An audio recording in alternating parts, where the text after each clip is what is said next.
And welcome welcome all to our not Cal versus UW watch along. We were supposed to be doing this for the Cal UW game. You were supposed to be seeing me, and I was supposed to be showing you guys what it was like at the stadium with cutouts of Avi and of others. But we're not doing that. So we're here to watch the Oregon-Stanford game, which should kick off in just a little bit of time. And yeah, we're just here to watch along with you guys, to chat with you guys, to have some fun tonight. I am one of your on-screen panels, Rob. Alongside me, of course, is our fearless leader, Avi. One of the other editors, Leland, and our editor-in-chief, Nick. Gentlemen, we should have had Cal football this evening, but we do not. But we can enjoy Stanford getting pummeled by the Ducks tonight. Wait, I was told this was a Mandalorian watch party. Well, thanks to all the Oregon fans who have like 3 billion photoshops of Baby Yoda with an Oregon O on it, it may as well be. Oh, God. But yeah, we are here. If you are watching this on YouTube, please hit the like button. Also hit the subscribe, just so you know when we're live. But yeah, we're just going to watch the Oregon-Stanford game.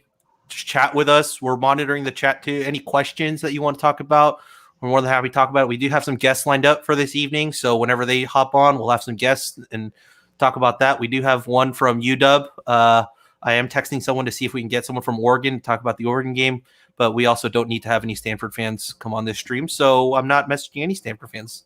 Not that I know any. Wait, what? What Stanford fans? Exactly. Well, Twist and Hook, but not sure if he's available. I still want him on the stream. Now, do we have anybody watching yet? We do. We have 14 people watching right now. Oh, right. Ooh. All right. So Shit. Got 14 You people were watching. talking to us. before we get into the Oregon game, for those of you watching, we have UCLA Colorado already starting. It's already hilarious and wonderful and great.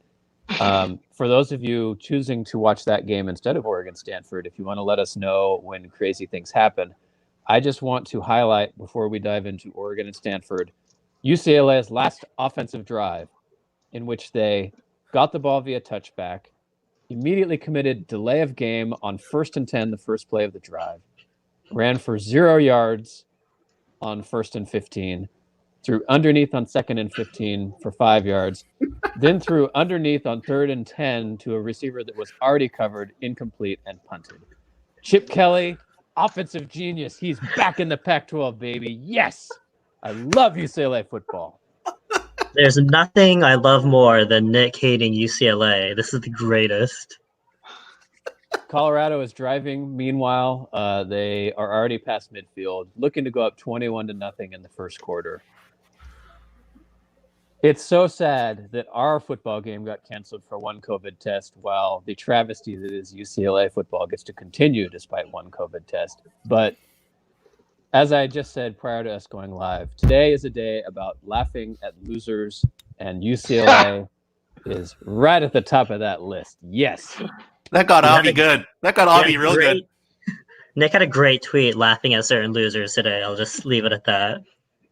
Yes. Look at if you want to know what we're talking about, just look up his timeline. It's not too difficult to find. No comment. It's all right. I said it.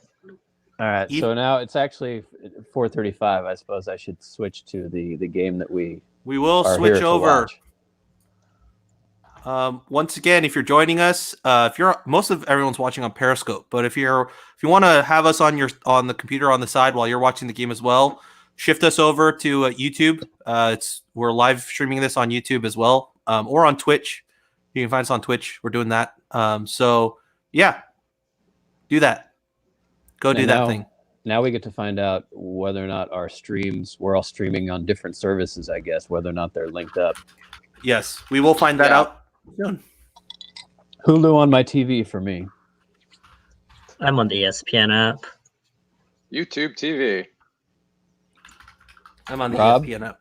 Oh, I was hoping it would be 4 entirely different ways of watching games, as our modern streaming services are just confusopolies at their best. I mean, The cool thing about YouTube, I don't know why this is going to turn into a dueling services kind of thing, but YouTube TV. I mean, I just love their DVR options. Just being able to record a full game and just have it forever, or at least a couple months, I think. If YouTube TV would like to sponsor us, then I can talk about how much I enjoy YouTube TV and how great they are. YouTube TV, please send me an email and we can talk. We're open to all sponsorship deals. Yeah, slide into those DMs. Yeah, Rob can do an ad read at this point. I can do an ad read. Would you like to know about BetOnline or Indeed.com? I don't know if we have time now. I've got Herb Street on my TV screen now. I have Kyler Murray and Tim Tebow. I love it. So, well, while we're watching highlights of Arizona State blowing the game to USC, does anybody know who Stanford's backup quarterback is? Because that is suddenly relevant. It's a 5-star QB. Oh, it's freshman? Yeah. That's their backup? Freshman or redshirt freshman? No, it's the guy that went on a 2-year LDS. Oh, he's back. Yeah. Back again. Well, it says it'll Does most anybody likely know be his name? Jack actually. West? No, it's not Jack West, but I guess Jack West is the guy that's starting today. Okay. Yeah, he is the backup. Okay. But the guy that I'm talking about is looking. Don't know why I'm at GoStanford.com, but here I am. I'm on the stellar SB Nation Stanford website, and there's no news on this, huh? That is a very we have seen the peak enemy. Mormon. Tanner McKee is the guy I was talking about. Got it. Okay. So the guy I just showed is not today's starter? No. No. My apologies to Jack West. Tanner McKee is the 6'6", 228-pound freshman quarterback who spent 2 years in Brazil on his LDS mission and is now back. Okay, we have a different face to hate now. That's Tanner McKee. Yep.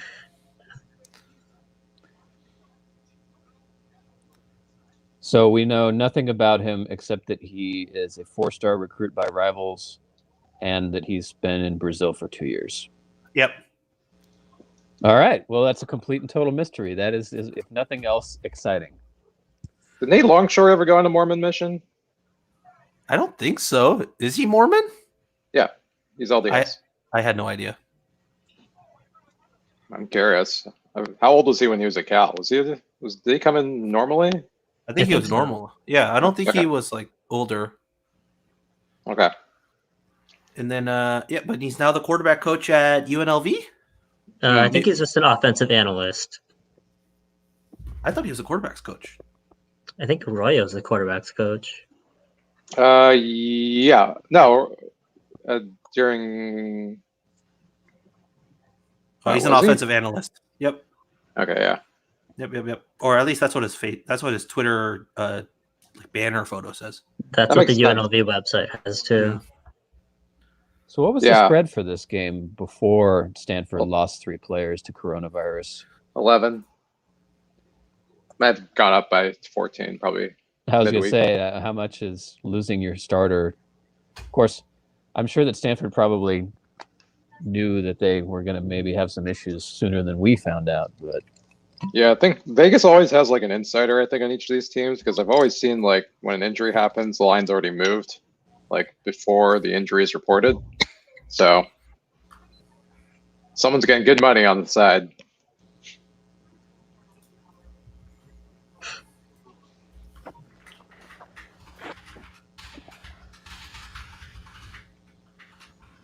I'm trying to watch UCLA, Colorado, and Stanford, Oregon simultaneously. So you might see a lot of head whipping. So just be prepared for that. Now, so you're saying you have 2 TVs, but they are on opposite sides of the room? Yeah, I have my computer with UCLA, Colorado, and then I have my TV with Stanford, Oregon. It's all that YouTube TV endorsement money he's got.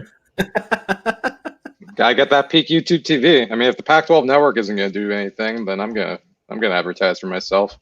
I hate it when they have these games listed starting at 4:30 and then they just pull your chain for 15 minutes of mindless announcer blather. That's the best. So, yes. That's the best reason to be at the games because you never know. It just kicks off. UCLA has the ball and they're on the right side of the 50. How did that happen? They scored. Oh, see, now I'm behind because from the 28-yard line they scored. Yes. Oh, screenplay that Colorado did not pick up at all.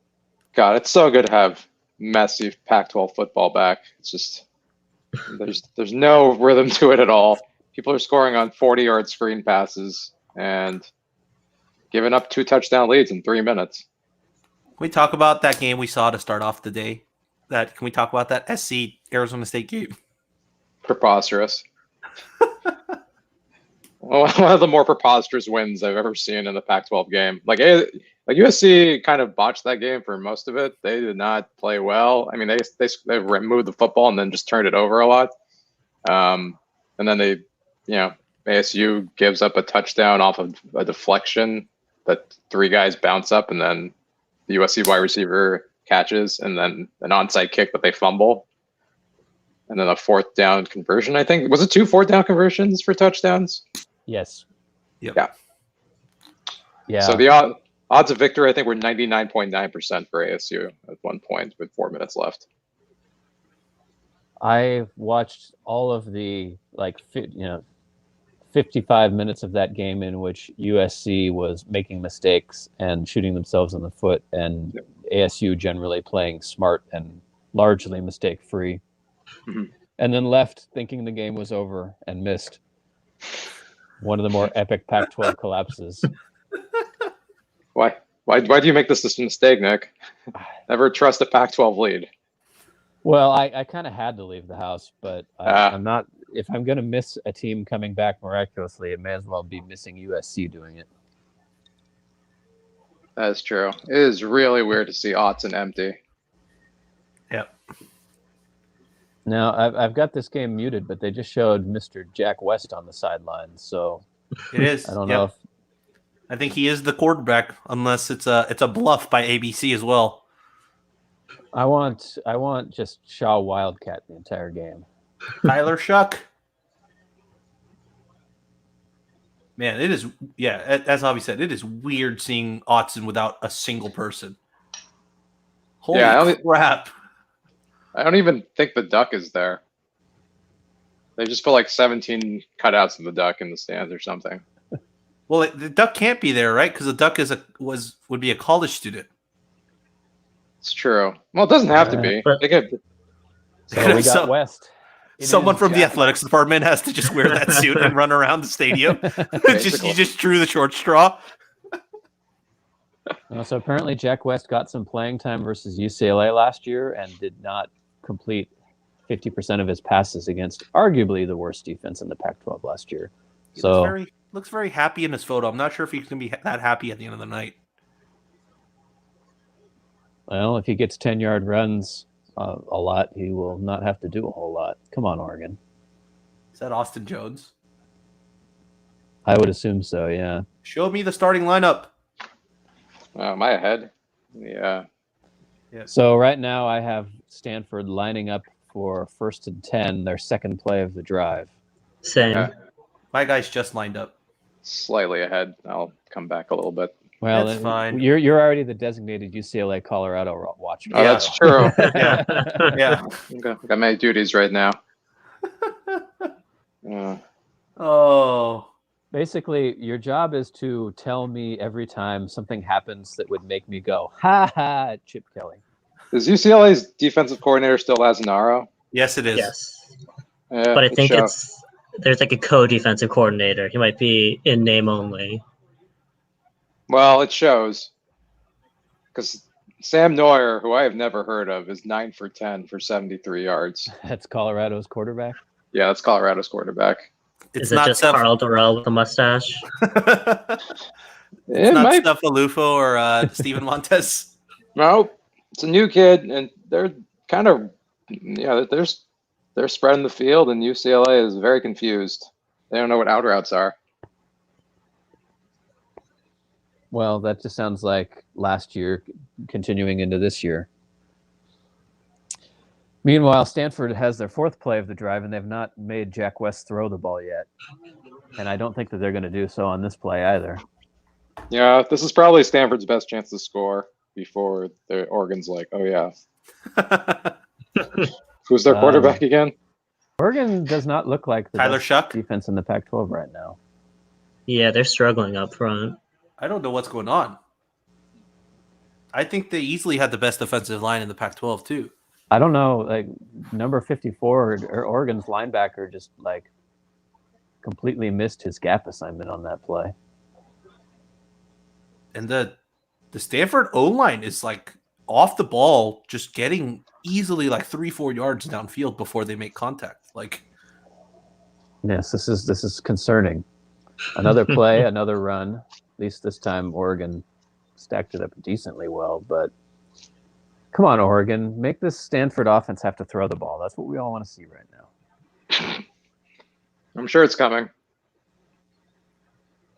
Yeah, but it'll come on 2nd and 2 off of play action instead of 3rd and 13 like I want it. he wants it, and he wants it now.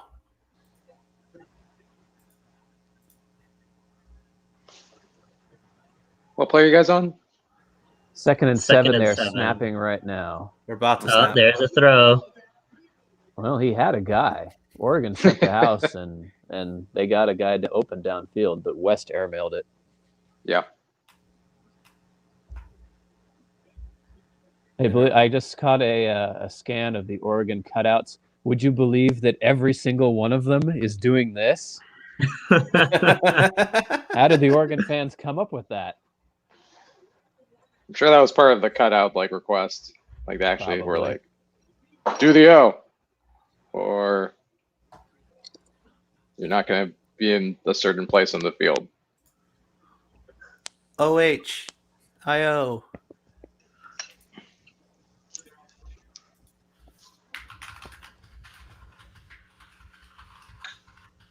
Yeah, it didn't look like we had many Cal cutouts. I think we only got to like the 5th row. Depends That's on pretty how many scary. sections they did too. Like, they might have spread it out through all the sections. Did Well- Stanford call a timeout? Yes. Looks like they did. Followed by a commercial for Taco Bell. I got El Paso taco shells. Oh, Nature Valley. dang.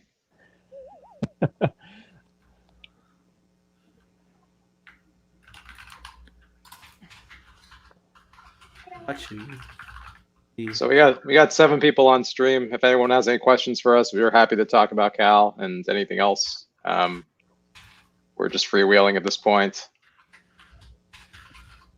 be sure to watch the shenanigans, which is Pac-12 football.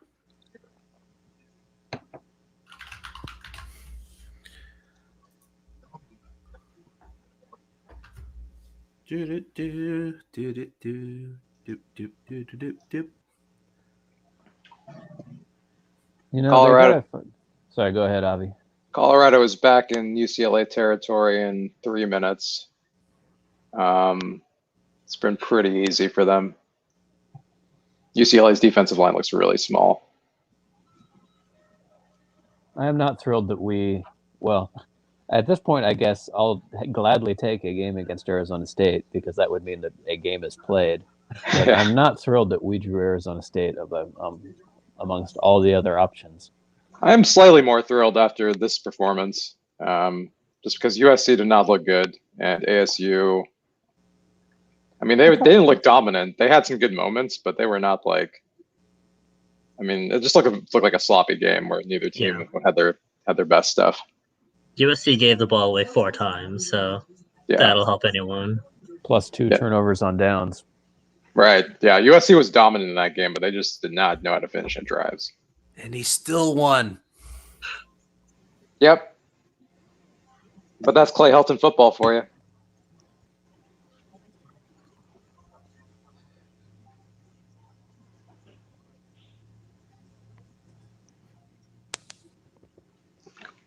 Well, once again, if you're watching with us, feel free to chat with us, ask us questions as we We're up to 9 people. in this commercial break. Colorado. Most people are watching on Periscope. Colorado is in the red zone. They are just piling away. It looks like UCLA is running like a 4-2 front, and their linebackers are just like they have no gap discipline at all. I know that Bruins Nation, generally speaking, wants to fire everybody, but they are probably right that Jerry, whatever his last name is, deserves to be Azanaro. fired. Yeah. That's how you know Chip is like in that DGAF mode. It's just like he has his money, he has his buyout. It's like Cash they in can't do those anything checks. to him. Yeah, he's got those checks for 4 years. He has pretty good job security. UCLA can't afford to fire anyone right now. So he's just going to do what he does. So, status of Stanford quarterback play on 3rd and 7, a zone read, and they hand it off for no gain. That is amazing. And I think the read on the zone read was keep, but I don't think that he's really a guy that is going to choose to keep much. My prediction is that'll be Stanford's best drive of the first half. Ooh. Why is Jet Toner still a thing? And And that was it. hey! He is still a thing, but definitely not there. No. Well, if Stanford's best drive is questionable field goal range and then a nasty shank, then I am all here for this game. That wasn't even close. I want to say that he missed by, say, the length of one upright to one upright. Yeah. A was- standard deviation of an upright. Yes, thank you. It was not close at all. Well, now we're going to see something much more interesting, which is the completely rebuilt Oregon offense. Colorado has scored again. It's 21-7. Yeah. Colorado has gone touchdown, punt, touchdown, turnover on downs, touchdown. Yeah, I think they've driven into UCLA territory every drive, but maybe once. Yes, Colorado has outgained UCLA 159-85. Love it. So Oregon runs it for 7 on first down, runs it for the first down on second down. Nothing fancy, but Joe Moorhead, how will his offense fare? Looks like they're going through pistol a little bit. Well, he doesn't have a Saquon Barkley, so I mean, CJ Verdell is not like bad. He's actually probably the best running back in the Pac-12 this year. I'm trying to think who would be number 2. probably not a banner year for Pac-12 running backs generally. But Yeah, because Moss is gone, Benjamin's gone. USC doesn't really have anybody special. Yeah, Yeah. Washington, Gaskin's gone. I don't. well, So- Gaskin's been been gone, gone. Avi. I don't know who the running back at Washington was last year. It was Salvan Ahmed. Yeah, Ahmad. he's gone. He was Yeah. good. He's a Max, 1,000-yard rusher. Max Borghi, he'd be number 2. Oh yeah, It's Borghi, right. There you go. Jamar Jefferson, I think. Talent-wise, I think it's Jamar Jefferson. Yeah, we should have just watched that game. That's probably gonna be the best game. Well, we can just keep going. Yeah, that's true. We can't keep going. That's We're at gonna- 7:30. Ah, I guess 60. I want to eat dinner at some point, but I'm just gonna eat dinner on screen. I'm just gonna get dinner upstairs and just eat it on stream. Rob's Yeah, gonna mukbang. Yes. oh, We begin. I mean, I'm technically eating on screen. I have granola and Is chocolate. it Nature Valley granola? It is not Nature Valley granola. It is Great Nola. It is. What? That's We're the, never that's gonna the get name of the brand. sponsored. Great Yeah. Nola granola. Great Nola granola is whatever the people in the hills eat. All right, stop saying the name. They're not giving us any money yet. All right, it's really good. oh, come on. Liberty beat Virginia Tech today? Jesus. That was a hilarious finish. Meanwhile, Oregon's looking like they're going to have to punt after Tyler Shuck? Shuck. Shuck? That makes no sense. Bounced a ball on first down, threw underneath on second down, and then Oregon runs it for no gain in the line on third down. And honestly, I feel like you go for it on 4th and 2 from the 50, but instead they gain 30 yards of field position on a touchback. Oh well. Quick context on Virginia Tech Liberty. I think Liberty lined up for the field goal to win. Virginia Tech blocked the kick and returned it for a touchdown, but Virginia Tech called timeout before they blocked the kick to return it for a touchdown, and then Liberty kicked the field goal to win. Oh my God. So, Well, I am happy that a coach got punished for those stupid icing field goal or good timeouts that never do anything. interesting political note. The County of Liberty went to Joe Biden. It was the first time a Democrat won the County of Liberty since Harry Truman. Huh. It's a cool Yeah. fact. Fun facts from electoral politics.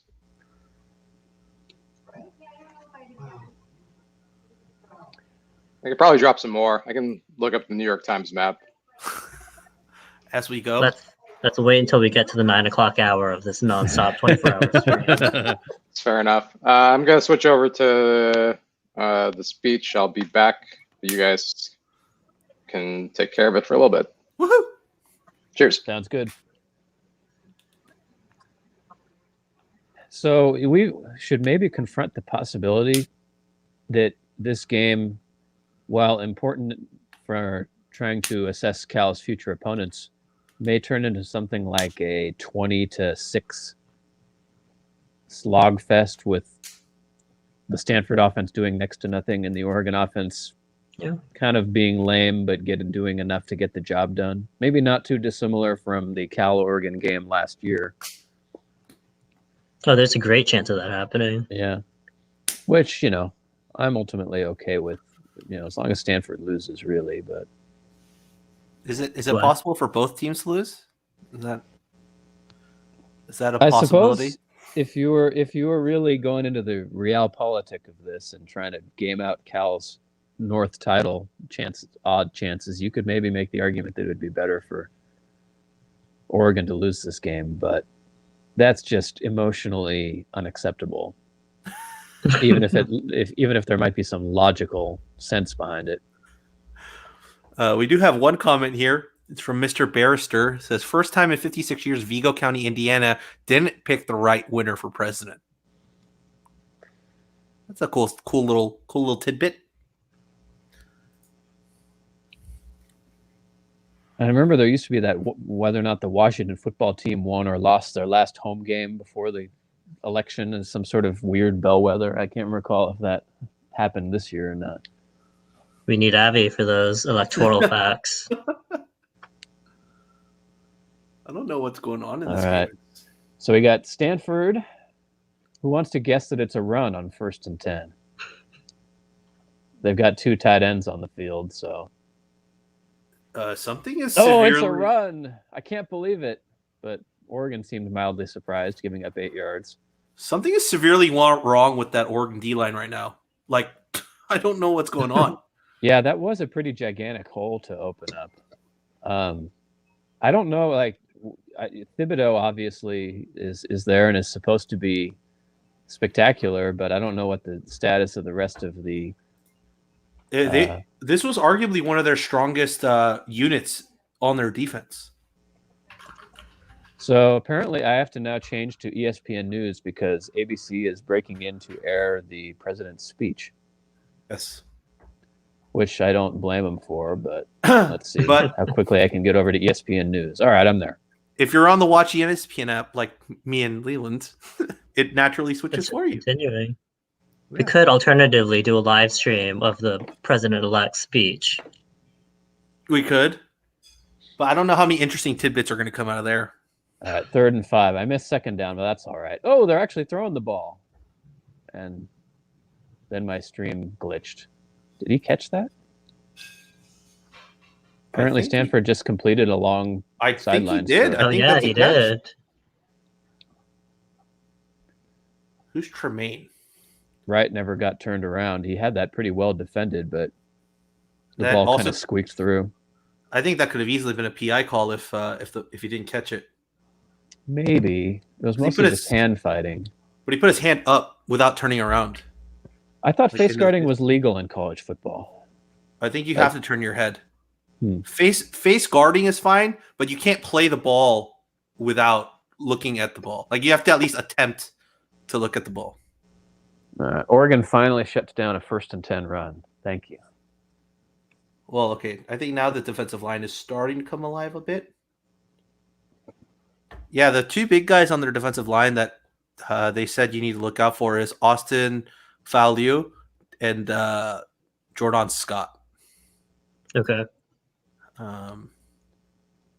Well, neither of those guys were the ones that happened to make that play. Yeah, but they said those guys complete the defensive line along next to Kayvon. But they have a freshman starting at inside. He might not be starting. He might be swapped in. He's the guy that just had the Yeah, he just tackle blew Yeah, up the run.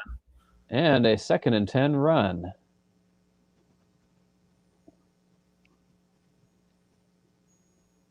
Now, see, the hard part, it's interesting trying to scout Stanford now, but if Davis Mills is back by the time big game rolls around, this is all not super useful. Oh, 100%. Yeah, that game turns into Davis Mill just throwing the ball. Well, maybe. I'm not convinced that Stanford has like the downfield targets that they trust either. I mean, Colby this is more Bowman? traditional with what Shaw wants to do. It's just that he hasn't had the horses to do it for a couple of years now. Yeah, he doesn't have the huge tight end targets he usually loves. Or the offensive line, Yeah. that's just dominating. Because the funnier part is Oregon has taken a lot of those offensive line guys that Stanford usually would have gotten. Yeah. And that's the thing that also upsets SC fans. Because Oregon comes down to Southern California and just plucks away all of those like 4-star, 5-star offensive linemen.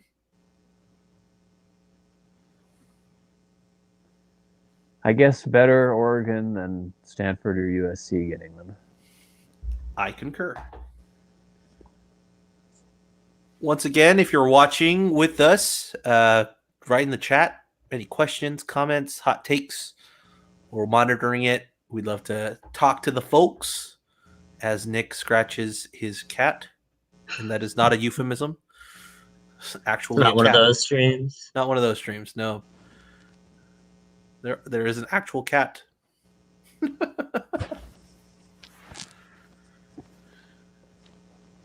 She I mean, loves watching Stanford football lose. I just need this game to be just insanity. I honestly don't care who wins at this point. It's just give me insanity. Stanford is a low insanity. Yeah, program. I was gonna, especially now without a quarterback, if they're just running all day, this is gonna be pretty. Maybe that's where the boring game. insanity comes from. I mean, Keep- we can choose. We can go over to Colorado, UCLA, but I think that's mostly just going to be UCLA getting waxed. I do If the- think there would be max entertainment factor out of Nick watching UCLA. I'm gonna do a multicast. I'm gonna have two up and we'll turn on the I mean, honestly, we might be able to get the entertainment just from the play-by-play. Let's see. We're in the second quarter now. Well, I got both games up now, so we'll see. Okay, I've got Oregon, Stanford, and the speech up. So Yeah, we're all actually, just you know what? multitasking right now. The play-by-play is enough. Just listen to this. 1st and 10, UCLA commits false start. 1st and 15, Colorado commits penalty. UCLA automatic first down. UCLA runs up the middle for 1 yard. UCLA fumbles. Colorado recovers. Okay, It's see, just that is great. insanity. No, I mean, it's UCLA being themselves.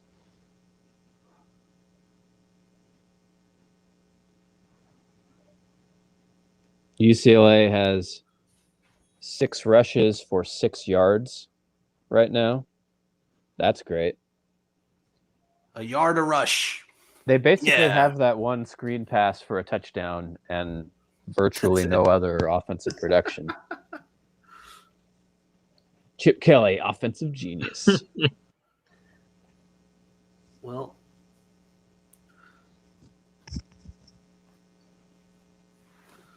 let's see. Let's see if a retweet will get some more people here. Swing. Rob, you're so unappreciative of the people we do have here. Yes. The 5 people that we have here. Yes. Yeah. Obviously, I love those 5, and I want them to have more friends in here talking. Tweet that you're going to start your mukbang, and then they'll all flock here. That's true. That's true. I'm going to turn on the light. I'm going to get a beverage, and I shall return shortly. All right. Meanwhile, we've got 3rd and 12 for the Stanford offense. Might we actually see Jack West throw a ball again? You're about to see a What'll be false like the start. third so let's time? see. Oh, he threw the ball underneath for like half the yardage they needed. The sad thing about this is I don't know enough about Jack West to even insult David Shaw for being conservative because this might be his best call because he just doesn't have any other option. Let's look him up. Let's see what he was like as a recruit. Stanford appears to be considering going for it on 4th and 6 here. It's David Shaw. I mean, I get after Jet Toner's first field goal, you maybe wouldn't want to do that again. This is just classic awful punt territory for Shaw, though. I can't believe hey, they're going for it. Wow. No, I don't believe it. Pooch punt, here we they just come. snapped the ball. No way. Oh, and it's almost a touchdown. Oh. So Jack West was a 4-star. So as someone who spent 0% of my life following recruiting, I wouldn't expect him to be total garbage. Their linebacker just totally got shaken out of his shoes on a little inside move. Oregon's linebacker play has been questionable so far today. They've not been filling running gaps very well. They've made some mistakes in the short passing game.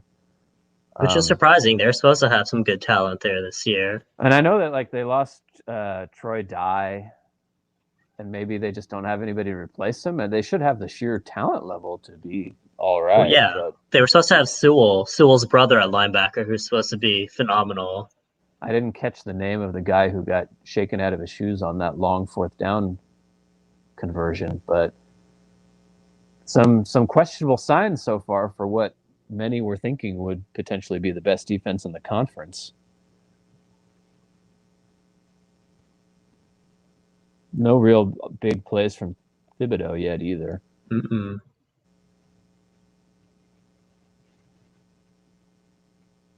And Stanford just scored a touchdown, yes.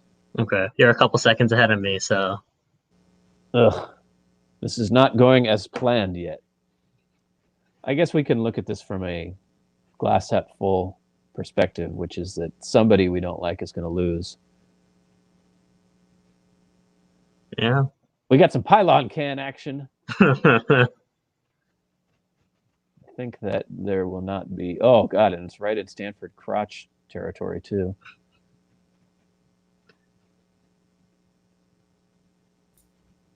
And we have an unnecessary review. Ugh. Give Jet Toner some time to warm up before he comes out there. There's the crotch cam. Now I see that. He needs a cyan refill. Oh, good. We got pylon cam and camera behind the pylon cam.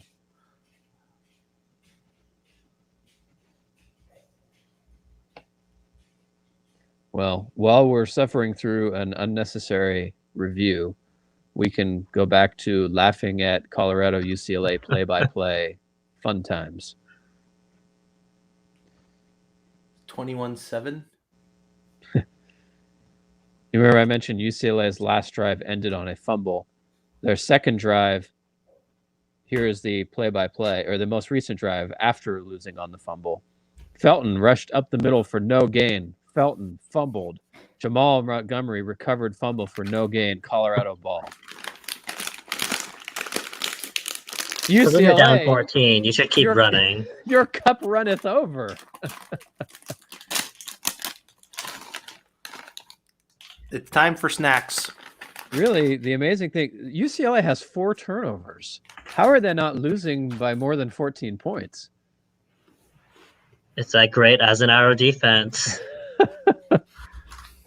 All right, Rob's going to do some ASMR Some snack chips. eating. let me change the score here. I gotta get myself some tortilla chips too. Smart move. Very smart move. Well, now I need chips to fit in with the rest of you. Yeah, well, I have my shrimp chips. Oh, so Asian. Oh my God, Rob, I'm so proud of you.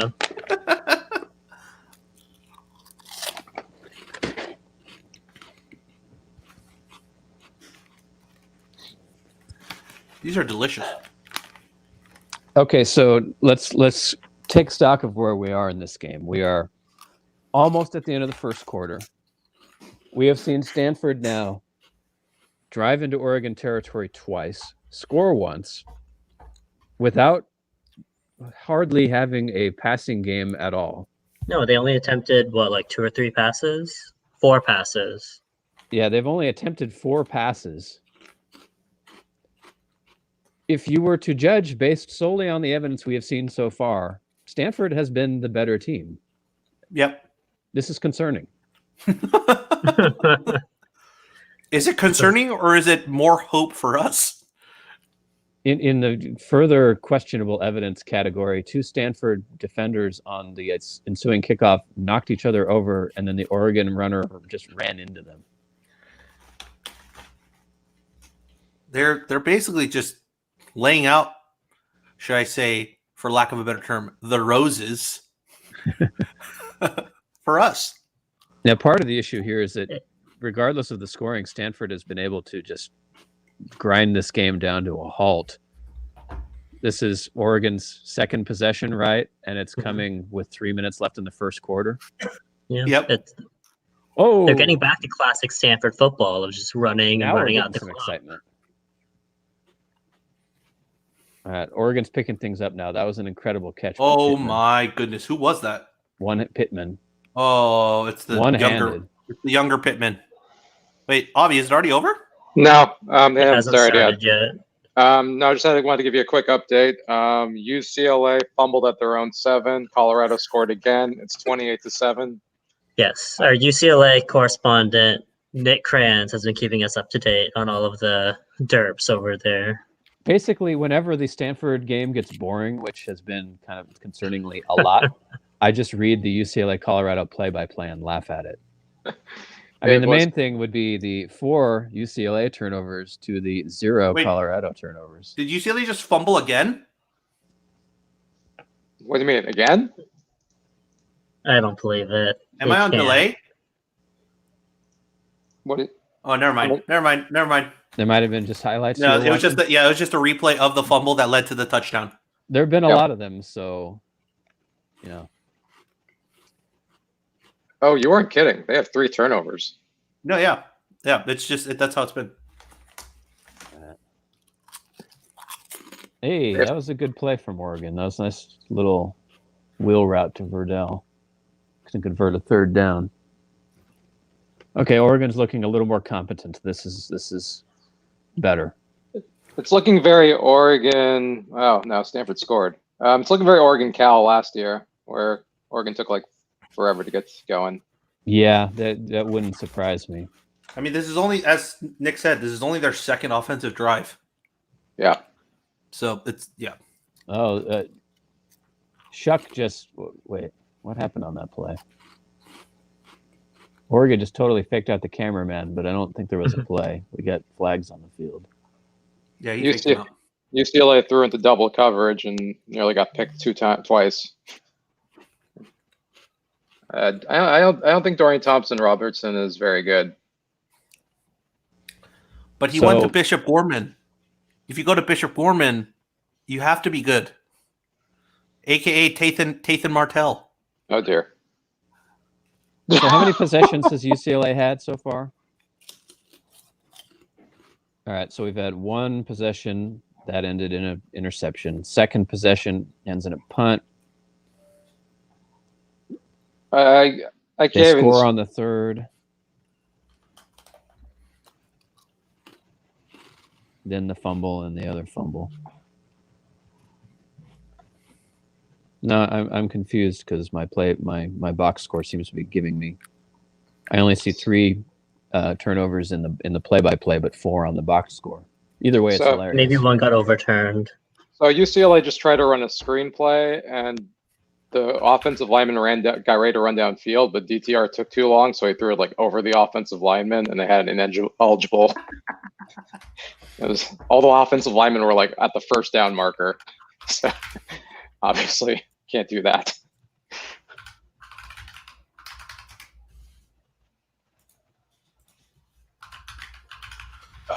Meanwhile,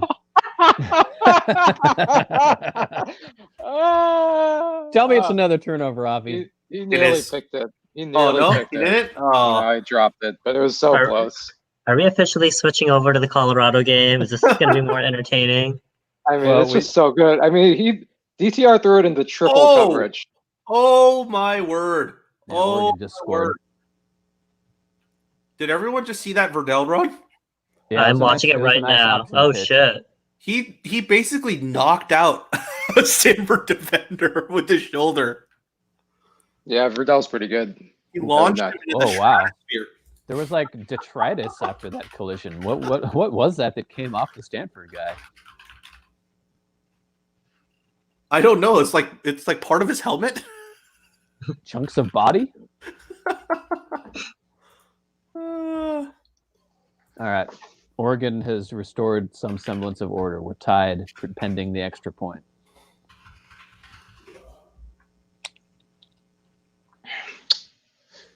So UCLA's last 6 plays have gone for.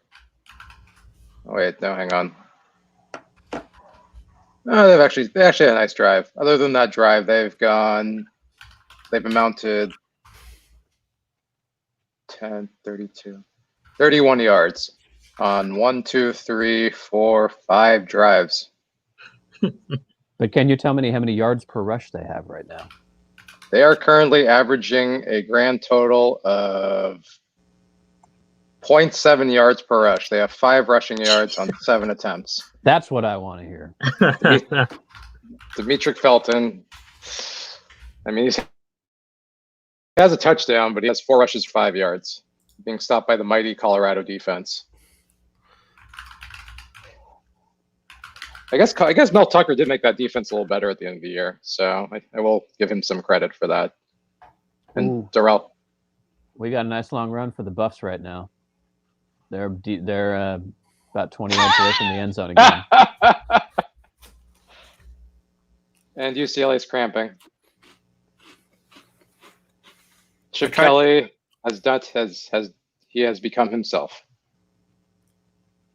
I tried to look up the stat broadcast for the Colorado UCLA game, and they haven't locked behind a password. I mean, they're usually pretty easy to guess. Yeah, it's probably like Buffs or something. I Go tried. Buffs. I tried. You Buffs? Let me see. Let me attempt a bit more. Do I want to try the Buff side or do I want to try the UCLA side? Probably the UCLA side because it's the UCLA home game, right? No, it's in Boulder. Oh, it's in Boulder? Yeah. Oh, then Oh, you were right. UCLA has 4 turnovers. Jeez, my God.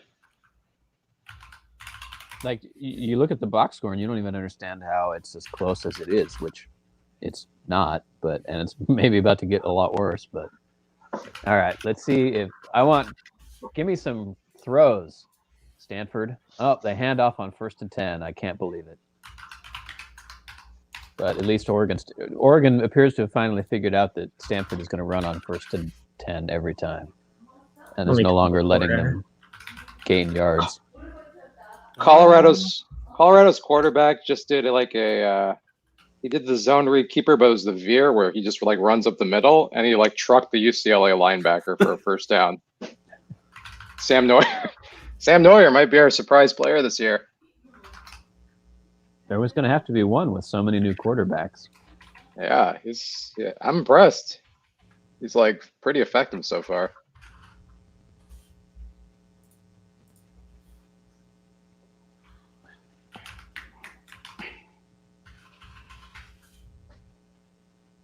yeah, I've tried everything that's usually a password, and it's not any of them. So UCLA's linebackers, so they're in the 4-2 for the most part. They're just like running up to the line of scrimmage, and they're just like getting they're just getting like, I don't know, sealed. And the running backs are averaging, I think, what is it right now? 6 yards a carry. So yeah, Colorado is on pace for 305 rushing yards.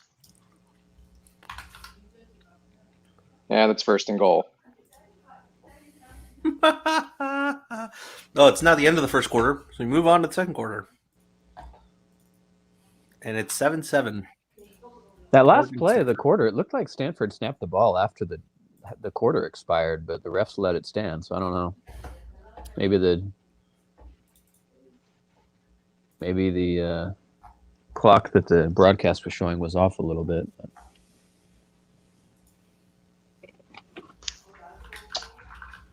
It is 34-7 Colorado. There are Music 8 to my ears. Now I can There watch the. See, I'm well behind you for some reason, but now I get to watch this touchdown confident in knowing what will happen. there's 5:50 left in the second quarter. I didn't realize Colorado had fans at their games, but they have a couple. I don't know. Are if they you think allowed it's in more than Colorado? just. Is Yeah, it they more are. than just family? Oh, you might be right. It might be just a family. Because I think the Pac-12 has a blanket rule on no Yeah, non-family fans. yeah. That's probably it.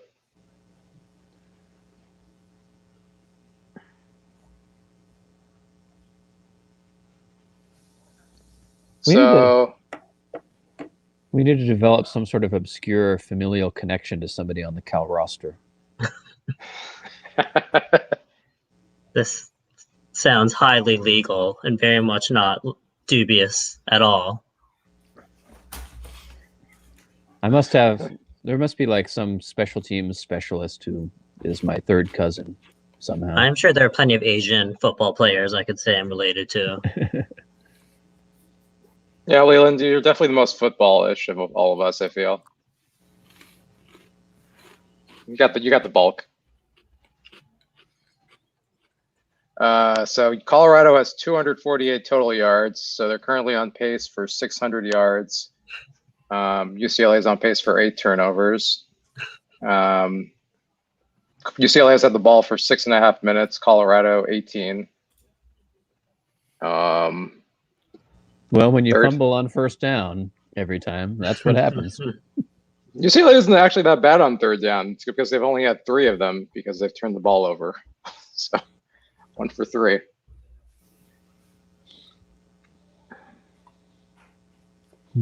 Avi, you missed this comment earlier when you dropped off for a bit. Yeah.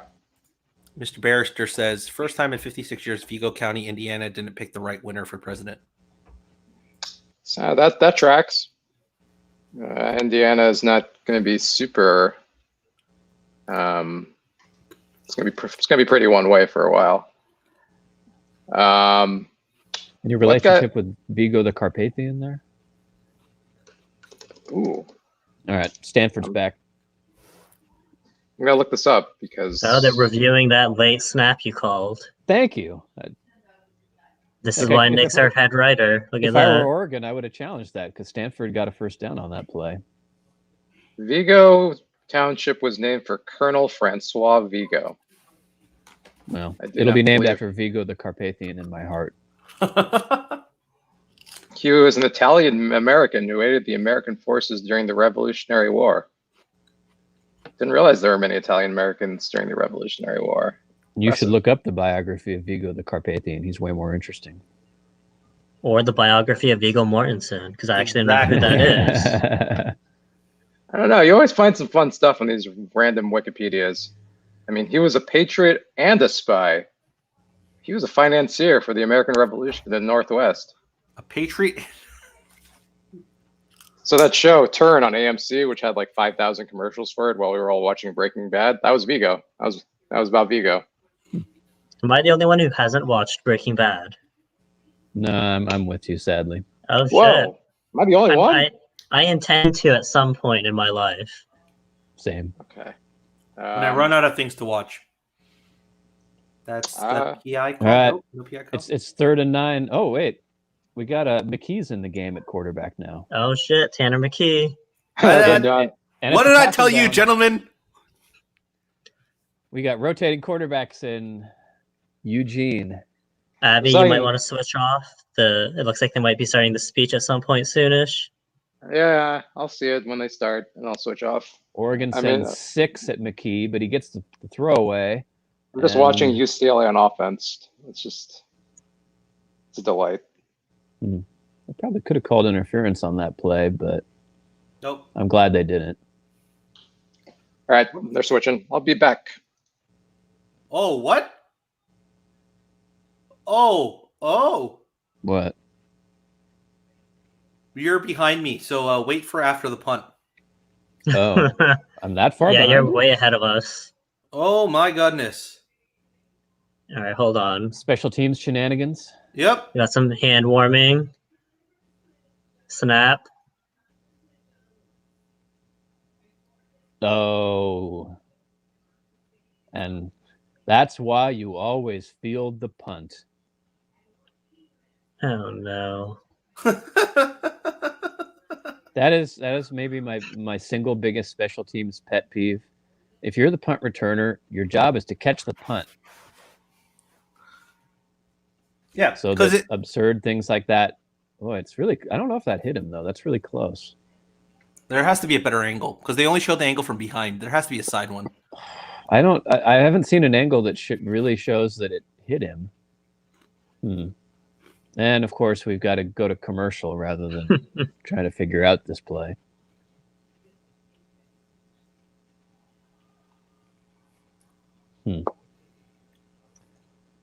Yeah, the two angles that I saw were both angles from behind the play, and you needed something down the sidelines, I guess.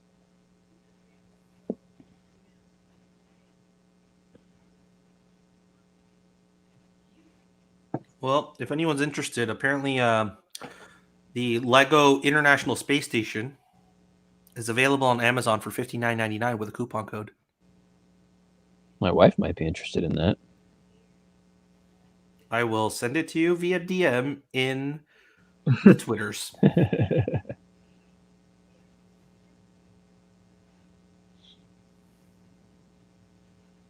Yeah, originally $68.49, but with an $850 off code, you get it down to $59.99. Not bad. How many pieces is this? 864 pieces. And it comes with a spaceship?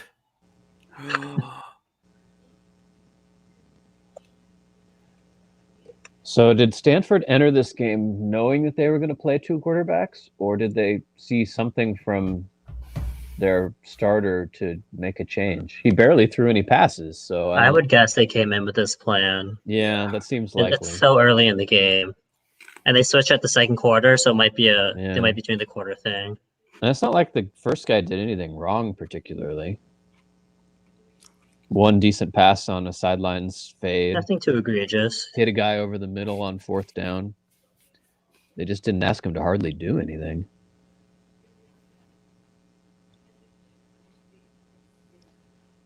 I keep wanting to call him Jack Ryan, even though he's Jack West. Isn't there another like pop culture reference with the last name West? Kanye Adam. West. Well, Kanye West. We now find that Leland is significantly more in tune with pop culture. When given the name recognition, he immediately went with Kanye, whereas I referred to a guy who's like most famous 40 years ago. I mean, we know why. It's because Leland was on that island for their getaway party. Yeah. I am hipping with what the kids are into these days. Find me on TikTok. Oh, I think it did touch the tip of his toe as he's extending. It was really close. It was hard to say. And because the weird part it's just was the way how the ball bounces and where his foot lands. It looks exactly like his foot touched the ball. I was going to say the timing of the ball hitting the ground and the foot. Oh, okay. I guess. All right.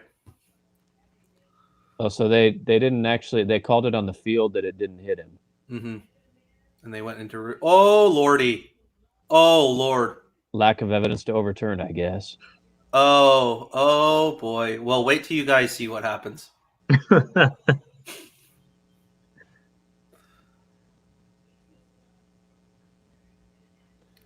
All right, Oregon lines up with 3 wide and 2 in the backfield, sort of a T formation look. That's interesting. And JT shucks it into triple coverage. Was that really the most open guy on the play there? Meanwhile, it's actually raining pretty hard up there in Oregon. So Stanford gets their turnover anyway. Great. I think that was the right throw if that linebacker wasn't there. So it wasn't the right throw. Yeah, it's a pretty big if. I don't think he saw that outside linebacker there. No, I know. I think you're right. I think it was just he was tracking that guy running the crossing route and didn't look beyond him. Of course, he threw the ball behind his crossing route. If he had thrown that to the guy in stride, it would have been. I think that linebacker would have pick-sixed it because it would have been right in. Yeah. The linebacker wouldn't have even had to dive for it.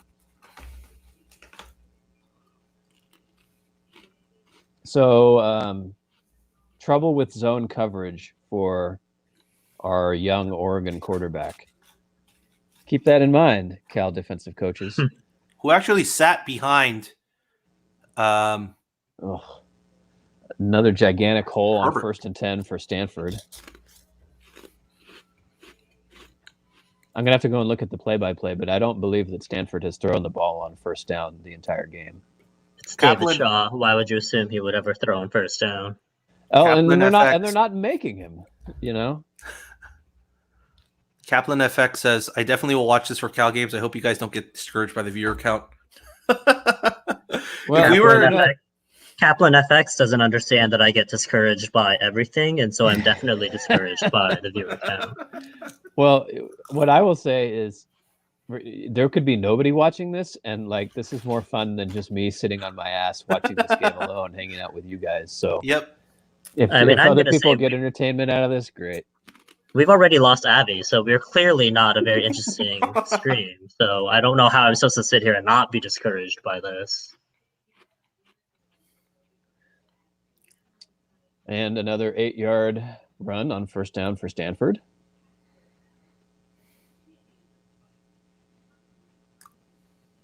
Are Oregon fans all panicking about their defensive line right now? I don't know, maybe. Let me check Addicted to Quack.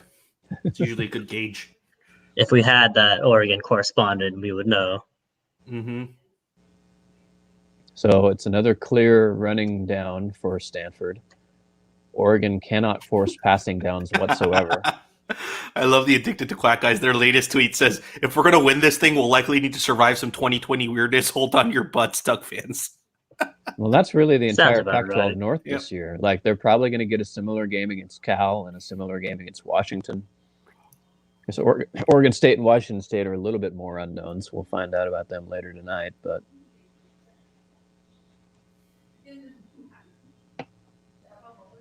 Man. Ooh, and Johnny. Stanford takes another timeout. All right, it's time for UCLA Colorado play-by-play theater. It's time for the one thing that's been bringing me joy, which is Nick's joy at UCLA. 1st and 10, DTR pass for 1 yard. 2nd and 11, negative 1 yard. 2nd and 11, DTR pass for no gain. 3rd and 11, incomplete pass. It is really impressive to throw the ball 3 times and lose a yard without a sack on one drive. Kudos, Chip Kelly. New frontiers in offense.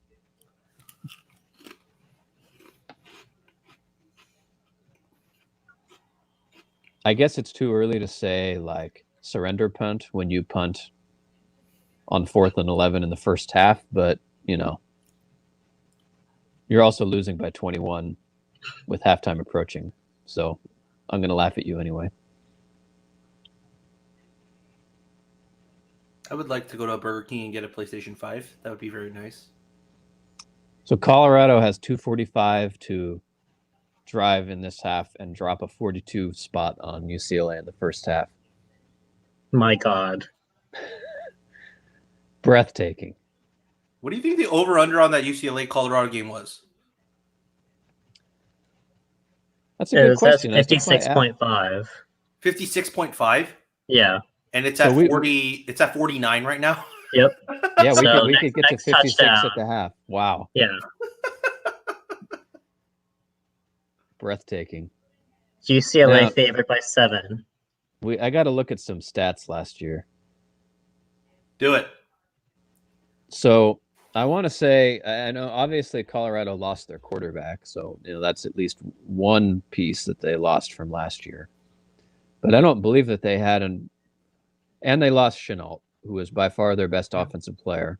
Was wanna Fontenot say- their running back? Who's their Yes, running that back? sounds about right. That So name is sounds it- familiar. Is he still on the roster? Well, it's Broussard who's in at running back right now, so I'm assuming not. Must be someone new. Yeah. And Broussard's already over 100 yards in the first half alone. He's going to keep going. They're just going to keep handing that ball off and trying to kill the game.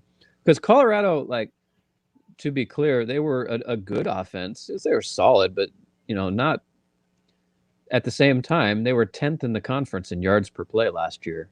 Yeah. Lost a whole bunch of production and are currently boat racing UCLA. Carl Dorrell. I mean, actually, now that I'm looking at it, Colorado was 11th in yards per play in Pac-12 games only. Holy crap. Let's not discuss who was 12th. Did you guys just oh, you guys are a little bit behind, but watch this Oregon defensive play. 3rd and 3. Yeah. All right. What does Stanford call on 3rd and 3? I would assume a run. Top the gut. Oh, play fake. That was a pretty nice play. I initially thought he picked it off. So what I will say, Oh we need no. to- What, did they go for it on 4th down? No.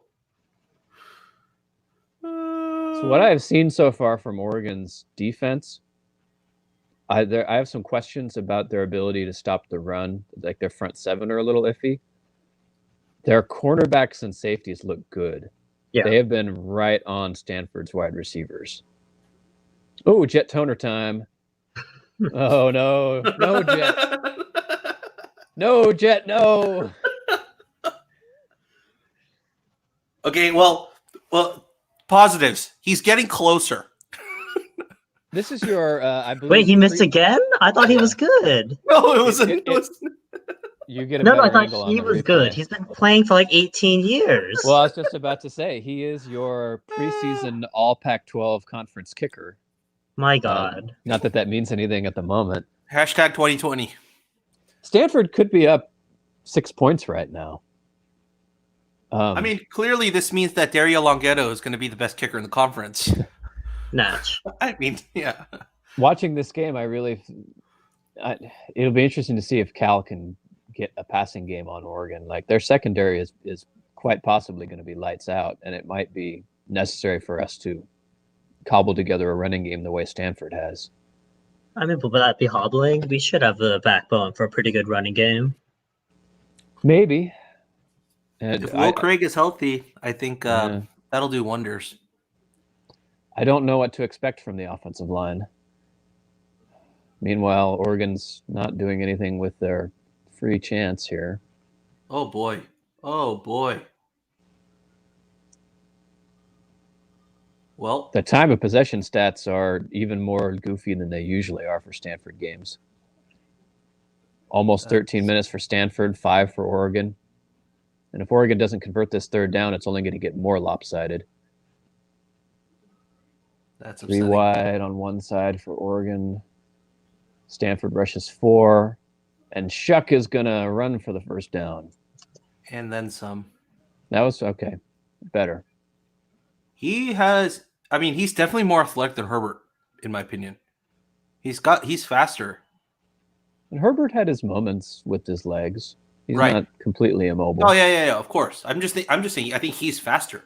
Yeah, so far I think I'd agree.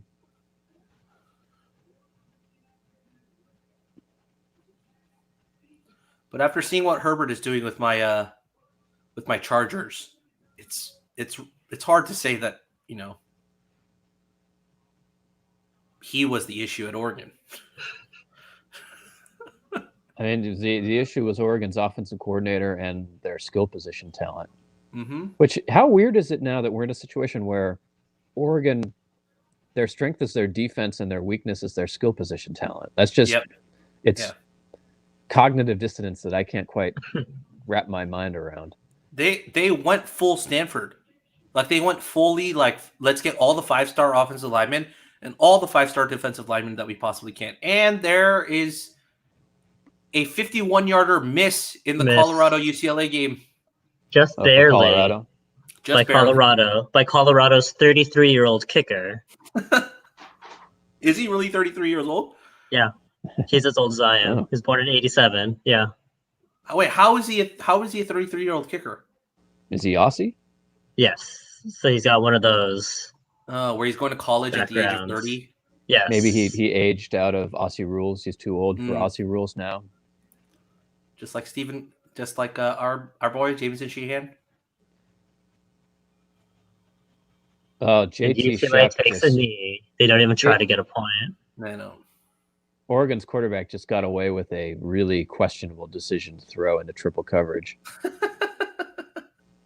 Like that so easily could have been tipped to anybody. That was a great catch by the wide receiver. But my goodness. I'm not super impressed with Oregon's new quarterback yet.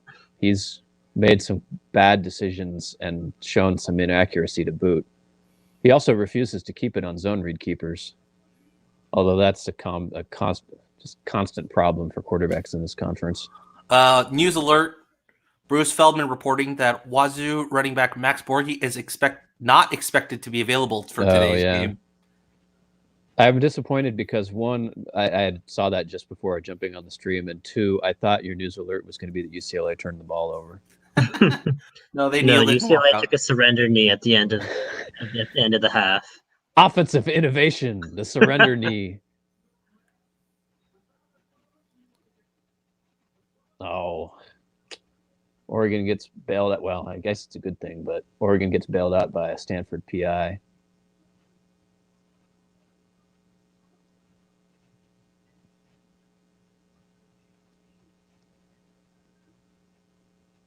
To be fair, I think he held just to stop him from blowing by him on the route. So Did you guys know this stat about Clemson's defense? Probably Last- not. The I don't last pay attention to 17 non-Cal football. The last 17 games, the Clemson defense has allowed 0 points after their offense commits a turnover. Not bad. That's pretty impressive. now my follow-up question is, how many examples of that do we have? Because I imagine they don't turn it over too often. How many turnovers have they gotten? We can check. Their last 17 games should be. Oh no! What is going on?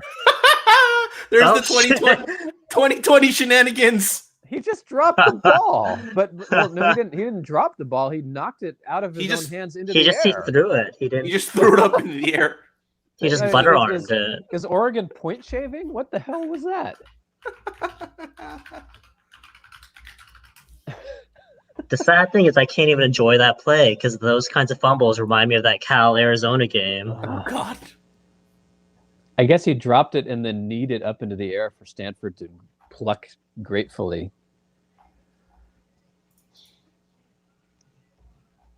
Turnovers. We were talking about how Oregon has issues with their skill position talent.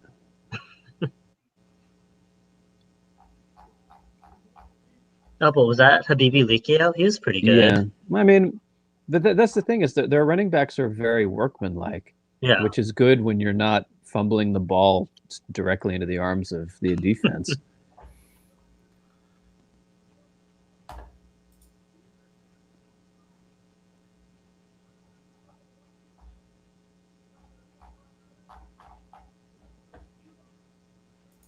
Let's see.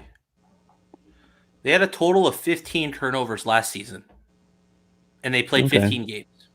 About one a game. Well, that's pretty impressive. That's yeah. Can't hate that stat. Yep. I mean, they've probably had the best defense in the country for the last 2 years. So The if it was crazy going to be part anybody, is- it'd be them. The crazy part is, for their first 7 games of the season, they pretty much averaged about 2 turnovers a game. Stanford with a passing game. Yeah, the play action got a guy pretty wide open there. Is it Jack or is it Tanner? No, that's a good question. I should be paying closer attention. It's Jack. Is number 10 Jack? I think Yeah, number 10, is 10, Jack. 10 was the guy who started. Yeah, 10 is the one that's starting. So McKee's only had 1 series so far. Looks like it. Yeah, so West is back in. All right, how many yards will Stanford gain on this 1st and 10 run?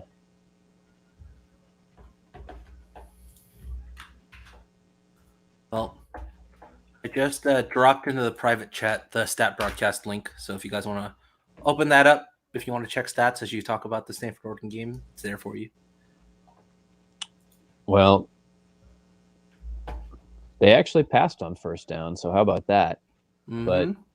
And looks like Oregon bailed them out with a stupid pass interference call that they didn't need to commit because that ball was not going anywhere. Wow, Penn State lost to Maryland. How about that?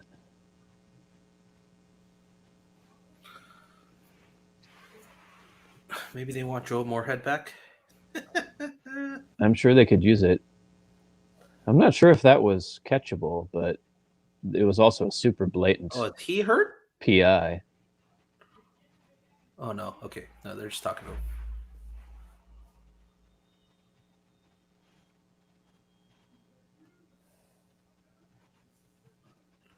We gotten a Bradley Archer showing yet for Stanford? Probably not, right?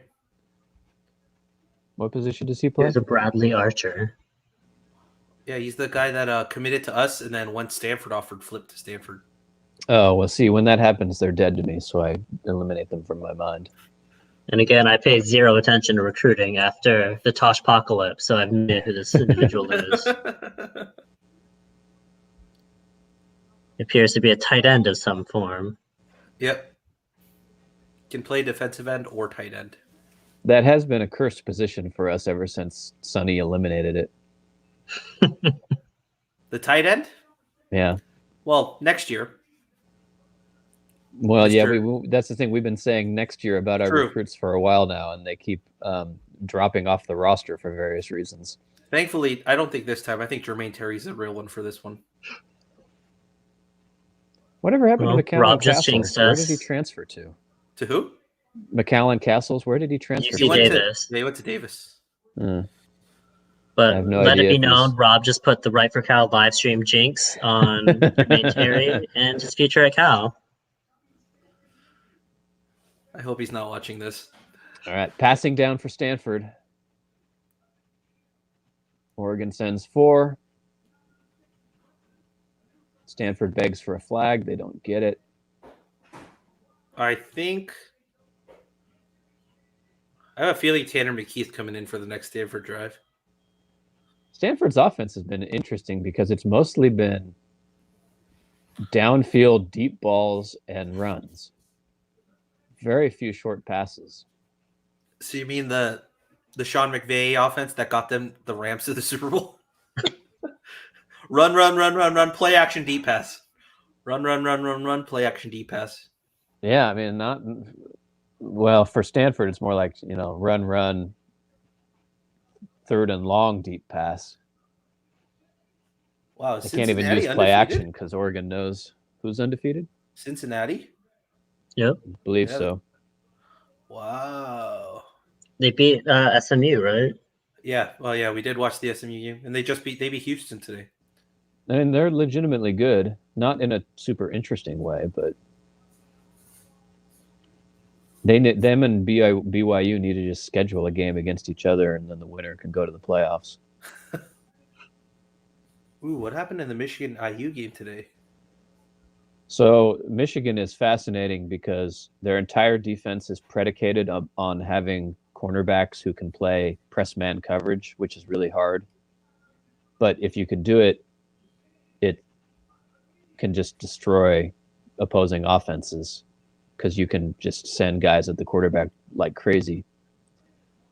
And now Michigan does not have any press man corners anymore, but still plays press man because that's all their defensive coordinator knows how to run. So teams to just throw deep ball, deep ball, deep ball against utterly overwhelmed cornerbacks. That's how Michigan State beat them. It's how Indiana crushed them. Do you see that latest bowl projection that has us playing against Oklahoma State? You should have. We had a great article on it on rightforcalifornia.com. If anyone read my shit. I can't remember if that came after or before your article. Was it on there? Rob. Was the Oklahoma State game on there? I think the answer might be yes. I think that's a yes. Yep. But I do think it's hilarious that we're gonna get if that matchup does happen, then Mike Gundy has to talk about California, and I would relish the chance to listen in on those conversations.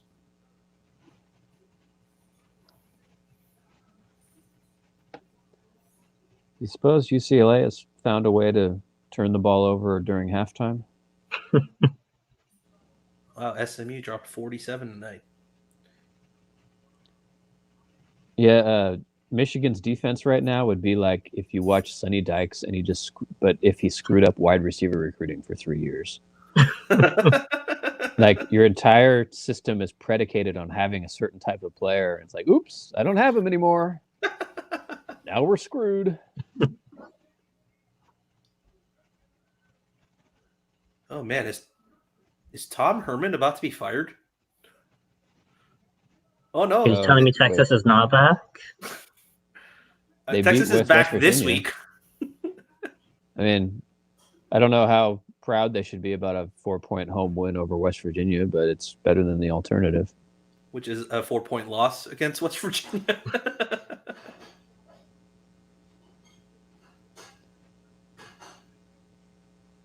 Man, Liberty is 7-0.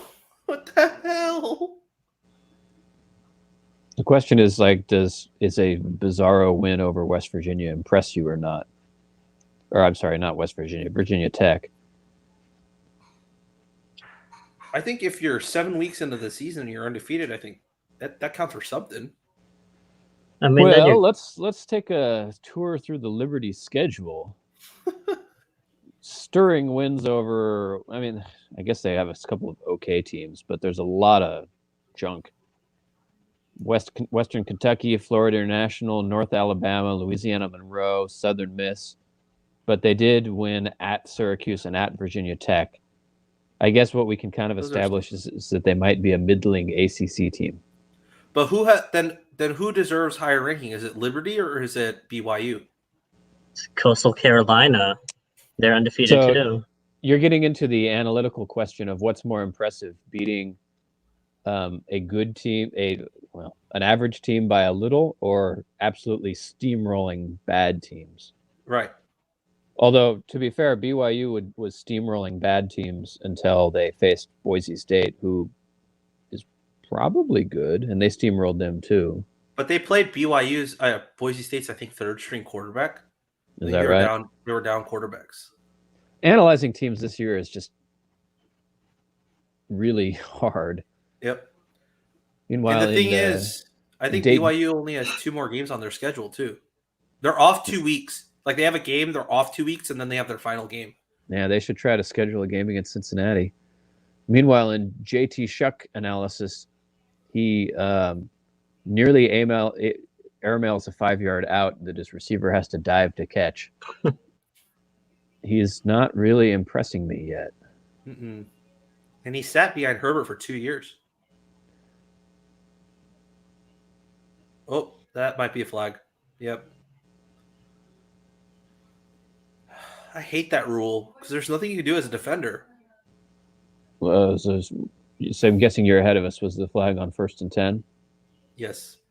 Okay. Yeah, I don't like that call.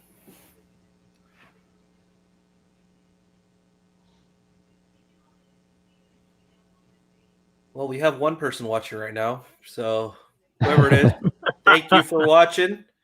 If you have any talking questions, about the late hit on the quarterback? Yeah. I like to see a replay, but it did seem to me like the Stanford guy unnecessarily led with his head. Yeah, I guess you could argue that. I think he was already going to ground. Like the defender was already going to the ground before Shuck dove. or decide to slide. Those are such hard calls. Well, I guess he didn't really lead with his head. Yeah, that is kind of a lame call. I mean, it's a good Stanford, so I'm in favor of it. But McGill tried pretty hard to keep that clean. Oh god. Well, that gives Oregon some free field position. Hello, cat. Staring at the screen. Getting tangled in my headphones. For Christ's sake. Well, I guess at this point we just want the Colorado UCLA game to come back for the shenanigans. I mean, this game is interesting, but I don't know if I'd describe it as fun. It's just interesting because these are both teams that were playing this year. And lots of new players to try to figure out. Right. Yeah, they're both showing new looks and what they usually show. I mean, I guess maybe I'm being too hard on Shuck. His stats don't look so bad. 7 of 10 for 99 yards. That's 10 yards an attempt. The interception was pretty bad. But, a couple of the passes were completed that maybe didn't seem like great decisions, even though they worked. So we're going to have to see if, those were just flukes or what. What is it if you take away Shuck's longest throw? Which is... I don't think it was a 44-yarder. Oh, that one-handed pass to Pittman. That was a pretty good pass, though. I mean, yeah. But I mean, if you take away that, he's 6 of 9 for 50 yards. I guess that's not bad. Part of the issue here is that Stanford has been able to muck the game enough that we don't have a ton of evidence yet. Oh, what? Stanford just committed another personal foul. This is such a pass-ridden or a... Say what now? What? Okay.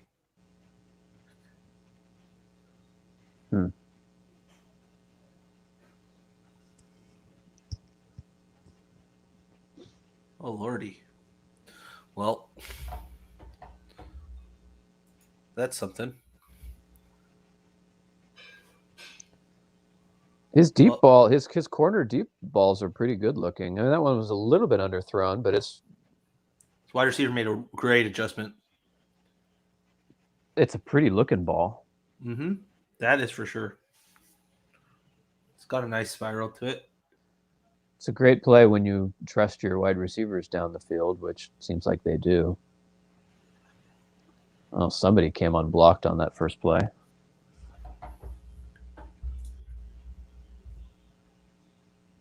Oh. And, yep. So Oregon about to score? Yep. Looks like it.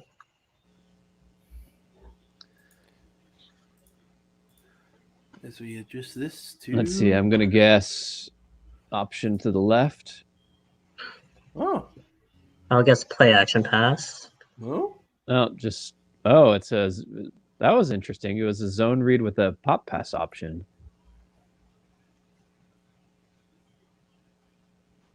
That was a fun play. That is.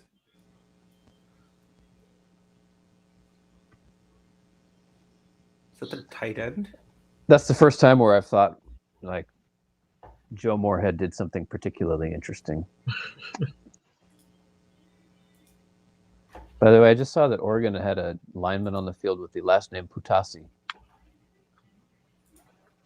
Does he have the first name Putasi, though? Yeah, I don't know. I'm presuming he's only half as cool as our Putasi, but... He's not... I don't think he's a Putasi.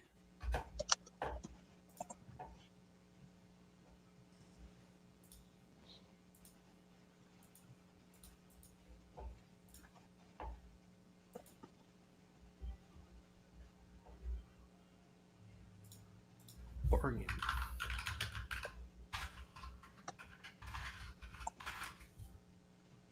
His name is Sam Putasi.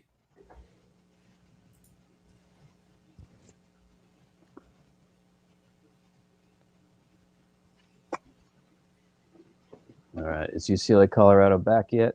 We're going to need to know that anyway, since this game is going to be in halftime and not too long.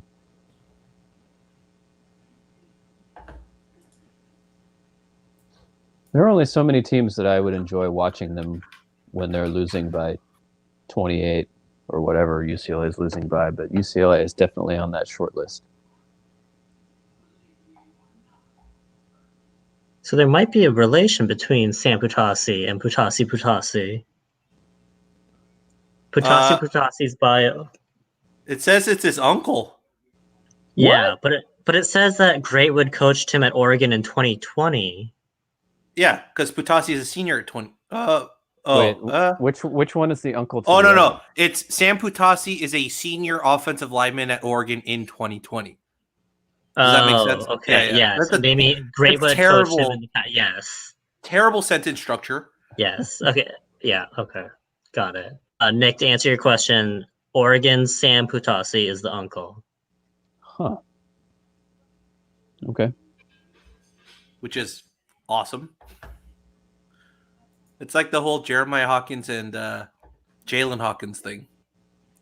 How Jeremiah is Jalen's uncle. Now I want to know if No, Bach yeah. has a relative whose name is like Joe Bach. John Bach. Johann Bach.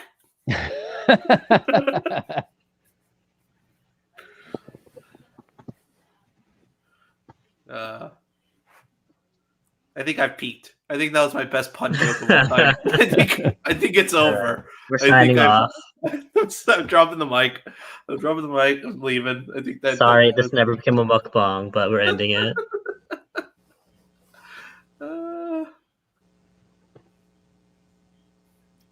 Why am I watching Cornhole Mania? I don't know. I'm getting ready to watch more Colorado UCLA. Oh, it's switched back. It's Oh, ESPN. Right. Yes. ESPN News has you've Cornhole gotta Mania. They have pro cornhole on ESPN News. I think I got back on the right channel when I started. When I switched back and forth between that and the UCLA game. So our new president's done talking. That's good for him. Yes. Yep. Which means Avi should be back soon-ish. There we go. UCLA, Colorado, baby. Let's get it. For the 3 people watching, if you're watching on YouTube, hit the like button, hit the subscribe button. If you're watching on Periscope or whatnot, you can get us in the chats, or even on YouTube, you can get us in the chats. We're watching the Oregon-Stanford game, but also keeping an eye on the UCLA-Colorado game, since this is the For the laughs. For the laughs, It because brings as you Nick can joy, see, which brings me joy. this is not the Cal UW watch along, because that game was canceled this week. So we are watching other games. But we're more than happy to talk with you. So get us in the chats. You know, Colorado might be that surprise Oh, Pac-12 team that. UCLA? UCLA stringing together some plays coming at halftime. Oh That's no, no fun. it's big time UCLA. Meanwhile, Stanford has a minute to do something. Will they even try to do something? It's Stanford. They did. Did try to anyone throw not on see the first UCLA down. play? I saw No, it, I'm watching the. but I'm trying to stay on subject.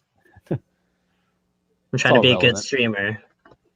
A 65-yard touchdown run by DTR. So somehow UCLA had the most yakety sacks half of all time, and yet they're only down 14 now. Yep. Yep, that's exactly what it is. Ooh.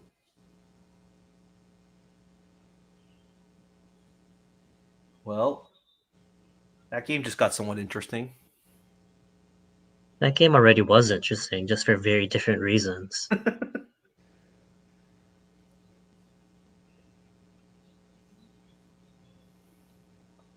Maybe we should have been watching that game. Maybe we picked the wrong game. That is, That that seems is to a be a talent trend. of ours. What game should we have picked last time? Indiana and Penn State. Mm. I mean, there's no reason why we would have thought that game would be particularly interesting to an audience of Cal fans, ourselves included. But to regular football fans, one of those.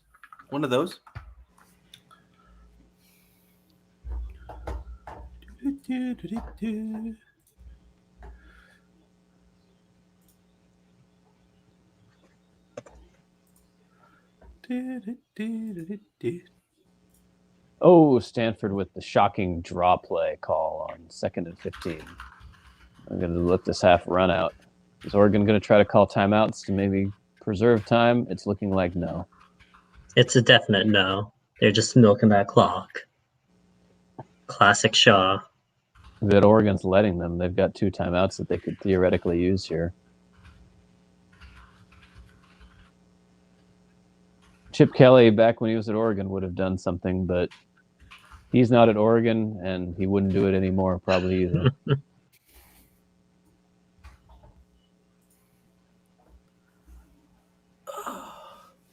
It is really coming down cats and dogs in Oregon right now. Mm-hmm.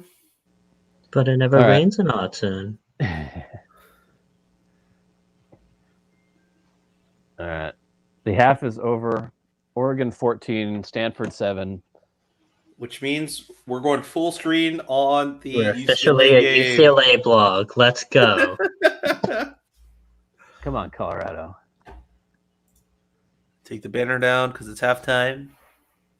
10-yard run on first down. Nice. Now, I'm curious for Stanford and Oregon, how many possessions we got thanks to Stanford's typical slowdown approach. I'm going to say 7.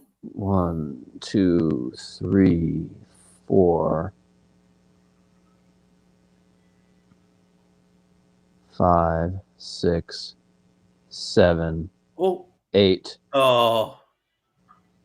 Wait. 5.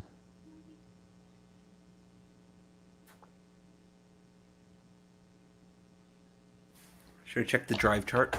I would count that as 10 possessions, negating that final possession where Stanford didn't really make an effort to score at the end of the half. It helps when Oregon did throw an interception on the first play of a drive. That usually does. Yep.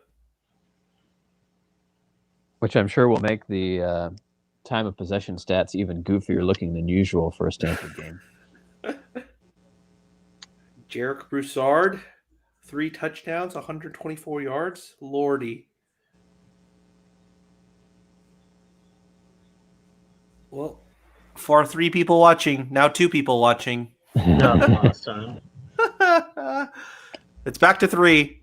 It's 5. Oh, well, we're monitoring chats. We're talking. We're doing. We're watching the Colorado UCLA game right now because the Stanford Oregon game went to halftime. But we're here talking. Avi will be here shortly. But 3 of us, we're just hanging out. So if you're watching on YouTube, make sure to hit that like and subscribe button. If you're just watching us on any other platform, or even on YouTube, chat with us. Talk to It us. feels like Oregon should be up more. They've got a 1.7 yards per play advantage, fewer penalties. I guess the turnover hurts. But it says here, 2 turnovers, and that's basically the only reason Stanford's still in the game.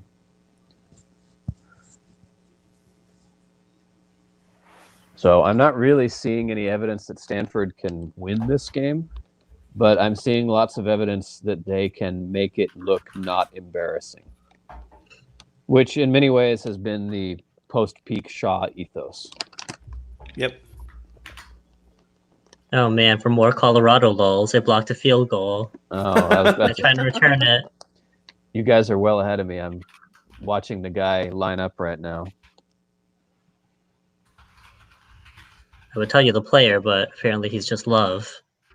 And I just lost my stream. Should be back soon enough.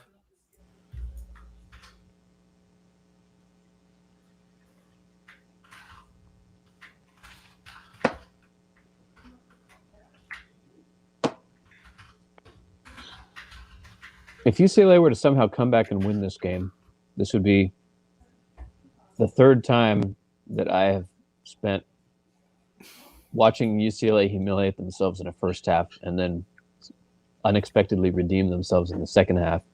Colorado, learn from Texas A&M and Washington State. Don't be them. I was gonna guess if one of them was that Texas A&M game, that Which Josh Rosen game. that was probably a bigger comeback in terms of pure points, but somehow seemed less insane than that last year's Washington State UCLA game. I don't think I watched that game last year. I don't remember it.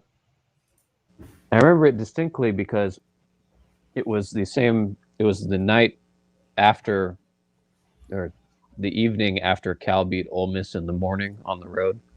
Okay. And it was just a bonkers game.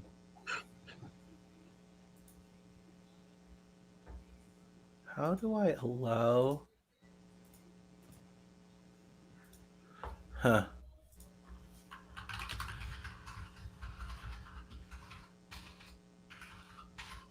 The final score of 67-63. Oh, that game. Yeah, now I remember it. Okay. I had to jog your memory because I knew you Yeah. would. Yeah, now I remember that mess. Okay.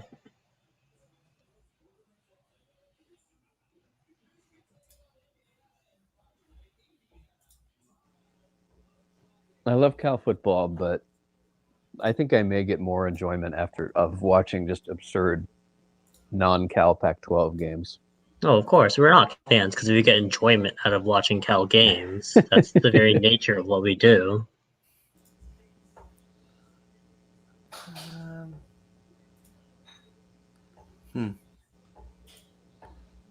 Permissions, advanced settings.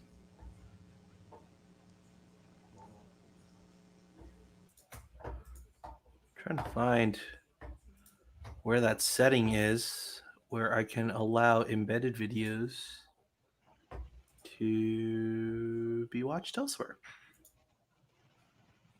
Are we going to replace us talking with like streams of UCLA highlights set to Jack Benny music? I mean, if you want. Oh, there it is. Allow embedding. There we go.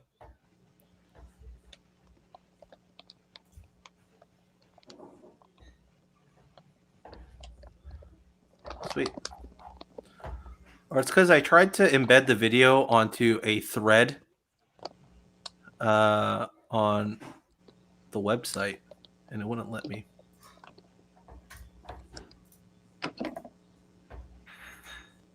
It says playback on other websites has been disabled by the video owner. I am the video owner. So Rob, you're getting in your own way. I just watched DTR pump once, pump twice, throw into the hands of a Colorado defender who unfortunately just deflected the ball instead of catching it. I was waiting for you to comment on that masterpiece. I think what I have to do is do that for... You feel the turnovers coming. Bring it in. Bring in those turnovers. Come on, baby. Do we have... 3rd and long. That's turnover time.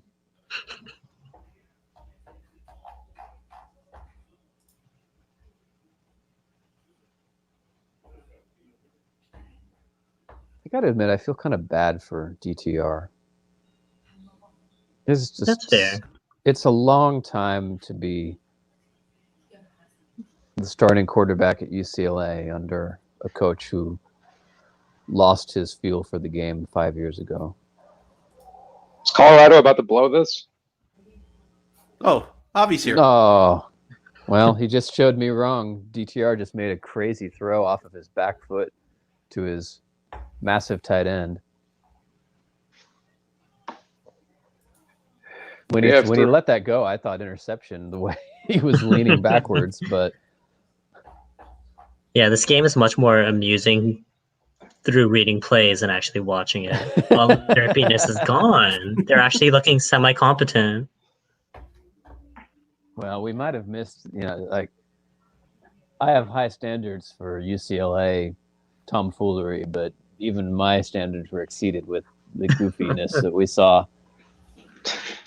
Well, DTR did just miss a wide open tight end in the end zone on that last play. Threw it to his wrong shoulder. Yeah, these games are really derpy today. It's a lot of guys missing routes, a lot of defensive. Avi missed out on a few things too. Yeah, what I miss? It was 35-7. What did UCLA do? I think they drove for a touchdown at the end of the second quarter. I wasn't Yeah. paying attention to that. DTR had a 66-yard touchdown run to start the half. Yeah. Colorado drove and then got their field goal blocked. Yep, that's pretty much it. And this game is now a 2-possession game. It might be a 1-possession game in a couple plays here. At least if they can convert this 3rd and 6. Believe in Chip Kelly. So UCLA, it looks like they have custom jersey names. They'll saw some love, saw some unity. Yeah, I think most of them have now officially changed their name over to Love. But I think that's the one that I've seen the most. I haven't seen any other names. I saw a Peace. Peace, love, unity. Is that the 3 words they're going for? I think Justice is one. I saw a Brown, which I admire the confidence in a guy who, like, all of his teammates are choosing to display positive messages, and he's just like, I just want my last name. I want you to know that I'm happy. Yeah, there was a funny one from the bubble. I forget what it was. Peace, It was Love, and Johnson. From the bubble. It was vote for Millsap. Was there really a vote for Millsap one?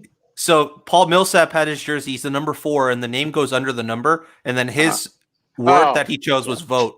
So it said vote for Millsap. That's funny.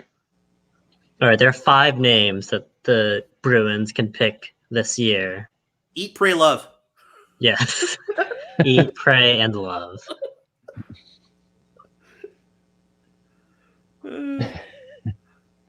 Now I'm imagining Chip Kelly assigning that book to all of his players to inspire their performance. I'm just picturing Chip Kelly being a fan of the Eat, and that's why their food budget's so high this year. What is that? What was it? Like 1.3 million? Yeah, something like that. That's just game day meals. Like that's not even like just the weekly meals they provide. Yeah. Like it's just on game days.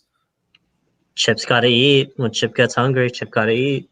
So here's the question then. Are they overspending or are all the other Pac-12 schools underspending? Like what's the line?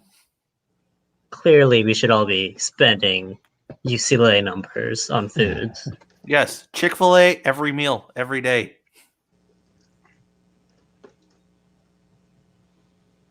Because apparently the one in Walnut Creek is owned by Calgrad, which is why I think they get their Chick-fil-A meals done from that Chick-fil-A. No also the shit, I closest didn't know one. that. It's also the closest one. I was in Right. Leland's neighborhood today too. I was at the Hillsdale Mall. I got some Shake Shack. Do you know what my neighborhood is? You told me where your neighborhood is. Hillsdale Mall's not my neighborhood. Isn't it somewhat close? That's a bit of a reach. Oh shit. Football game. We got a football game. Something just happened. I'm so Well- far behind you guys. This is a problem. That's why I'm not telling you what happened, but things are happening and numbers are changing. It's Stacked wide receivers to happening. the top of the screen. Oh, it's just straight up the middle. Equality did something that you'll want to keep an eye on. Right piece did something. I'm feeling at peace with the results of this stupid game. Shenanigans.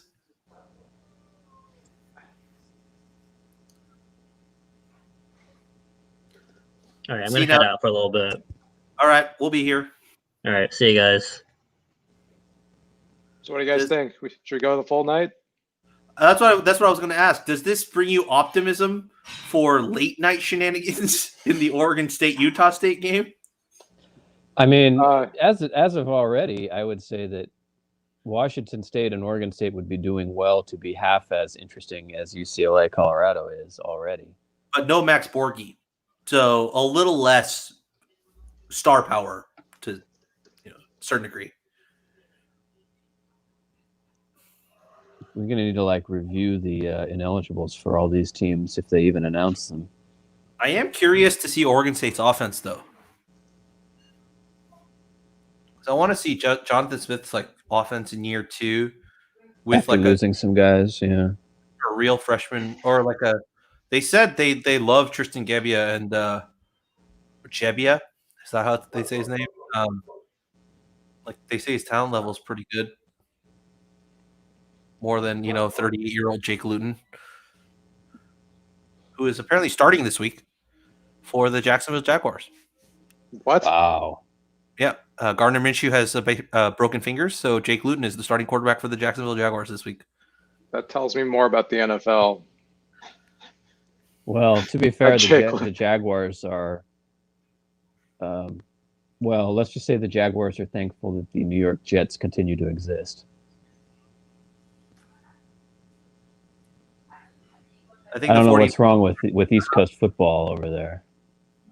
So we're down to 2 viewers, so we should probably do a little bump on the socials. We did. I mean, someone came in and was like, "I hope you guys aren't sad about the number of viewers," and we were like, "We're just." I mean, we understand. We're doing it just because we're having fun. Yeah, I mean, we're gonna watch this anyway, so That's what Nick was saying. He's like, if he's gonna watch it alone, might as well watch it with all of us. Oh my God.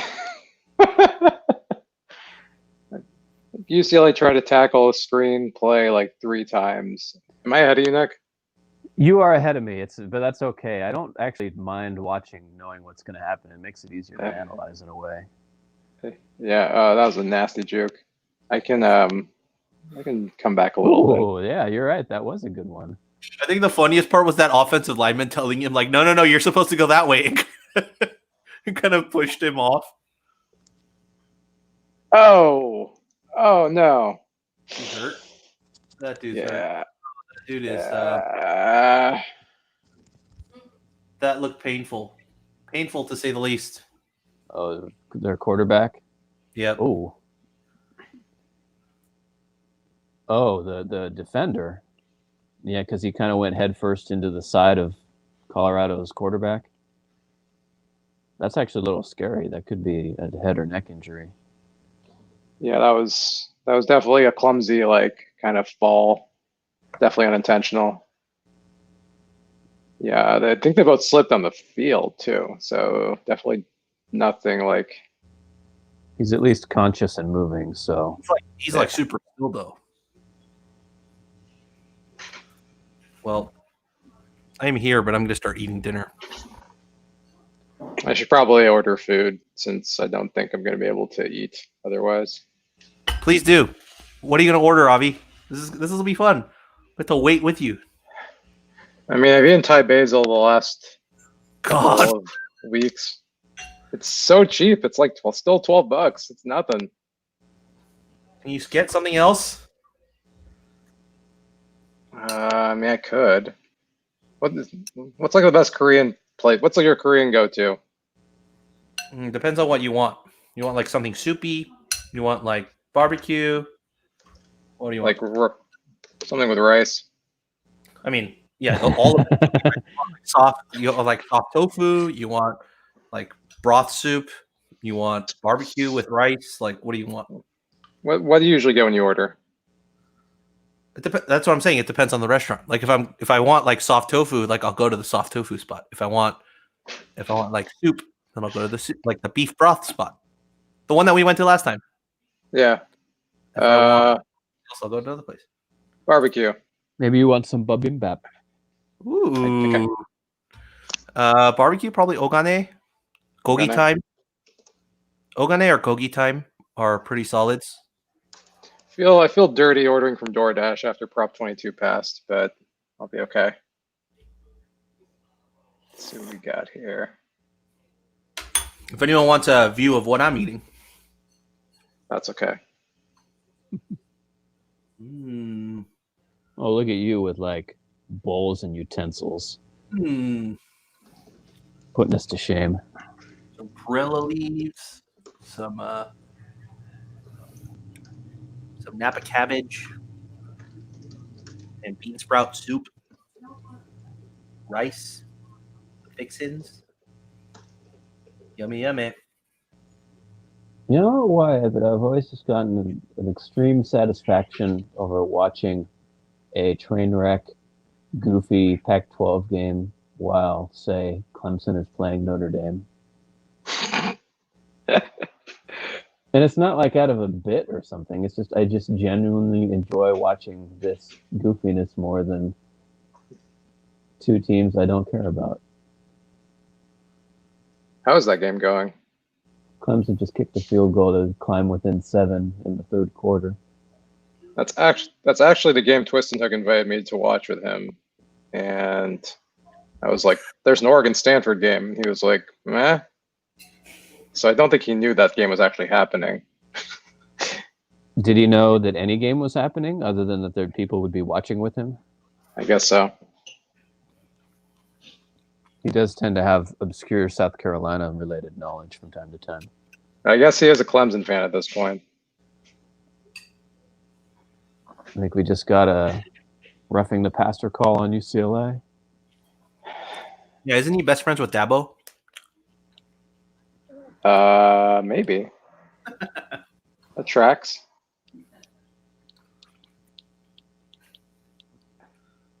It's kind of weird watching, like, I don't know what it is, like, but with this game and USC ASU, it just feels like the football players like not in the right position at like half the plays, because like these footballs are like either a yard ahead of them or like a yard behind them. Like something is like just feels like these guys have not practiced a lot because the technique just has been really sloppy on a bunch of different spots. And This that is makes one of the sense. This is one of those things that I struggle with, where I do agree that it's entirely possible that the quality of execution across the conference will be down because of the lack of practice time and Yeah. COVID disruptions and et cetera, et cetera. At the same time, we see bad, goofy football every year, all throughout the year. Mm-hmm. So it's really hard to pick out what is the fault of lack of practice time versus just what is the fault of bad coaching and 20-year-olds are weird at playing football. Why not both? Yeah. It just feels extra derpy this year. Like the USC ASU game, I tweeted that it was like one of the sloppiest football games I've ever seen. Like USC was running like a 10-minute drill with down 2 touchdowns. And I was like, what are you guys doing? You're down 14 points. There's like 7 minutes left and there's no urgency at all. And then like the offensive linemen aren't like even blocking right. They're like all upright for the most part. Yeah, I think some teams just look better than others at this point. For what it's worth, I thought ASU looked competent. Sharper. Yeah. I think it really has to do with the restrictions, because you can tell that like the ASU's been practicing a lot more closely because they haven't had the restrictions that California schools had or Oregon schools have had. Well, yeah, ASU and Arizona both had like pretty much full spring practices. Yeah. Washington too, I think. Which is hilarious in its own right, because you had ASU players going to Twitter and saying like, if normal students aren't allowed to be here, why are we here? Yep. And it's like the total opposite of what like a lot of other players were. It's just like, just let us play. Well, it's fair. It was a very weird dynamic. So all the things Colorado just scored. They did on a sneak. Colorado's offense looks really good. Like, I'm actually surprised. It's hard to split out from UCLA's pretty consistent defensive issues, though. Yeah, but I'm trying to see, did Colorado even hit 40 points last year? We were talking about this while you were off the air. Colorado was 11th in the conference in yards per play last year and lost some key players. So this is either a credit to the new offensive staff in getting them ready to play, or a gigantic demerit to UCLA's defense generally? I'm willing to believe both. So Colorado, they scored, the most they scored in Pac-12 play last year was 34 points. Let's Against see. I'm going to ASU. guess. I was going to guess. Oh, sorry. Arizona. Guess number 2. Who do you think was the second team they scored the most against? UCLA would be a decent guess. They only scored 14. They lost 31-14. Oh, how about that? State. The answer is USC. Oh, 35-31. They lost 35-31. Classic Clay Helton.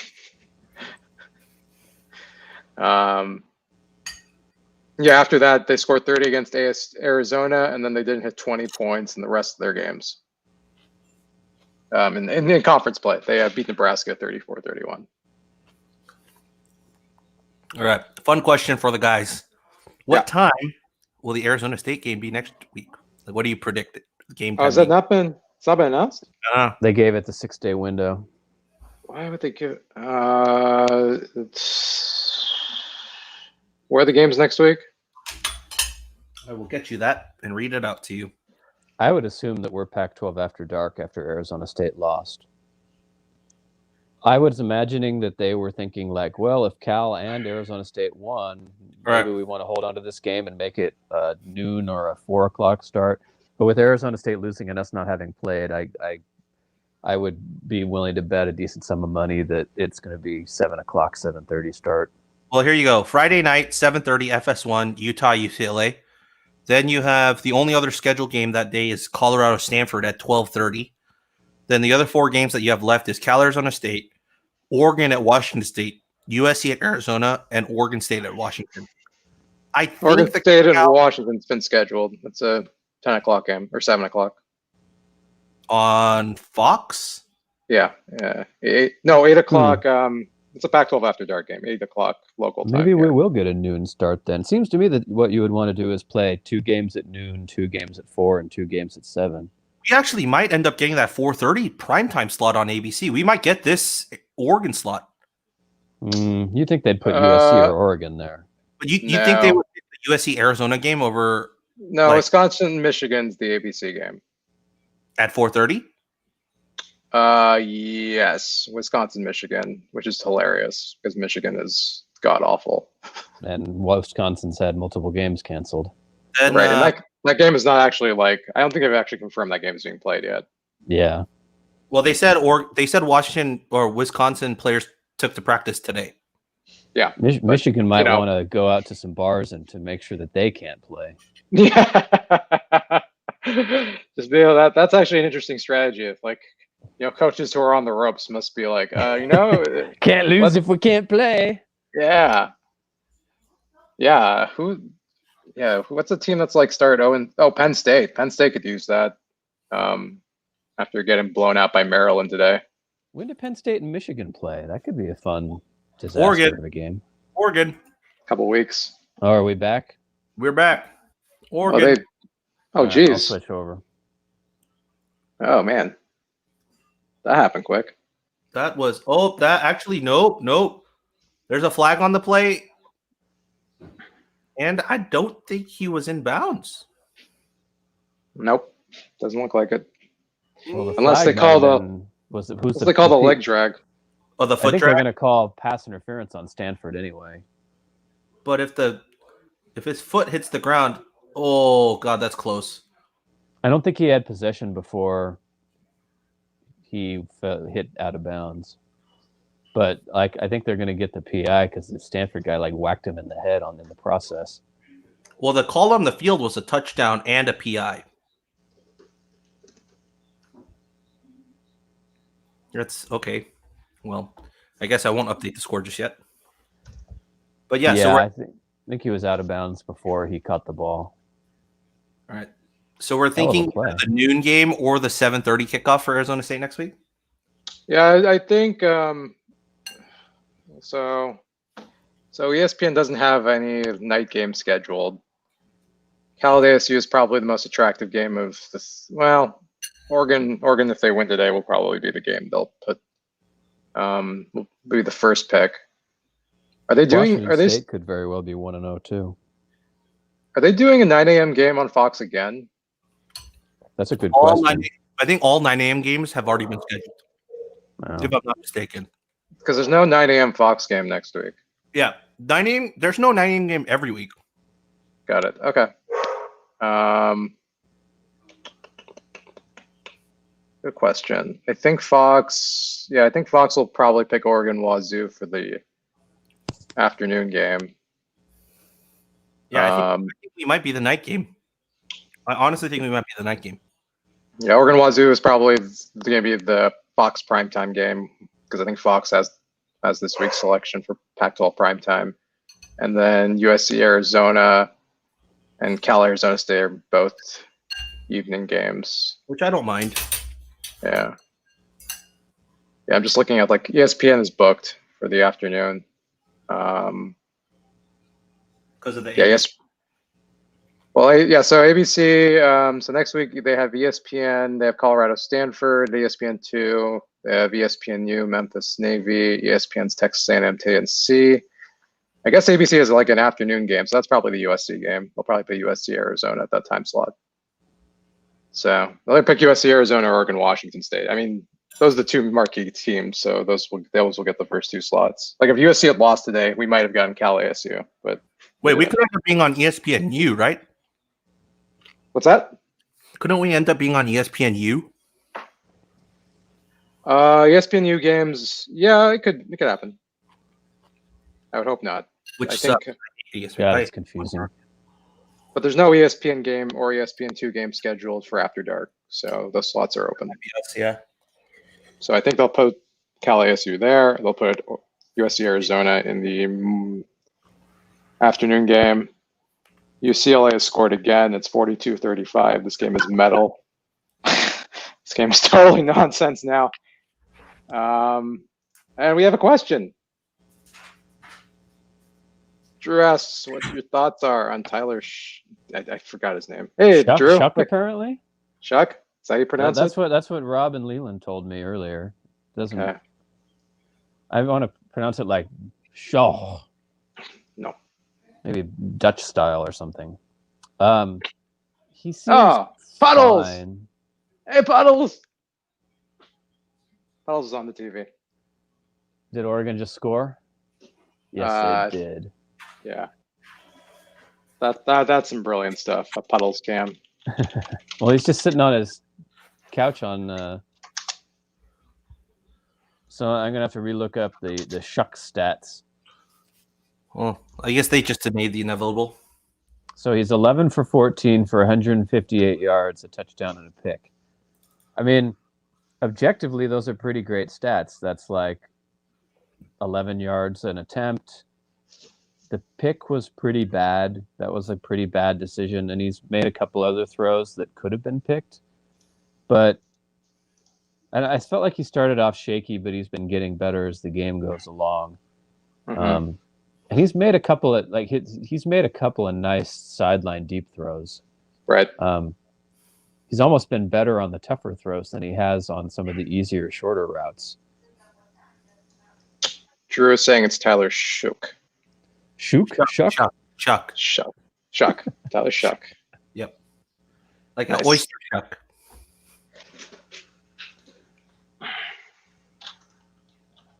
I'm trying hard not to make knee-jerk reactions based on half a game of football. Although this entire season is going to be knee-jerk reactions based on how the limited amount of time anybody's going to get to play football this year.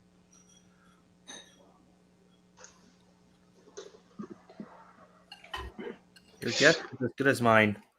So yeah, this is basically the Cal Stanford game from last year, except Stanford is worse.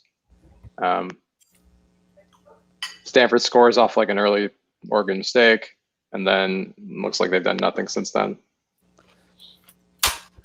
Yeah, well, I think basically what happened is Oregon stopped giving up yardage on 1st and 10 runs. Mm-hmm. And it's odd to me that it took Oregon that long to figure out that Stanford was one-dimensional and to shut them down, but it was Right. probably a matter of time until that happened anyway. Well, Avi also missed Chet Toner missing 2 field goals.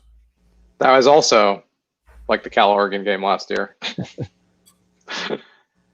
I just remember being an Autzen, just like every time Cal came down the field, I was like, this is a must score. We must score here or we're going to lose. Even though it was 7-0 for like forever. Yeah, well, when you play at Autzen, you probably need to hit on every single one of your scoring opportunities. Especially if Cal got game. What do you think they got? 4 scoring opportunities, maybe? If I remember correctly, they had 5. What was a turnover on downs, and they had that turnover, and then I think I'll just look it up because we have the internet. Touchdown, missed field goal. What is this? Intercept.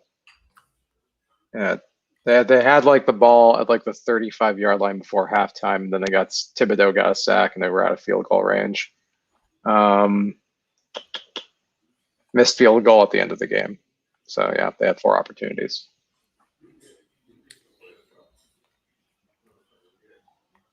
Now, honestly, if we get 13 points, we might have won.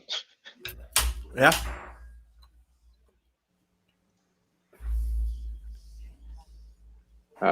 For commenters, let me see if I can bump that up real quick.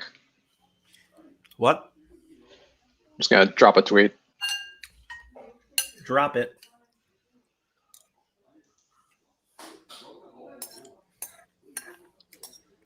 I'm trying to think of what I could do to entertain our viewers right now. I guess really the only thing I've had consistently the entire game is laughing at UCLA, but they're coming back. They're depriving me of the joy of laughing at them. On the other hand, this has opened up the possibility of a heartbreaking, crushing UCLA defeat rather than a blowout UCLA defeat. So there are more intriguing options on the table. They just don't open up until late in the game. Do you think, 5 minutes for that. Nick, that Chip Kelly has figured it out? This offense is looking pretty good now. So I haven't really been watching when UCLA does good things. Got it. Maybe he has, but I haven't seen it to comment on it. Got it. So I've only watched it a little bit out of the corner of my eye. I will say they do appear to have a pretty good tight end. Yes, they do. So UCLA in their last couple of drives, let's see, two plays 75 yards, 36 seconds. 6 plays 77 yards, 86 seconds. 4 plays 75 yards, 82 seconds. So that is actually kind of what we expected when Chip Kelly came to UCLA. That kind of like quick hitting efficiency. Though what I'm guessing based on what little I've seen, it's that UCLA has more or less abandoned the run game. They're going on a 2-to-3 pass or 2-to-1 pass to run ratio, and their running backs aren't like, to the extent that they're running the ball, it's been DTR. I don't know how many of those runs DTR's had has been scrambles. Well, Felton has been atrocious. Felton had like 7 carries so far. Yeah, they're not really handing the ball off to their running backs. They're basically just putting the ball in DTR's hands and hoping that he can do stuff, which I guess has been working. Yeah, it's weird because it's like incompletion, 45-yard completion. So it's like immediate boom or bust, and it's like boom or bust in kind of the ratios. With a capital B. Yep. Just a note that Oregon, the duck mascot, they named it Puddles Cam, so it's finally canon. Did Oregon clear that name? Or was that solely ESPN's discretion? I guess ESPN did it, and I guess they're cool with it. We'll see. The debate rages on. Now the question remains: when Cal plays its next home game, how many times will we see Avi in the stands via his cutout? What's the over/under on that? 0. Like that you can see on the broadcast? Yeah. 0. You're like I at feel the like at the 50, like 5 yards up. Like as long as it's in within like the 40 to 40 range, like you're gonna be pretty visible. They're gonna focus in on like the first row, and then that's probably it. It's really hard to see mine. I think if you know aren't, where like, it is, go you up could there. probably like freeze frame and find it, but I doubt that you'd be able to pick it up like with the naked eye. I mean, my goal is to go and take pictures with it. That's the goal. That's also my goal. To take a picture with your own cutout. I was gonna dance with it. Sneak into the stadium. Yeah. Now, what style of dance? I think is an important question to ask here. Polka. I was gonna go with the weave. You're not gonna do like the worm, like along the bench On top of it. on top of it. Yeah. Also, just gonna probably be like old school, old style. Well, Avi probably has one of those TikTok dances memorized that we're not privy to. Yeah, just like Exactly. Yep. Like Yep, that. There it is. Stanford is moving the ball. They are. They are at the Oregon 30. Clemson just tied it up. I guess. Colorado with Bruce. Is that Broussard? No, that's not Broussard. Broussard is 22.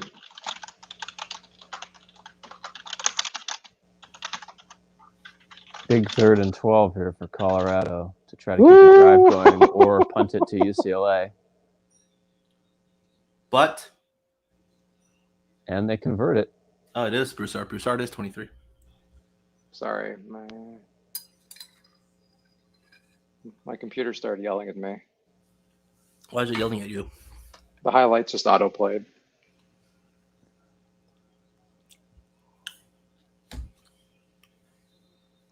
Austin Jones. Stanford have another one of those annoying tight ends. Well, Austin Jones is the 4-star running back from Bishop O'Dowd that we tried to go after, but No, they got this guy named Fisk. That Oh, yeah. sounds familiar.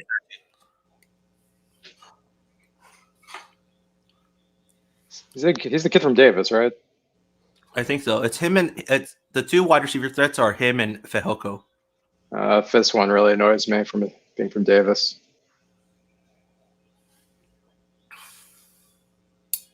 I think my next goal is when I go back to Davis is just to decentralize like how important it is to go to Stanford, because that's like the dream school for like Davis high grads. Are you from Davis, Avi? Yeah. Huh. How did I not know that? Swear we've talked about this. But, Probably. yeah, Davis High is just big about like getting into those private schools. So, but they usually aren't good at football, which is weird. So like when I saw like a recruit coming out of Davis, I was like, what's going on? Our football team is like 2-10 like every year. Another 3rd down for Colorado. At least this time they're in field goal range, although the field goals have not gone great. So let's just convert this and avoid the issue. Oh, that's not going to work. Had a Stanford guy is- at the line. So Stanford's been able to move the ball, it looks like a little bit, but they just seem not to be able to finish drives. I think it's hard the way the style they're playing offense to string first downs together is rough. It's kind of like bend but not break offense. Yeah, like the big plays haven't really been a thing for them. It's And like again, like I'm looking at Jack West's quarterback stats, and it seems all right. Colorado hits a field goal, so that helps pad the stats out a little bit. Dang, man. Is Colorado the surprise team of this year? No, I don't think you can. you can't front anything. Well, by Not from a surprise, home win over UCLA. by surprise, I mean not finish last in the division and maybe finish 5th or 4th.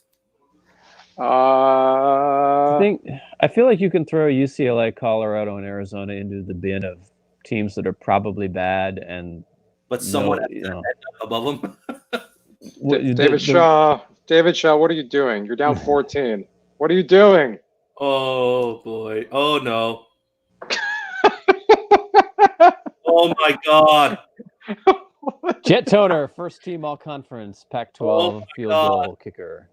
Oh no. I don't understand. It could be 21-16 right now. Just not a good idea.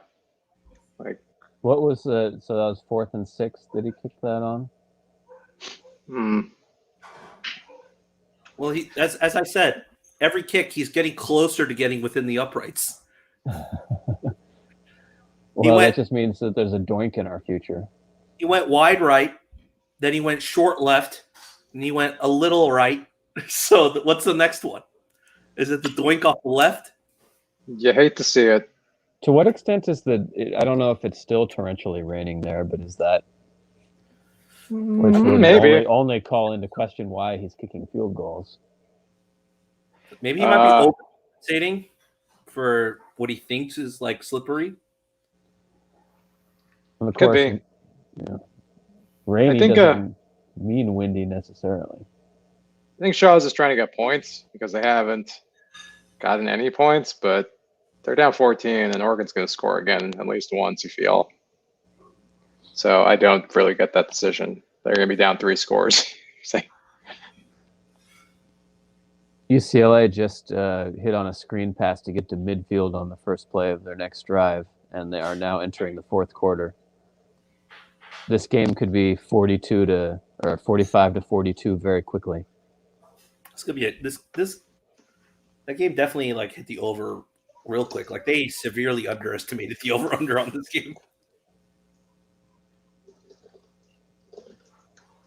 Yeah, I'm very surprised to see Colorado's offensive production just because I didn't know like any of the players on their team, and they hadn't really shown much last year. Who is their OC? It's the boost that you get with a new coach, right? It's just like it might be one of those initial things where they just do well and then it kind of just tapers off a little bit. Oh, it looks like they retained their OC from last year, so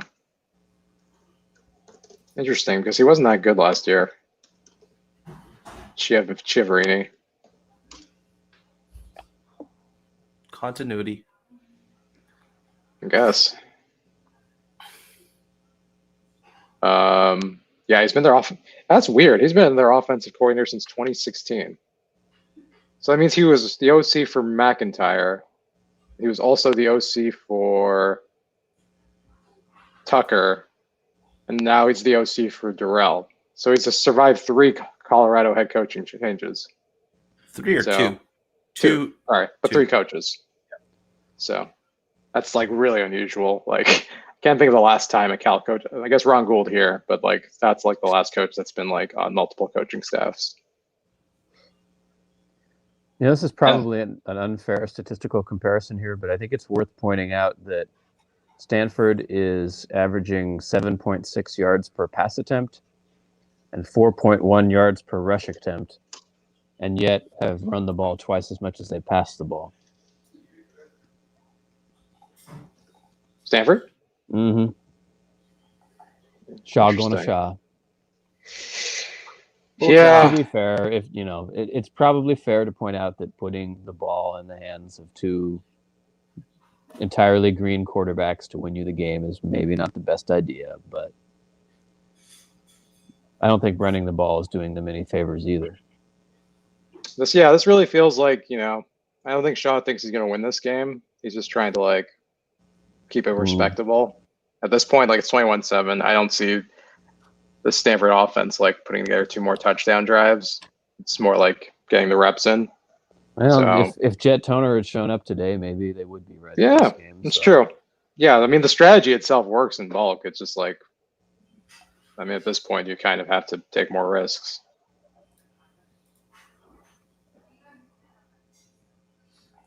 Since that's an interesting stat. UCLA has multiple 28-point comebacks since 2004. Were you offline when we were talking about the Washington State and the A&M comebacks? Because those are the two that we're aware of. Yeah, those I think are the two games. Yeah. Oh, another player's down. Ever Stanford. Hmm. So, why does it feel like John Wilner is alluding to that Davis Mills is out because of COVID? I would assume it was a negative antigen test, but it wasn't, or it was like the false negative, or like it's like the test before the test, right? So it's not technically a COVID positive test, but it's like he didn't pass like the original test, so they have to go to the second layer, right? Because there's two layers of testing. One Well, is he like doesn't say that he got a COVID test unless you guys saw a tweet that says it, but he basically says here, where'd it go? Where did it go? Oh, we don't know details, so conclusions are tough, but Stanford QB Davis Mills is out, yet we'll presume the Cardinals has a QB available because the game was not canceled. This is before the game started. Meanwhile, one DL positive shut down Cal. oh wow, See, like that's Wilner spinning narratives. Well, Wilner has come out in against the city of Berkeley's actions, and it's pretty clear that it's clear foul on Colorado to preserve a UCLA drive. But sorry, it's pretty clear that if Cal were playing in any other city in the country, they'd be playing a football game tomorrow. But they play in Berkeley, and Berkeley does things their own way. Mm-hmm. It's different. I know a lot of people are upset. I know whether it be red or yeah, I mean, it's tough. I definitely feel bad for the players, and obviously we haven't talked too much about Cal not playing today. But I mean, Berkeley is just following guidelines that no one else in the country is following. It's just kind of frustrating that Cal is just gonna get like a lot of like scorn because they're doing things right, and no one else is. I find that eminently frustrating that we're being held to we're doing the things right and not getting much credit for it. Ooh. Oh boy. Ooh. First and goal for UCLA. I don't know if that was what you're reacting to, Avi. Yeah, I know Well- I'm a couple seconds ahead, so I'm trying to be a little innocuous. For those who are joining us, we're here. We're not watching the Cal UW game. This is the not Cal UW stream. We are, in fact, watching the UCLA Colorado game and also the Stanford Oregon game.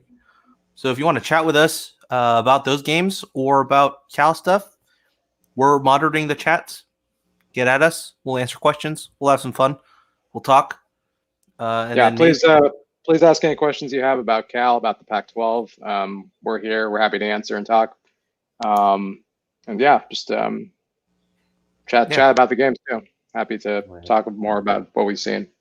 if you're watching on YouTube, please make sure to hit the like and subscribe button.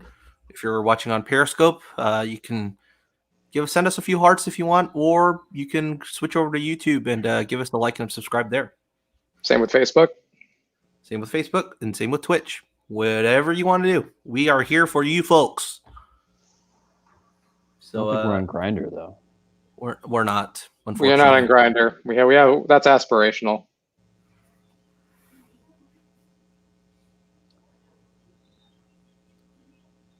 Ooh, we got a 4th and 1 coming up for UCLA. We know what Chip's gonna do. Run it. Oh, timeout.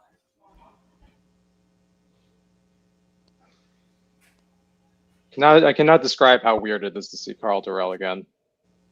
It's just so weird. Like The ghost of It's- Christmas Dorrell. Carl and Chip both in the conference. Like, can we bring back Tedford somewhere? Like my first year of writing about Cal was Carl Durrell's last year coaching in the Pac-10. It was still the Pac-10. The UCLA. It was 2007. Right before Mora. Right before Neuheisel. That's right. It was Neuheisel, then Mora. Yeah. Yep. That 2007 loss was one of the most frustrating Cal losses that I can remember. Yeah, see, I managed to block out most non-Oregon State 2007 losses. So that UCLA game, we can talk. I don't want to talk too much about it. I was going to say, Hey, I don't need you to, but if you want to, go ahead. This is just in the context of Carl Durrell. Carl Durrell got booed, I think, twice in that game by the UCLA fans, because I think he had a 4th and 1 on his own, on like the 42-yard line. He got ready to step to go for it to get the offside, called a timeout, and then let the clock run out to draw the offside, and then the whole UCLA stadium just started booing. Because he punted. So and then Cal lost that game. So it was not a great experience to like Khalil Bell run all over us. Also an Alteron Werner game. Yes, I do remember that part now that you bring it up. Alteron Werner. Thanks, Mike. Avi. You're welcome. I haven't heard that name in forever. Oh man, we had 25 people show up and they're all gone. What just happened? I think No one wants to watch anything. To be totally fair, I think what happens is Periscope's not conducive to watching a stream long term. It's more YouTube. YouTube is way easier to have like up and it just go. Whereas Periscope like takes up your Twitter and stuff, right? It's like you're not, unless you're on a computer. So Well, I think the other thing that's probably happening is like if you're on a desktop, you can listen to us and do other things. But if you bring us up on your phone, you're either watching us or nothing. Yep. So you jump in and out if you want to check something on Twitter or look at a stat or whatever. That's why it's probably best, like on Cal game days. Oregon scores. Oh, what a juke! Am I behind you guys in the Oregon game? Yep, I'm behind you guys. I somehow caught up. My goodness, Oregon. That's probably a game. I think so. Yeah, there's I- no way we could Stanford's probably- scoring 21. We could probably switch over to UCLA, Colorado. I mean, I have both up, but let me just change the score here. 28 to 7. The duck Puddles is doing push-ups. Yeah, this one's a wrap. Oh, we got back just in time for UCLA's 4th down attempt. That was bad. What? Why didn't he And keep? UCLA. UCLA. I'm going to count that as a turnover. That counts. So that's number 6. That Landman? Was that Landman with the stop? Looks Yeah. like, yeah. I Yeah, guess- you're right. That was a clear keep to me. He would have had to beat a guy to the edge, but I think he you know, could. that's- I mean, he's TTR to a Colorado offense outside. Looked like a cornerback, but I don't think he. yeah, Zero was there, had the quarterback assignment, but like I would rather try to beat one guy in space than Mhm. try to plow through a line that's imploding around you. Well, and his body shift. He was like shifting inside already. If you had kept it, you already had that half step on him. Yeah. Now you've picked up like multiple pet peeves in football in this game. Punt returners that don't field the punt and quarterbacks that never, ever, ever, ever keep the zone read. Like, why do you run zone read if the quarterback's not going to read it right and not keep it? Your guess is as good as mine. That drove me insane in the my- Sonny Dykes era. It's gotten a little better in the Wilcox era. I think that's a flag. What? I think that kick went out of bounds before it went into the end zone. Oh, got it. Oregon kick. Stanford, Oregon. The kickoff, I think, went out at the 1 yard line. All right, Colorado, time to drop 50. Oh, we're going deep. Yeah, there we go. Yeah, I don't think this UCLA defense. I think there's a bit of an issue with them. I don't understand this 4. What is this Looks front like they're no running? safety back there. Yeah, they're running a Yep. 4-2-5, and the safety is somehow not covering the middle of the field. Because like I'm very he beat confused. the corner on an inside route, and then like it looked like a middle linebacker kind of realized, oh crap, we've got somebody over the top. I better run and make that play. Or maybe that was the safety who got sucked in. I'm not sure what the deal was. It's I mean, I Davis can- Mills. It's Davis Mills. What? And Stanford has life. Wait, what? Davis Mills entered the game. Wait, oh no, what? sorry, not Davis Mills. Tanner McKee. Okay, Oh, yeah, I was okay. like, that would be a big story. if He got Davis a Mills negative. was He in got the a game. negative test at halftime. Tanner McKee. And Stanford is alive. Did they score? No, I they're think they're on the they verge of the red zone. they threw like a 40-yard pass downfield, which was caught. I don't know if I'd count that as alive. Maybe not dead. Well, if they score here before the end of the quarter, maybe. I don't know. I think I kicked the field goal now. First and 10. False start. That just sets up the field goal. Mm-hmm. Do we want to do Oregon State Wazoo, or how do you guys feel? I'm leaning against. Okay, that's fine. I mean, only 2 people have watched pretty much us all night long, so we shall see. Any questions, anyone? We got a couple new visitors. That's 6 people. 8. 8. We don't have too much farther to watch. Yeah, And, we're on. Yeah, we're we'll focused on UCLA, Colorado right now. Looks like. And then we'll be off for the day, and then we'll be back next week for the Arizona State Cal game at whatever time that ends up being. How much time is left in the Oregon Stanford game right now? It's So it still- does at the end of third. There's Okay. it's that What I'm curious to see is if the Stanford Oregon game can finish ahead of the Colorado UCLA game despite starting like 40 minutes later.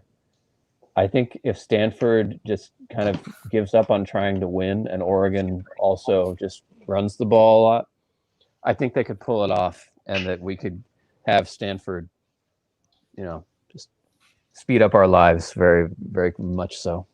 please.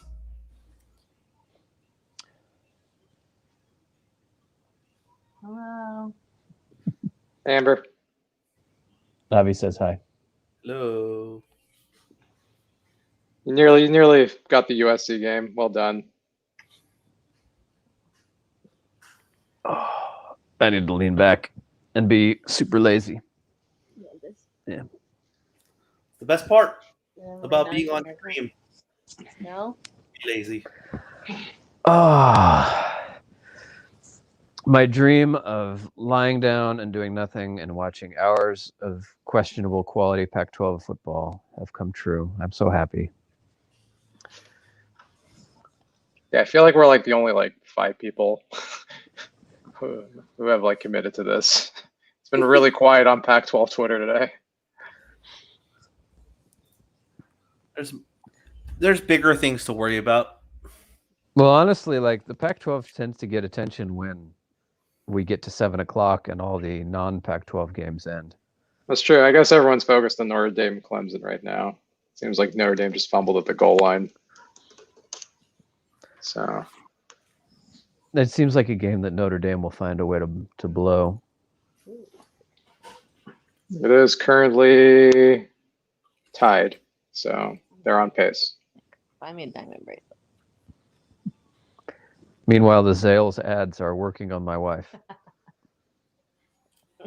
Not They run them. Every kiss begins with K. They runs with them. What?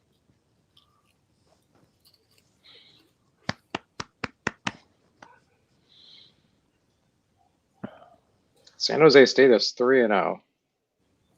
Yep, with Nick Starkel at their starting quarterback spot. It's fair. So have we learned anything particularly interesting or unique about any of these teams? Like, I think we learned that USC is a talented team held back by their coaching, that Arizona Well- State is good but not great, Mhm. that Oregon is probably the best team in the North, but there are enough question marks that you can't be sure, and that Yeah. Stanford is a really boring, limited team. I feel like mostly we're like confirming our prior assumptions so far today. Yeah, the only thing that's gone off script is maybe Colorado's offense, and to a lesser extent UCLA's offense. But it also might just be a mixture of bad defense. Yeah. So it's hard for me to like make any prognostications about any of these games. And Stanford, Oregon has basically gone to script. If you told So- me ahead of the game that like Colorado would beat UCLA by 10, which we're probably going to get something in that ballpark, I would have shrugged my shoulders and said, yeah, sure, that sounds reasonable. Yeah, I think the biggest surprise for me is East Colorado. I mean, they seem to like they're effective. Like the production they're getting is not like bit bang or bust like UCLA is. It's a lot of methodical, like a methodical running game. I think they're over 200 rushing yards and 200 passing yards. So it's been pretty balanced on their side. So that's kind of my Colorado as the surprise team is actually looking pretty good right now. I will say that I would feel a lot more comfortable if Colorado could score a touchdown on this drive. They got to convert a 3rd and 8 here to avoid kicking a field goal because I don't. Yeah. A 13-point lead makes me feel nervous after what happened this morning, whereas 17 points is probably game over. On the other end, this is an Asnaro defense, so they'll probably score again. True. Well, looks like they're going to be kicking the field goal here. So. Yep. Hook it. Nope. Rob's just rooting for a close game, huh? Yep, I'm just rooting for insanity. I don't blame you. We were 15 minutes from when the Cal game was supposed to start. Sigh. So Puddles only has a desk. Doesn't only have a couch. He has a desk. He has basically the same thing I have, which is this bookshelf, the IKEA bookshelf. And he's got like a. Where does Puddles keep his drug stash? Good question. He has a little. He has a little wooden closet too. Well, the closet is clearly where the drug stash is. Clearly. Ooh, we got some Thai food. The last place. Larry. Oh. Are you looking at the Clemson Notre Dame play? No, I'm watching. I'm still watching Stanford, Oregon. Oh, Staying loyal. PI right at the goal line. Oh, I guess Stanford will make it a little interesting.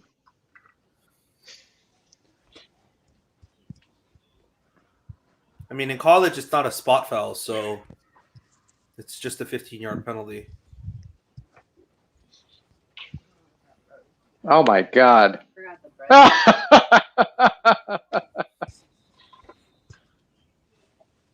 did Stanford do something to make you laugh, or? Yeah, Stanford did something funny.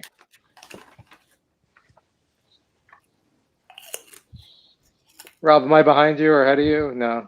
Do you watch the PI call? Yeah. I haven't watched the play after the PI call. See, I've gone all in on Colorado, UCLA, so I'm not even pretending to pay attention to Stanford, Oregon anymore. No, the tight end fumbled at the goal line, but the Oregon guy dropped it, so I think it's 1st and goal.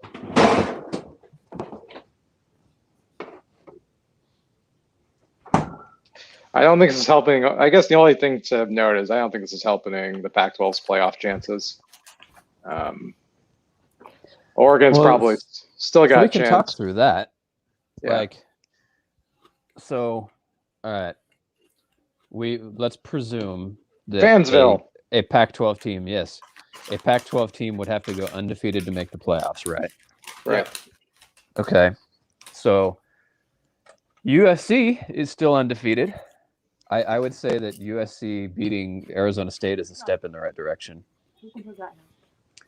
Oregon is going to beat Stanford. That's a step in the right direction.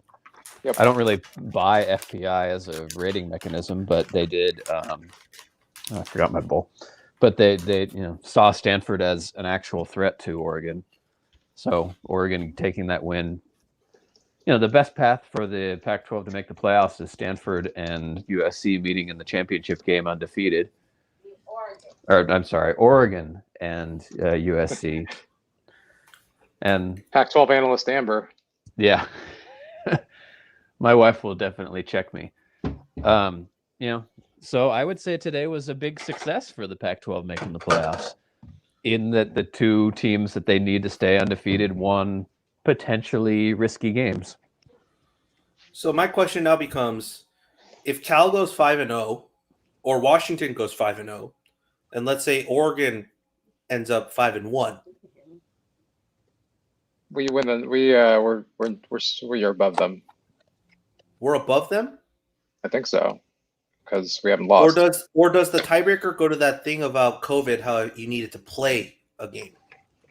How does that work? I haven't even looked at the tiebreakers. One of the tiebreakers this year is just like playing a game. Like if you like, But there's just no the number of tiebreaker if games. we have this. What's a tiebreaker if we don't have the same record?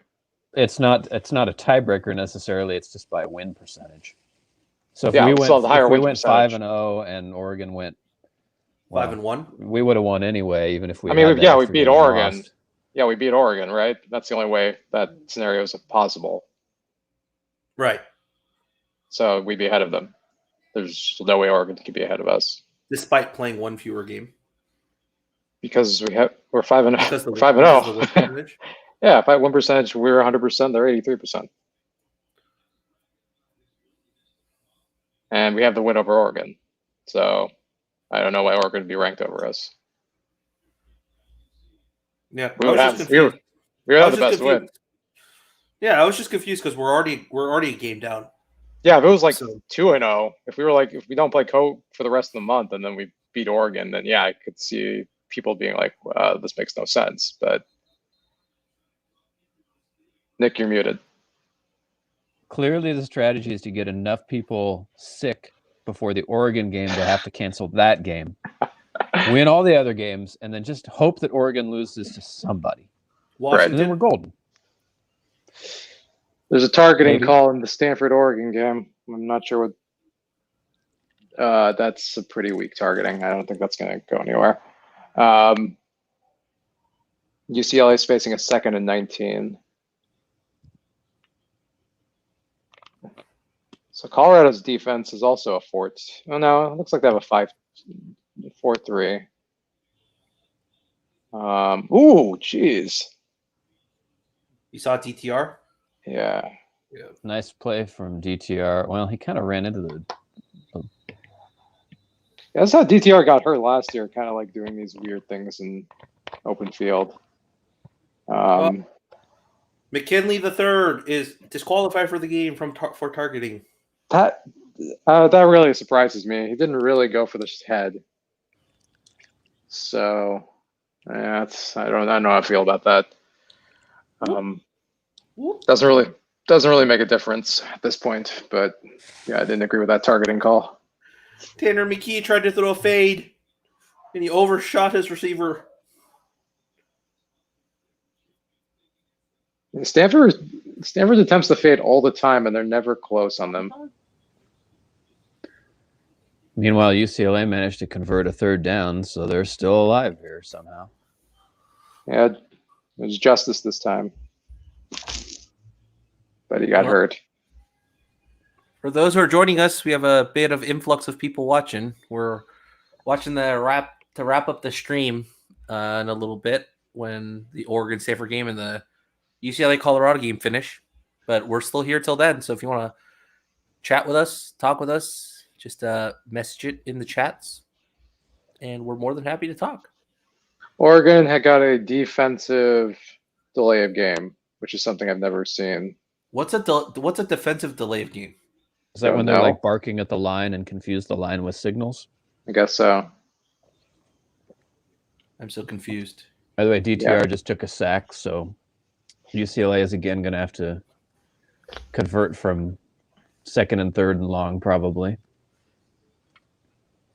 Stanford tried another fade, and it's offensive pass interference. So that's hilarious. Yeah, the wide receiver pushed. The fade was so high in the air that the wide receiver was like, I can't get there. So he just threw the defensive back to the ground. That's what happens when you don't practice fade routes. You need the trash can drill.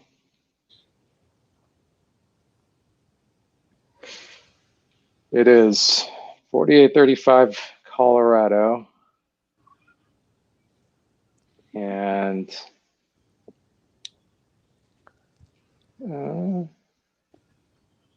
DTR is in trouble. Yeah. Colorado's not Yeah, UCLA seems to go quick, and now it seems like now the pace has slowed down. They're Well, back they're gonna have to go for it on 4th and 11 now. By the way, I'd Yeah, like there's to no- make a quick observation. DTR is the greatest ever quarterback at faking to scramble one direction and then turning his shoulder to scramble backwards even more, and then taking a 20-yard sack instead of a 10-yard sack. He is the Yeah, a best couple of ever those last quarterback year. I have seen at running backwards with no actual plan at all. He really does not like contact. It's He a is like gift. so afraid of it. He is like always backing up and he does it again on this play. That wasn't a great play by him, but at the same time, he gave his wide receiver a chance to catch that ball, and they didn't He help him did. out.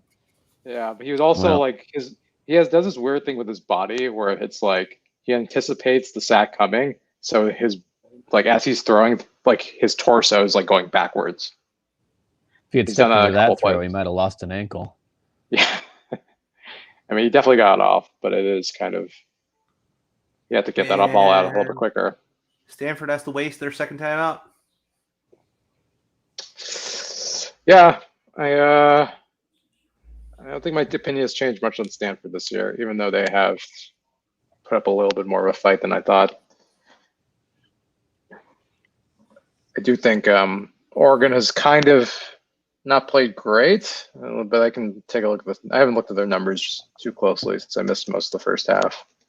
I mean, if Oregon hadn't turned it over twice in the first half, this game could be, 34-7, even worse. So, yeah, this is also a Stanford team that doesn't have their starting quarterback, whatever that means. as true.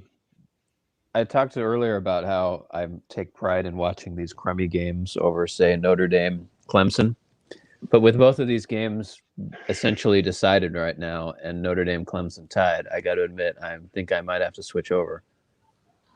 There's 9.5 minutes left. I think the Colorado UCLA game is about to wrap up. So if you want to switch over, if UCLA doesn't score here, I say we shift. Well, the they Colorado already ball. gave the ball up. I guess I shouldn't say it's over because it's almost the exact same situation as ASU USC in the morning. Yeah.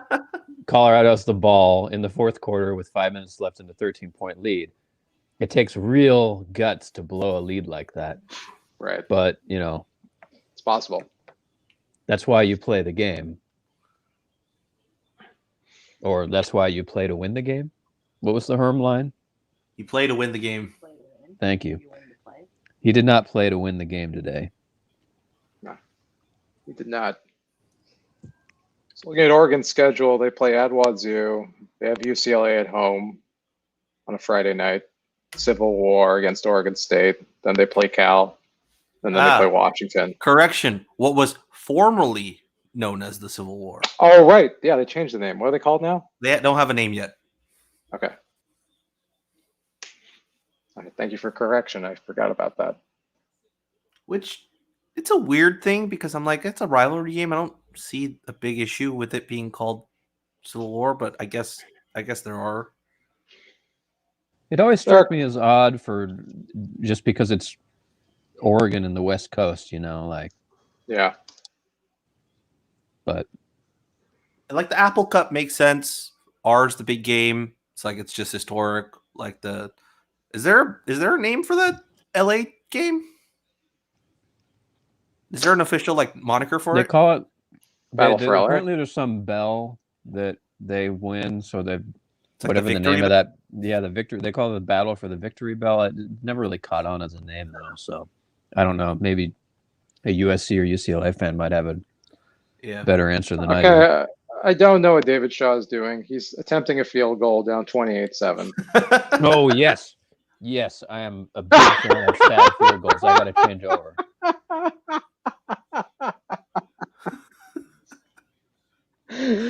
Please let me be in time. Yes, I'm in time for the sad field goal. Oh my God, it's inside the 10. This is great.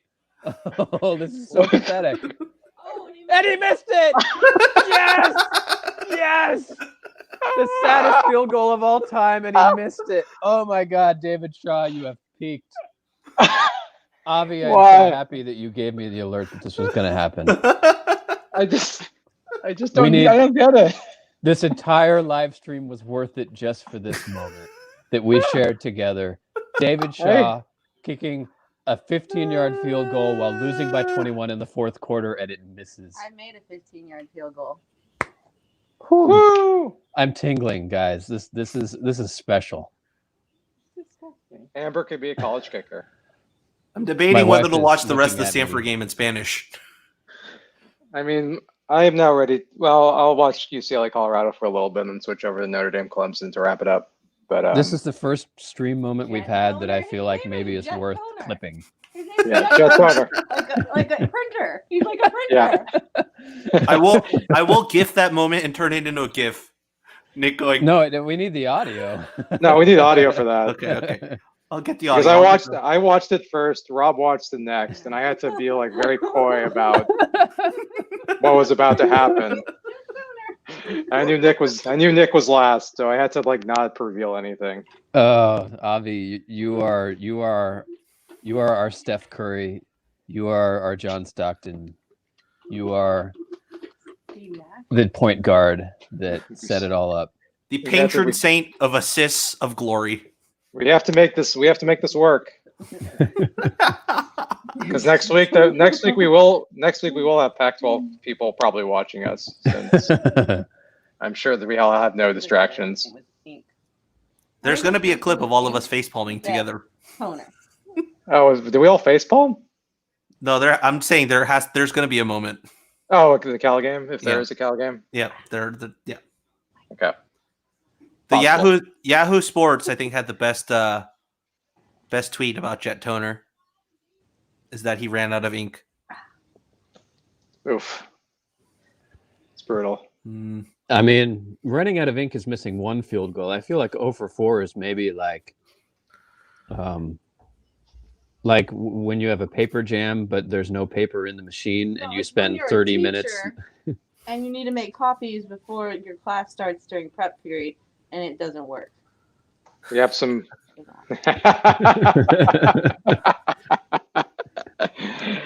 That's good. Because the previous teacher left it jammed. We're here to I- please. I totally forgot what a printer looks like, so I'm really happy to know they still exist and are frustrating everyone. We do have a comment here from WAKA on YouTube. Your reactions was better than watching the sad Stanford field goal fail. Change to Notre Dame Clemson now. Did we get That's a how we do final it. number on how long that field goal was? Let's see.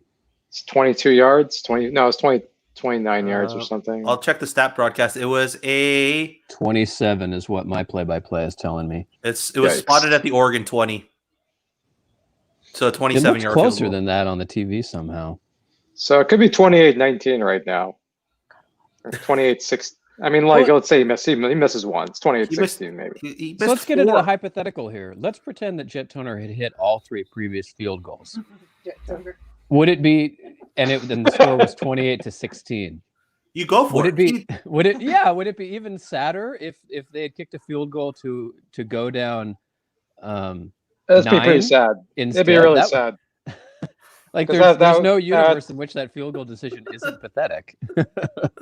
I mean, the last one was pathetic. They were down 21-7. He kicked a field goal on fourth and I think 5 from like this 15. And now I have to open up Twitter because I'm sure. Well, nobody's paying attention to this game because Clemson Oh! and Notre Dame is coming down. To the UCLA. final. UCLA. Because What? UCLA has life. Wait, I don't know what's going on. Let me look. I'm behind you. Are I'm we stuck. in? Are we now in onside? kick UCLA has territory? life. Kind of. Oh. They blocked the field goal attempt, and UCLA Oh. now has life. We're getting some good I Carl Durrell guess. faces. We're getting some Carl Durrell faces, Nick. He's I mean, back. they They're still gonna alive. have to score twice in 320. That's what we said about the USC game. And then You know, Carl Durrell face is still satisfying even with the mask in the way. Yeah, it looks more dignified now. It's like who's the guy who has the big beard? Oh, that's the guy who puts his hair. this is like how it all started. I like how this is like how we all came together over Carl Durrell memes, like in 2007, and now we finally get to all enjoy it. Now we just 13 need- years later. Would USC ever consider hiring Mark Sanchez? Because that would mean- bring us full meme circle. I will say I was not impressed with Graham Harrell today. Like I thought his play calling was like really strange. It seemed like they realized early on that Oh, they weren't going to have yeah. time. Colorado! What, pick six? He ripped the ball out of the tight end's hands and just Landman just started running the other way. So there's enough time for one more UCLA turnover? Yep. Yeah. Okay. Rob, Hmm. we got to work on you got work on your point guard skills. That there. looks So like I it might be overturned. I Oh, feel like that okay. ball might have been knocked loose by the UCLA guy hitting the ground. let's take again. Tight end down the field. I think he might be down. Yeah, you might be right. Yeah, this I is need coming the other back. angle. But I think UCLA Right. stays alive. So Rob, But- here's what you got to do when you're like ahead of us. You just got to make noises. Well, I wasn't sure if you're actually watching the UCLA game or if you're watching the Clemson Notre Dame game. No, I'm still came- watching UCLA Colorado. I came back when you You said said that it was like UCLA still a had game. life. Yeah, we'll switch over. After this position, because I think it's coming back to UCLA. Oh, his knee down was even earlier than his back. Yeah, that Yeah, should I be think- overturned. Yeah, it's coming back. Ball's not even moving when his knee hits. This was fun. Stanford has 16 rushing yards in the second half, which makes sense. Yeah, as soon as Oregon figured out how to stop the run, the game Yeah. was over. Oregon has first and goal. That happened quickly. Yeah, our worries about Oregon's defensive line was alleviated quite quickly.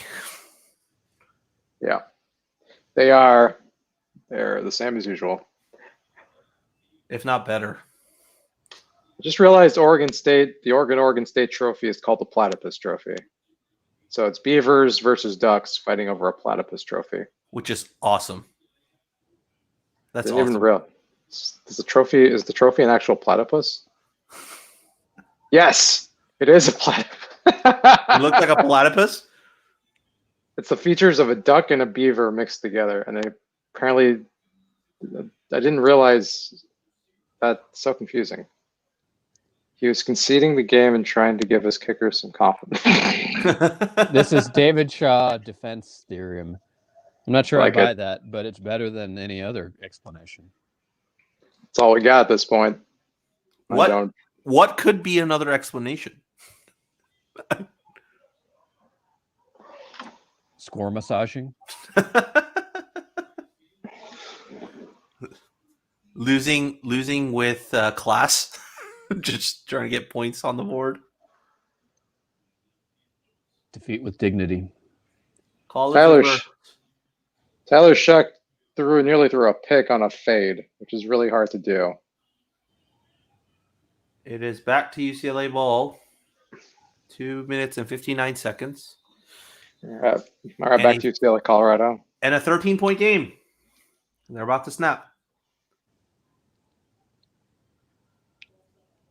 So Colorado is running a 4-2-5 as well, so it looks like a lot of nickel in this game.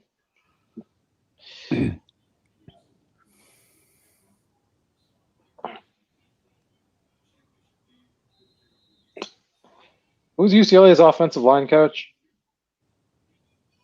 I Because do not know. DTR has been getting hitting a lot. Who? I don't even know who's on their coaching staff.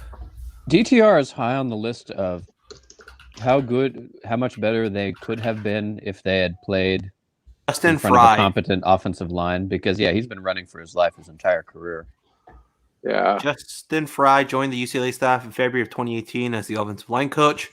Arrives in Westwood after serving as the running game coordinator and offensive line coach at Boston College the previous 5 seasons. And in December of 2018, he was promoted to UCLA's offensive coordinator / offensive line coach. Yeah, I'm not impressed with his work. They've looked really bad the last 2 years. Or actually all 3 years. Like I haven't really seen any improvement. Oh, he's the co-offensive coordinator? Yeah. Who's the other offensive coordinator?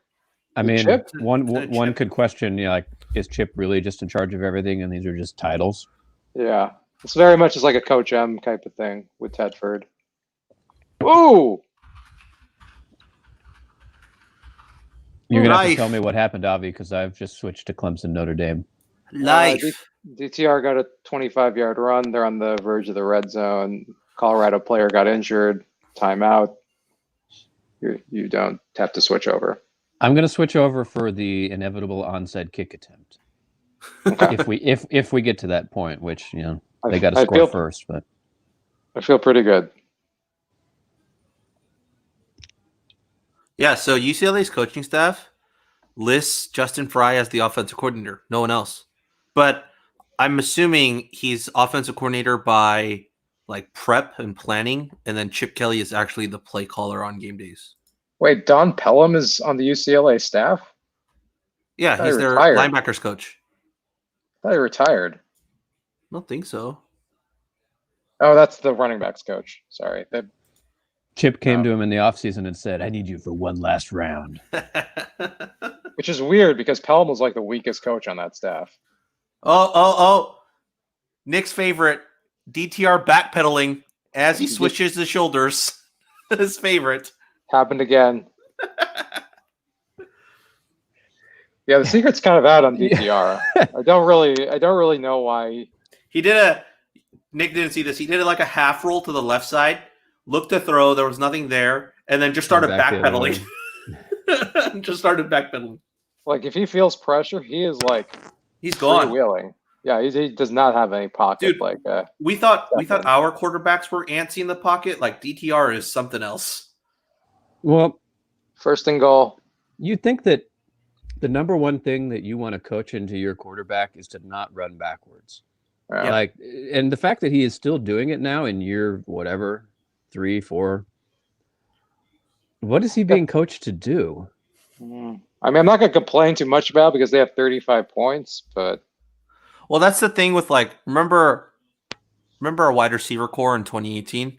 Like Yeah. Andy's biggest qualm with that wide receiver core was that whenever they caught the ball in a crossing route, they do the thing where they like dip back underneath like the line of scrimmage to like try and get more space to run outside.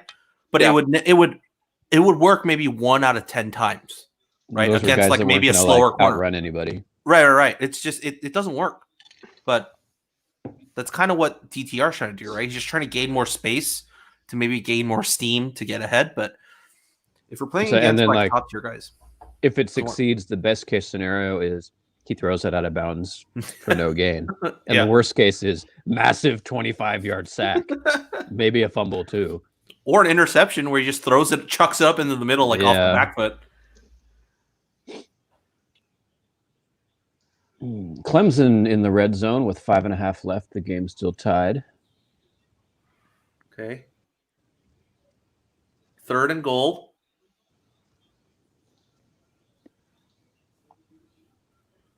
Two minutes left. Yeah, I mean, I guess I'm the most impressed this week at Colorado. I mean, I did not expect 48 points from them. They've been pretty impressive. We've been And- talking all year about how like Oh, somebody in Stanford. this list of bad Oh, teams is going to have to. Stanford. Oh, Stanford. So Were Stanford they just miss had another field goal? Oh, you missed Or, that. so what? Did Oregon go for it on 4th and goal? Touchdown UCLA. It's a one touch to score game. So onside All right. kick time is coming. Onside kick time. It I mean, was like a 65-yard run.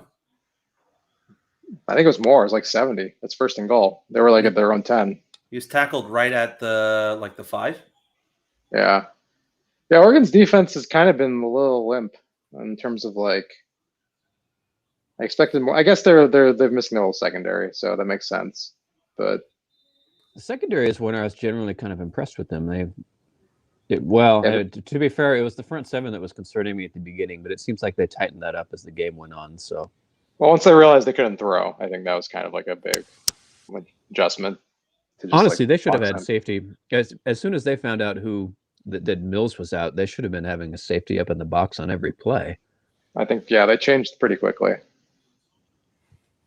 But yeah, Let's I mean, see. Stanford's kind of moved the ball down the field a lot. So Yeah. they just haven't finished drives. I really Okay. want Oregon to stop Stanford here and then for them to go for another field goal. Nope. They're on the 2. 2-score game. Touchdown, Stanford. I can't decide which score is flattering which team in that game. Question.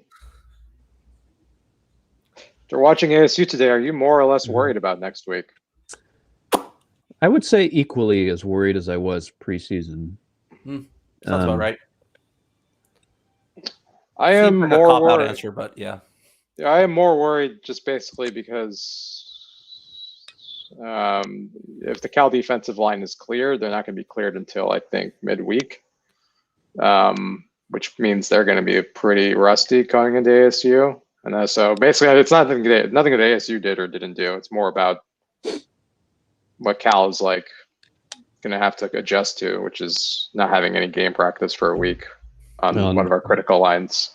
ASU has the advantage of having played a game, and Yep. although we at least get to have game film on them, and they don't have anything on us. Maybe There's that's That's some true. offense there. They have no Yeah. idea what offense we're running out on there.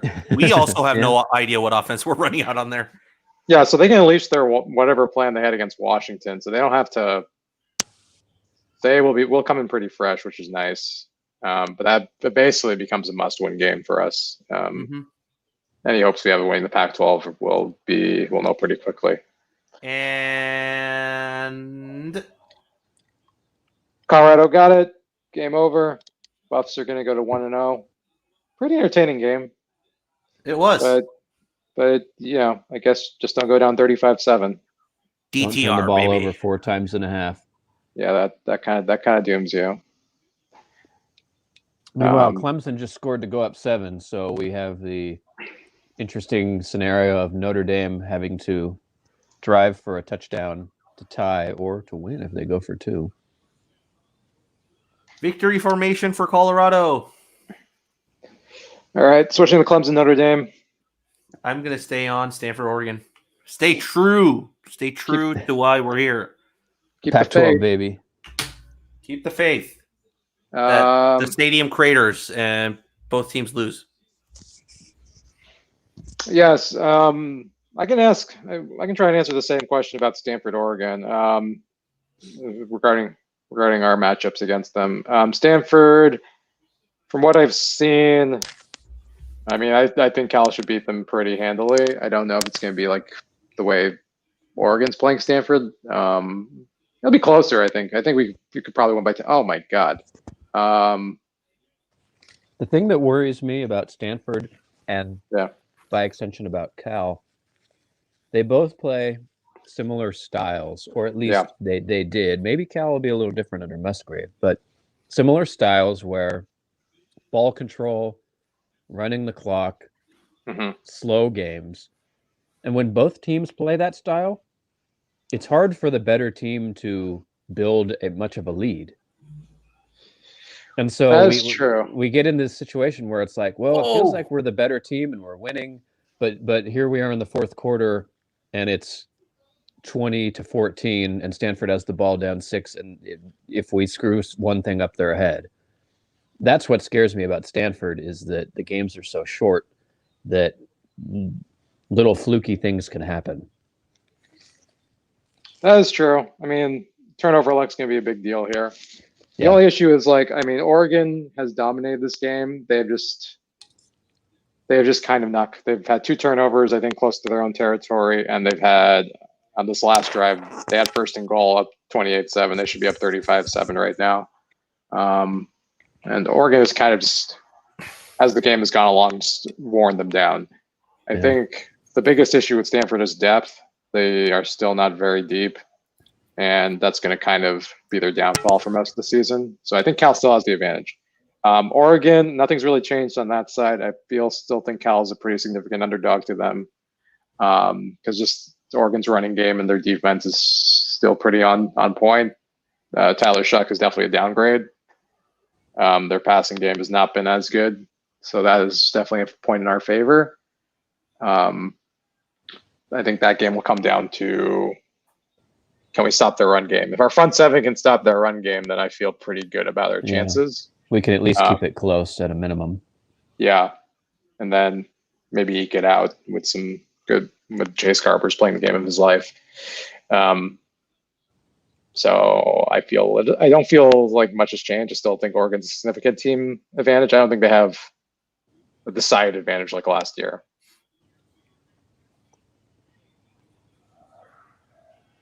Ooh. Notre Dame's got a couple of plays I mean, here I think against obviously Clemson. the They're best, moving the ball. like Oregon's thing, the Oregon game is just going to come down to the line. Like, can our offensive line get just enough like stops or get just enough holes for our running backs to get through? Yeah. And can our defensive line get just enough stops in their run game and maybe pressure Shuck just a couple times enough for our defensive backs to make plays? Like it's not it's clear cut. Their talent level is significantly above ours on the line on both sides. So we just need the one or the few handful of times for it to lean our way. And I think that's probably the way we win the game. Also, another thing to note, I think one of the underrated things about the Cal Oregon game was Mike Saffel got hurt, like I think on the first drive or the second drive. We basically didn't have our starting center. And then we also started. There's no Will Craig. Mettauer goes in as a true freshman on the road in Autzen. Yep. We had a few false starts. A few false starts, and then we also don't even have our starting quarterback. Yeah. So I think last year's game to be within 10 was kind of a gift because of some turnovers also, but we played them pretty well for the most part. We just didn't finish drives. I mean, like Ashton played out of his mind. Like that was Ashton's, I think, best defensive performance the entire season. Ashton maybe for of sure his career. Yeah, probably. That probably got him like a first round or was it second round? Third round. Okay. That probably got him like his tape was really good in that game. I think the big thing is no crowd noise, which is great. Mm-hmm.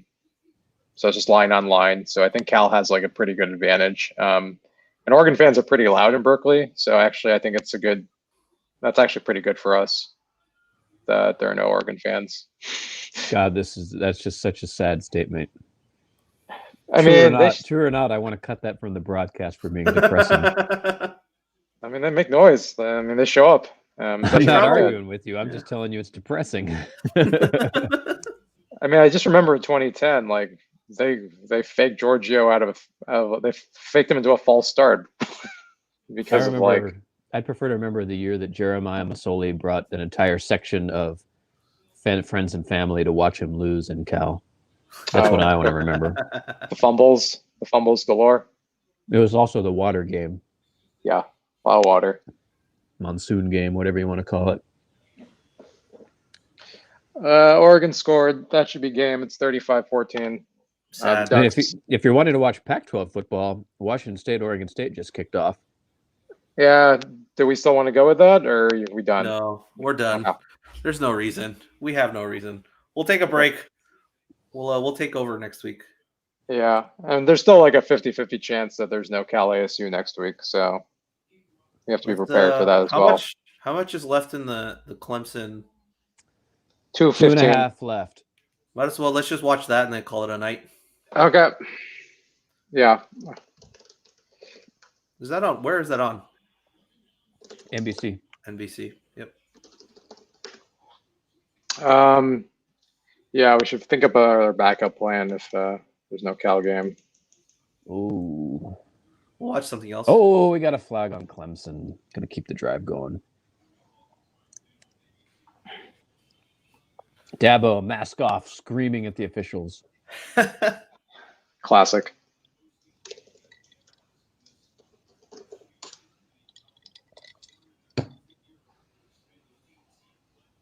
That was kind of a weak call, I will admit.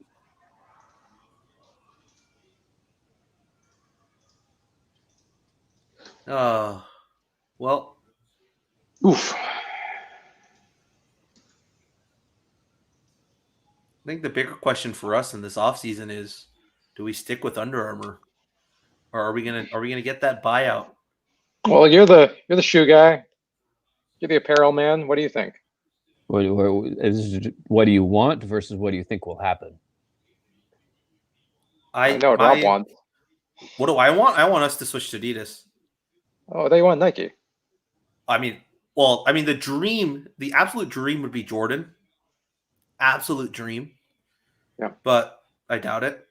So since that's the case, I mean, if we go back to Nike, like, I don't think we're going to get a good deal with them anyways. I think Adidas is Nope. probably our best option. And I think we can get a pretty good deal with Adidas, in my opinion. Yeah, a little bit less. Huh? Probably a little bit less than the Under Armour deal. Yeah, definitely less than the Under Armour deal for sure, but definitely more than what Nike would probably offer us. Yeah. Wow, why do we have a spike in people watching? We have 40 people watching I tell people we're watching the end of Clemson Notre Dame. So right as we're about to end. I mean, that's what we got. If you guys are here, if you have any questions about Cal, Wait. ask away. If you have any questions about college football, Pac-12. I missed something. Clemson has the ball now. I thought. Wait, what? Did they pull away the pass interference call? This is what happens when we watch games without the sound on. I thought Notre Dame got a first down on a pass interference, but I guess they pulled the flag away. I don't think there was a penalty. There was a No. penalty. They turned over on downs, so it's. I think Yeah. it's all over. Well, They have timeouts. Unless It's one first down and the game is over. and even without the one first down, it's like fairly close to under a minute. Oh, there is a flag though. So was it a pass interference or not? It's pretty close. Questionable. Yeah, I don't really hate the call either way. Yeah. I think the reason I prefer the no call is because the Notre Dame wide receiver pushed off to get separation, and then the Clemson guy kind of came over the top, and it's an equal level of contact on both sides. So Clemson got a holding, so I think it's Notre Dame. How much time is left? How many timeouts does Notre Dame have left? Notre Dame 2 has 2 timeouts, and there's 2 minutes left on the clock.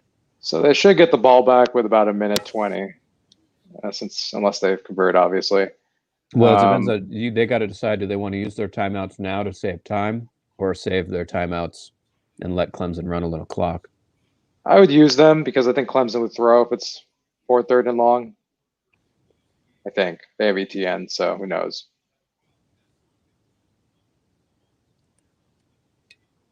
Is Trevor Lawrence playing today, or is it still No, it's DJ. DJ. It's Okay. DJ. Yep. Although he's bizarrely had been on the sidelines, which So it's weird to me that he can be on the sidelines but can't play. Well, I think anything regarding college football this year has lacked common sense or understanding of science, so that actually does not surprise me at all. The mesh masks just blow my mind. Yeah, they're still why doing bother? this. Just don't wear them. Like, if you're not going to take this seriously. I feel like they're like someone is like it's like some guy that everyone knows, and there's just like, oh, I have a great deal on masks because these coaches are like pretty insular and like their experience of the world, so they probably just are like, hey, this guy recommended me a mask, and then everyone just like adopted it. Or like not like that, but like a business that is like trying to profit off the pandemic. Like, I don't understand why like they take it off when they need to talk. That's the whole point of having it on, even when you talk. I guess I should take off the Stanford score now off the banners. I don't know. I like seeing Stanford down 21 points. It makes me happy, even if it's not, newsworthy. Yeah. Thoughts on the Stanford-Oregon game. Stanford's not good. Oregon is good. That's kind of my thoughts. As expected. It's hard to tell. No Davis Mills, hard to tell too much. Yeah, we kind of diagnosed how the game would go, like after a drive. Yeah, Shuck is Stanford good. is so predictable. Yeah. A lot of it comes down to that. It's just what Stanford's going to do most of the time. Even more so because exactly as soon as they put out the personnel onto the field, like when they're about to snap, like exactly what they're doing. And you see any 22 or 21 personnel, it's like, oh yeah, run. If it's any 12 or 11 personnel, yep, run. If you see any 3 wide or 4 wide personnel, run. Play action. If you see any T formation, run. You see shotgun, it's a pass. That's the only time you know it's a pass. Yeah, dude, I know. I'm still surprised that Tavita Pritchard's still the OC. I thought this would be the year Shaw would be like, let's try something new. But Oh wow. Notre Dame. third Okay. and 14.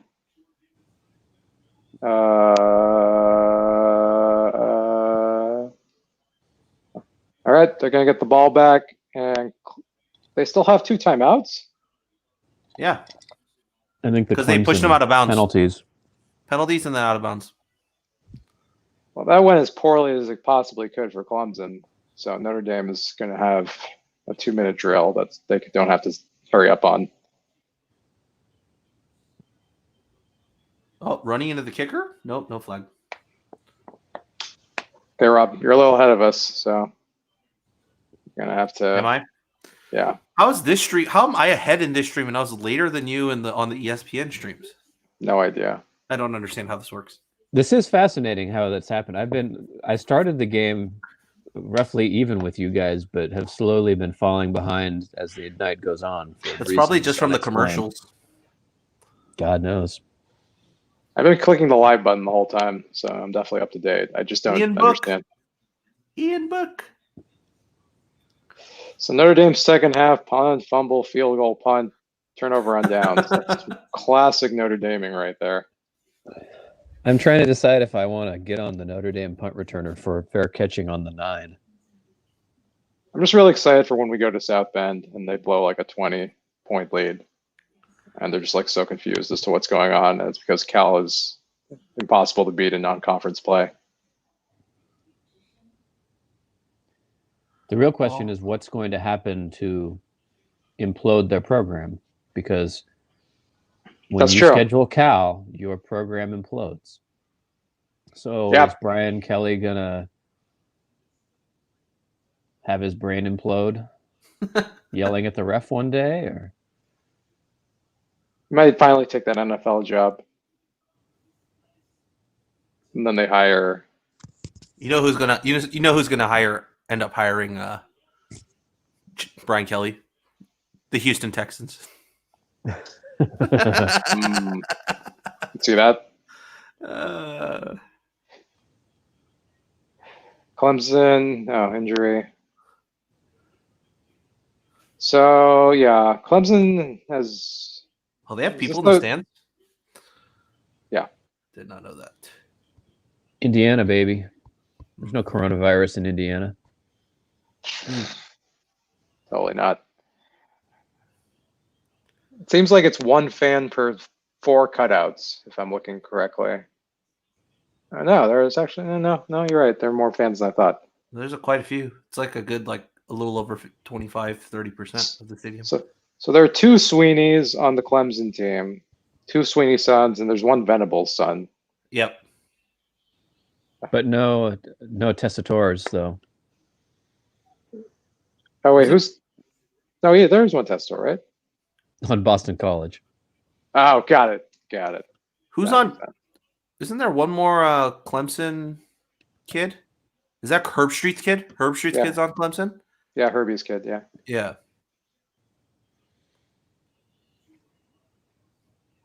Guys, So did you know that Ocho Cinco's kid is on ASU's team? Yep. I totally did just. Oregon State couldn't win that battle. So sad. Oh man, I'm looking at this playoff picture, and it's like Clemson, Alabama are pretty locked if Clemson holds on today. BYU. I mean, I have very mixed feelings about that. I have totally transparent feelings about that. I don't want it to happen.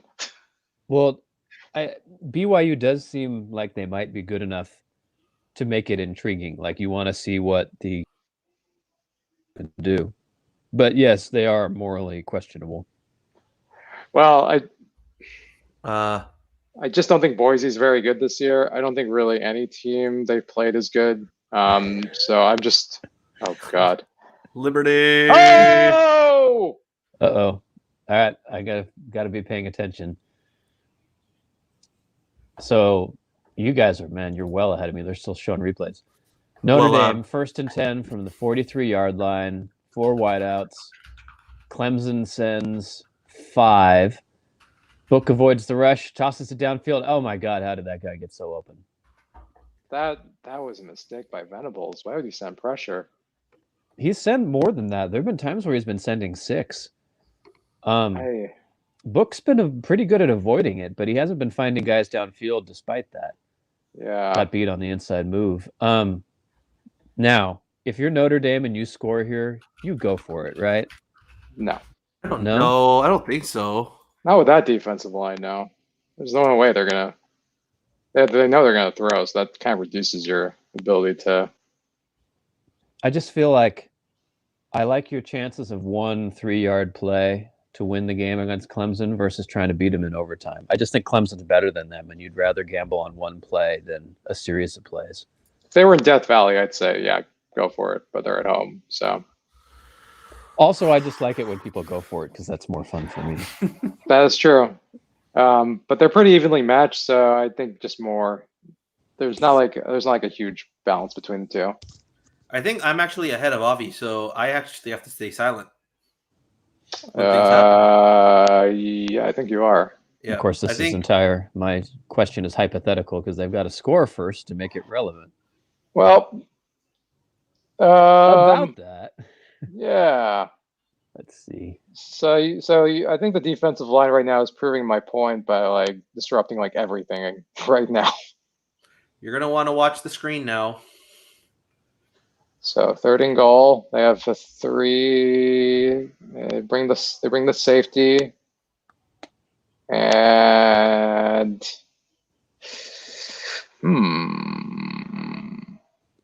Trying to decide if that pass on 2nd down wasn't batted down, if that guy would have even scored. I'm not sure he would have. oh man, Nick is really far behind. Yes, I am. Okay. Well, this will be interesting. Touchdown! Okay, yeah. Go Nick's for like it. a good 45 Go seconds for behind it. us. Go for it. Oh Entertain wow. me. You weren't joking, Rob. These fans are it's basically full. Yep. Is this for real? I just saw a student section cut out, but it looked Yep. Pretty packed. Wow, that now I'm just rooting for Clemson. I don't know. I feel like Clemson and South Carolina is probably worse. No, they've been pretty good. They're at 25%, and everyone's pretty distanced. I mean, there's a lot of people there, but it's like 2 to 4 people in a portion. It's not like what I'm seeing in the Notre Dame student section.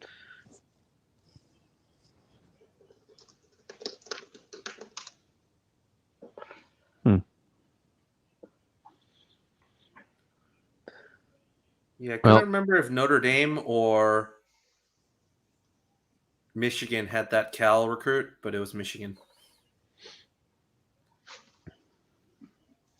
Yeah, that student section in Notre Dame was like It's packed. It's packed. It's absolutely packed. Oh my god, that's ridiculous. Yo, my brown man, what are you doing? What are you thinking? God ain't gonna save you from that. Why did they need to review that play? I think it was where the ball, if it was in the end zone before he rolled out of the end zone. It seemed pretty clear to me that he was in, but all right, this is going to be a fake extra point, right? We'll see. You know what it was, Nick? It's like did you see the Patrick Bamford VAR disallowed today? Because his arm was sticking out. Because he was pointing to the spot where he wanted the pass to go to. They gotta fix that rule. It's so stupid. It's got to be. They gotta just make it just the torso is the only part of the body that matters. I don't care about where your limbs are. Yeah, just make it armpits. Anywhere inside the armpits. Yeah. Perfectly fine in my opinion.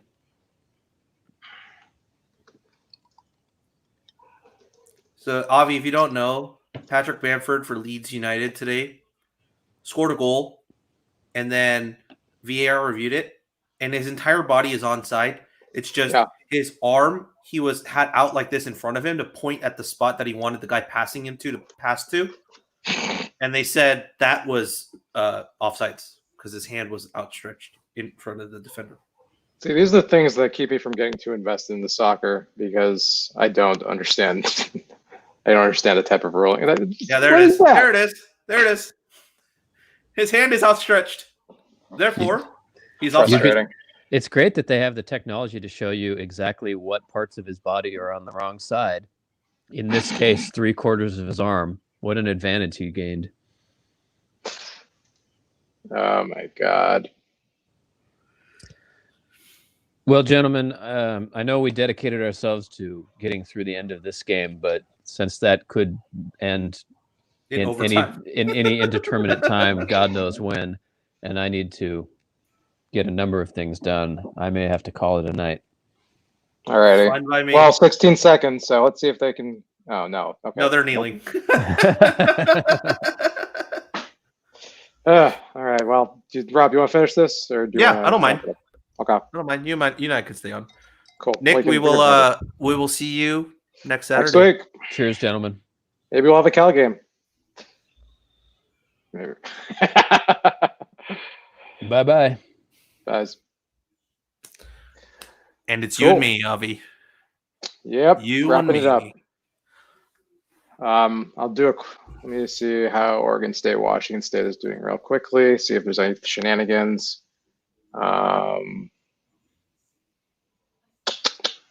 Because we have a few minutes before overtime. What channel is that on? ESPN? Which one? ESPN Oregon. No, that was a BR game. So I believe it's Fox. FS1.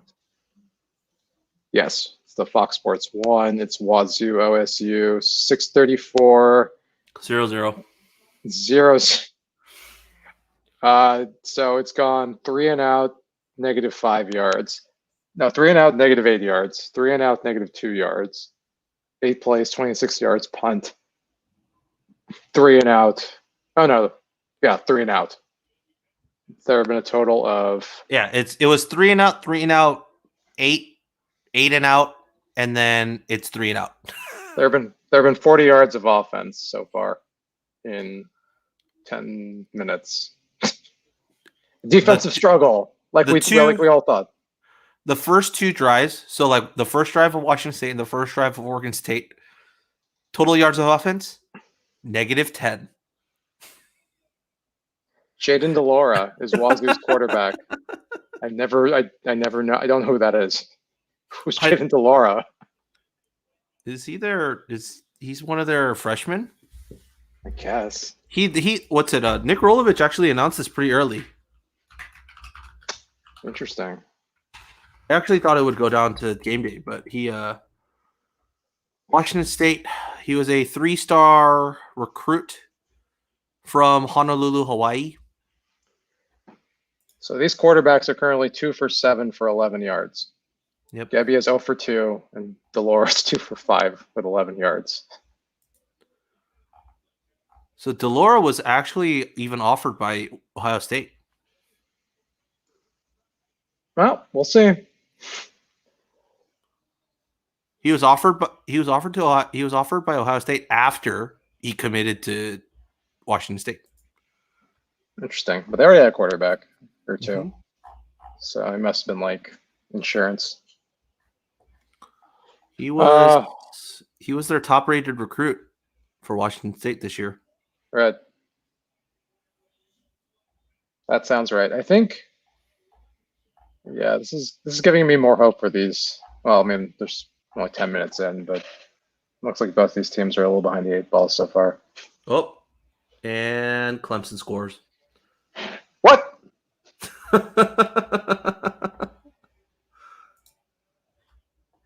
So I think I'm a little bit behind you. Yeah. That was ridiculously easy. He didn't even tackle him. He just kind of like threw him into the end zone. It is one of my favorite plays, that zone read pass. Notre Dame bit on the line. No linebacker bit. Opened up the flats. Oh, sorry, safety bid. That was a nice throw by DJ. Mm-hmm. I don't like his footwork on that throw, but still good enough. I mean, it's like a Cardale Jones type, right? He's just like big and Yeah. kind of I like mean, pushes it. he's just dragging his back foot instead of stepping into it with his front. So I mean, assuming, yeah, he's pretty raw right now. Ooh, is he short? Might be I don't know. short. No, I think the ball crossed the line as his butt hit the ground. Yeah, it's close. There's not enough to overturn it, in my opinion. Oh, yeah, it's gonna be tough. Oh, yeah, not enough. It's gonna be a touchdown. Yeah. It's going to stay a touchdown.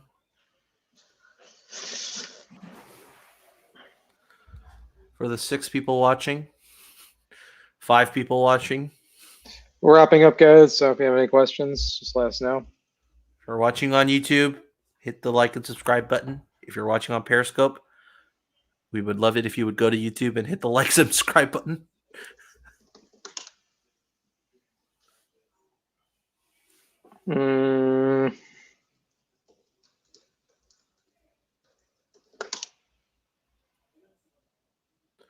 All right. Can Notre Dame answer on the other end?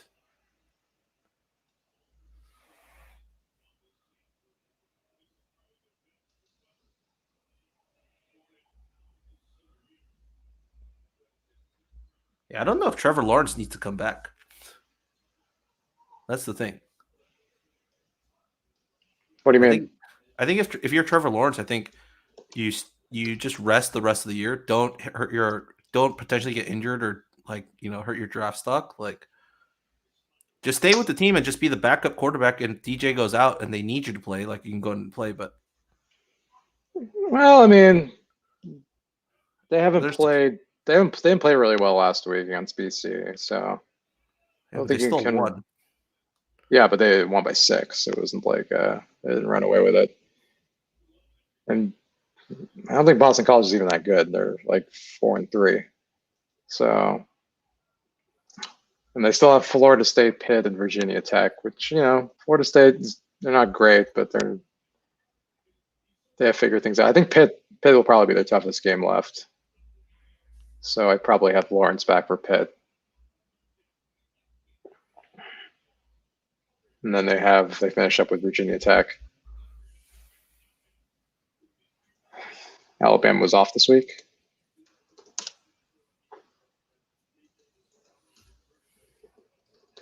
And Florida beat Georgia, so Georgia's out of it. And then Florida keeps hope alive, but that basically means the SEC will probably only have one team in the playoff. Is Oregon ranked? Are they in the top 15? They're 12th. I mean, the win probably vaults them to what, like 10, 9? It was a decisive win. I don't know who they leapfrog. Miami was pretty convincing. Georgia probably drops down, right? Yeah, Georgia. Yeah, they'll probably leapfrog Georgia. Oh, sorry, Miami eked it out. I think Oregon will jump Miami and Georgia, and they'll be 10th. They'll be in the top 10 next week. Yeah. USC will probably have to move.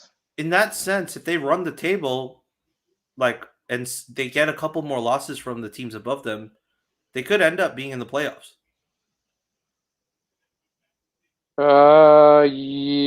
Yeah. Oh, it's first and they reversed the touchdown. It's first and goal. Okay. Well, that just made it interesting. Yeah. Yeah, Oregon is on pace. I mean, if they go undefeated, they'll probably be in it.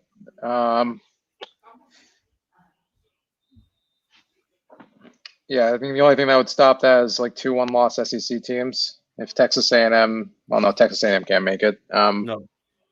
Florida runs the table. They have a chance. The winner of this game is going to make it if they run the table. And there's the touchdown. I guess the biggest problem is if Notre Dame's going to be kind of still maybe ahead of a undefeated Pac-12 team, maybe. especially if they just lose by a touchdown to Clemson. Yeah. I think an undefeated Oregon probably makes the playoffs. I don't think an undefeated SC makes the playoffs. Unless they beat Oregon. You think? Yeah, because they would have beaten Oregon. Because even as it stands right now, what USC is ranked in the 20s, like 22 or something like that.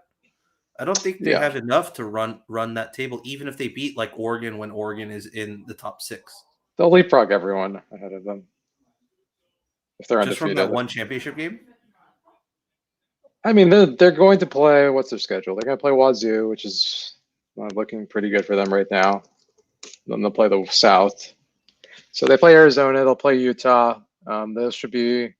They take care of business. They should move up to the top 10. They play Colorado. They're Wazoo favored. They'll play at UCLA. I mean, I think it lines up pretty well for them. Like ASU is their toughest game. How are they reviewing this again?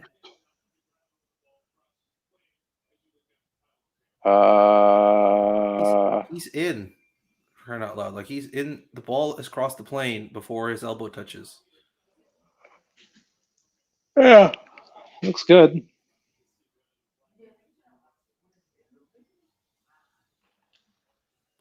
Call it. Call it. I think the big reason I don't like watching top 10 games is commercials, and they take forever. Oh, actually, no, I think he's in. You're right. No, I think he's in.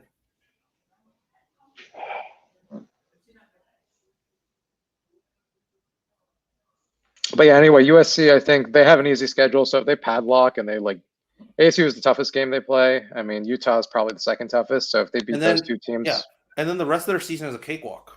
Yeah, so if they can beat those two teams, I mean, they don't leave LA after they play Utah, right? So do they play 4 games at home? Well, the UCLA is. Oh, yeah, okay, yeah. It's basically a home game. Yeah. So I think, yeah, they have the capability to go undefeated, and they'd have to go to Autzen. Job for another year. And the last game would be at Autzen probably, right? Because Oregon will have the higher rank. Yep. So Oregon will play. Have they said the championship game is going to be hosted by the? I think the only tiebreaker that could really change that if they're both undefeated would be higher rank. Because no, I mean, it'd be the top team in the North versus the top team in the South, right? That hasn't changed. Right. I'm just wondering if they said if it's actually going to be at the respective teams or if it's at like a. Yeah, they said that. It should be the higher ranked team, I think. I know that's the case for all the other games, right? The other cross divisional game.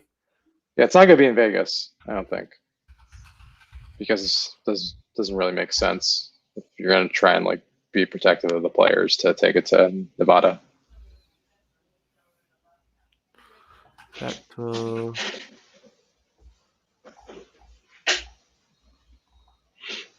So yeah, I think if USC and Oregon are both undefeated, a win against either team would be enough to get them to the playoff.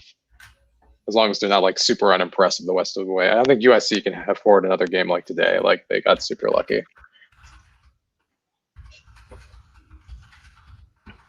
But yeah, if it was between like an undefeated Oregon or USC team versus undefeated BYU, it's pretty clear to me that I would take the Pac-12 team, because BYU's best win right now is against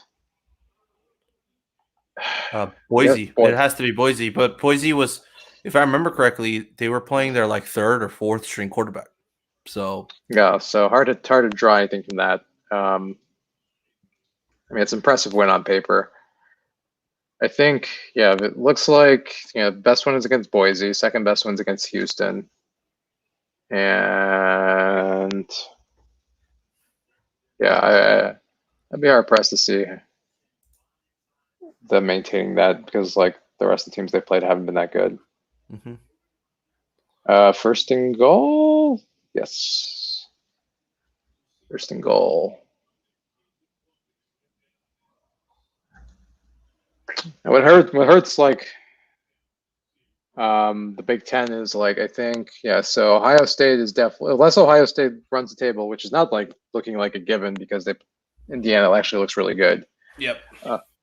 So that Ohio State Indiana game in 2 weeks could kind of decide their fate.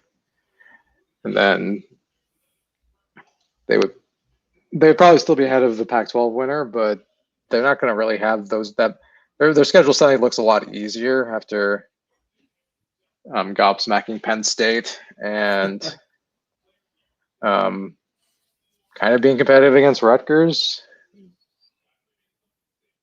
And yeah, after that, it's a lot of like mediocrity. So really, the Big Ten isn't really distinguishing themselves any better than the Pac-12 is. I mean, Ohio State has the rep of like being in the playoff a bunch of years, but they haven't really looked as dominant as other teams. Yep. So it's basically Clemson, Alabama. I mean, it's a given that Clemson and Alabama are going to be unless something very strange happens, well, it will be a championship game again. Because I haven't seen anything from any other team that has distinguished them. Florida kind of is coming on, which is kind of interesting, but I also think Georgia's kind of like a little bit not good this year. Yeah, they're not as good as people are thinking they are. Yeah, so Yeah. I think Alabama, Florida, the winner of that will be in the playoff if things hold as they are. Second and goal, and yeah, I think the Pac-12 team will definitely have something to say with that whoever comes out of the conference, like, or an Oregon win against USC or USC win against Oregon, if that's how it goes, is more impressive than I think BYU has done by like miles. Yep. Oh. The only thing that could happen, I think, if They that got could the change touchdown. that. Oh, is this game still going? Yep. All right. Cool. More of that.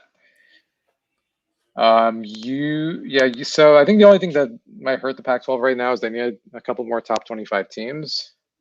And what is hurting them is half the teams not playing. So Utah and Washington and Cal, like they need like one or two of those teams to have like a really good season to like bounce their way up. And like I would hope that would be enough. Like if USC would probably want a strong season from like Utah or ASU, like to make this ASU win look much better. Like if ASU like struggles the rest of the year, that's bad for them. And they probably wants Washington or Cal to be good because God, are they reviewing this too? Oh my God.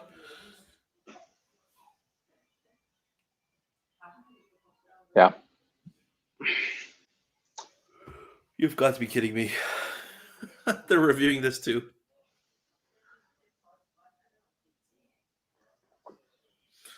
So the Big 12, is the Big 12 out of it? Yeah, Oklahoma State's 14th, 5-1. Oklahoma's 4-2. I think they're out of it. Yeah, I don't think. Yeah, Oklahoma State. Yeah, okay. Iowa State's 5-2, and that's it for the Big 12. So yeah, and with the Big 10, it's Ohio State, Wisconsin, Indiana. But can you even consider Wisconsin because they've what? They haven't played two. They haven't played 2 games, right? Did they say they were gonna? No, I guess those games are canceled. Yeah, I don't. They're canceled. They're not rescheduling those, which means I don't know if they actually said Wisconsin can actually still play for a championship. I mean, they probably still 6 games enough to get to their championship game. I don't think so. Because they're in the West, and they standings in the Big 10 West. I guess with Northwestern is 3-0. So if they beat Northwest, so if they run their table and they beat Northwestern, I think that still would put them over the top. Who else is in the West? Purdue. Purdue is 2-0. Didn't realize that. Okay, I mean, Purdue canceled the game too. Yeah. Because yep. That'd be tricky. I think The good thing for Wisconsin is they play Indiana near the end of the year. So if they can play that game and they can play the And rest they of their win out. schedule, Yeah. they win out, they'll have a quality win, and they beat Ohio State, they're in, I think. So I think the Big Ten is still on course. They just have to, Wisconsin and Ohio State have to take care of business, or Indiana. If Indiana runs the table, then They're still undefeated. they're still undefeated. They would be in the consideration as well, which would be fantastic. We need something strange to happen this year. I mean, my dream is an Indiana Northwestern Big Ten title game, just to drive everyone insane. Because that might actually be BYU's best chance. I think BYU would probably be considered over an Indiana Northwestern possibility. Because it comes down to marquee stuff. I think BYU is definitely has a bigger fan base than either team.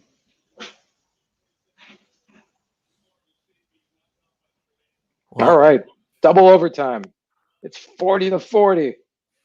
This is for the playoff. Oh God. Just give me a pick six to end it. Just put me out of my misery. I'm like so, and I don't think I've ever I don't know. So weird. Like it's the same four teams every year. I kind of want Notre Dame to win in the sense that I'm tired of Clemson. But then Notre Dame was in the playoff 2 years ago.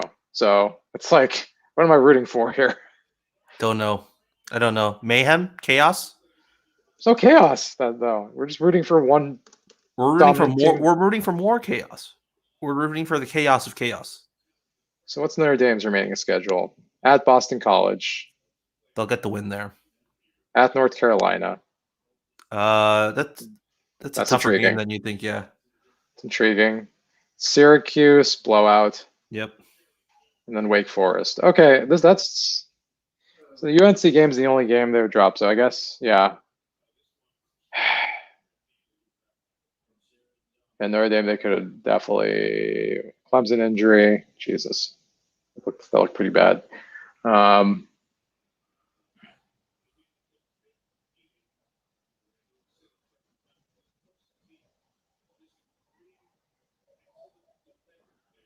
Oof, to the knee. Might be a bruise. Hopefully, I don't know.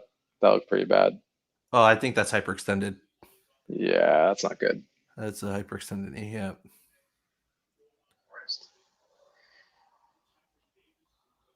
So yeah, basically the winner of this game is pretty odds on to make the playoff. And then I guess Alabama, what's their hardest game left? Auburn? Mm-hmm. God, that's pretty. No, I guess Kentucky. That's their hardest game left. Have they already played Auburn? No. Or do they not play Auburn? Oh, they do play Auburn. Sorry, you're right. Yeah, why did I think Kentucky was harder? Alabama's, yeah, it'll be the Iron Bowl, but what's Auburn? But Auburn has won 2 games off of nonsense, so it's not like I can say like Auburn's a good team either. Like they should have lost to Ole Miss and they should have lost to Arkansas, Yep. and they've lost to Georgia. They've already lost to South Carolina. So, yeah, Alabama. I'm looking actually at Alabama's schedule. I guess the victory over Texas A&M is really impressive. So that's probably the most impressive win of the year. Georgia, yeah, Alabama is still probably the team that has had the most impressive wins. Clemson is the team that has been the most dominant. So no argument there. And then Ohio State, probably a distant third at this point. Yep. I guess that's the issue with college football these days. It's like I'm not really having a hard time figuring out who the top 4 is every year, and that takes kind of the suspense and fun out of the playoff. And that's kind of why Pac-12 After Dark is kind of more interesting for both of us, right? Like we're just. That's why it needs to be an 8-team playoff, or even a 6-team, and just give the 1 and 2 seed a bye. Yeah, it'd be so much nicer. I mean, there'd be more fun. Like the Pac-12, yeah, the Pac-12 and the Big 12 shouldn't be rotating our playoff spot. And basically, Pac-12 has basically never been in it. Basically, give the Power 5 winners a bid each, unless one of them is like, substantially worse than the others, Mm-hmm.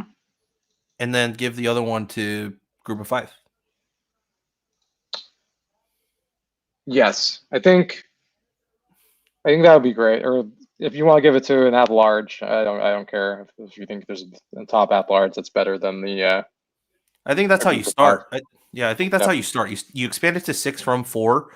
That makes it a little easier to. I mean, from a game perspective, it's easy too because you have the New Year 6. Yeah, Right. There's exactly. enough games for you to do. So. And then you have the other big thing, I think, is it will make it easier to distribute revenue better, and that'll keep that'll keep the structure of the Power 5. Because I think right now the biggest issue is just there's inequity when you have 3 conferences that are basically auto bids in the ACC, SEC, and Big Ten. Yep. And the Big 12 is kind of in there, but they've been fighting with Notre Dame a little bit recently in the Pac-12, so they don't get as much of the pie. So getting those 5 auto bids, I feels pretty normal, and it's kind of weird that Larry Scott won't fight harder for it. Just because they'll help the Pac-12 so much more if they have that auto bid. But they don't. Yeah, it's really strange, and it really kind of, I mean, it doesn't really change who I think are the best teams, but it would be nice to have the option of playing it, so we don't have to have these strange myopic arguments about it every year. Yep.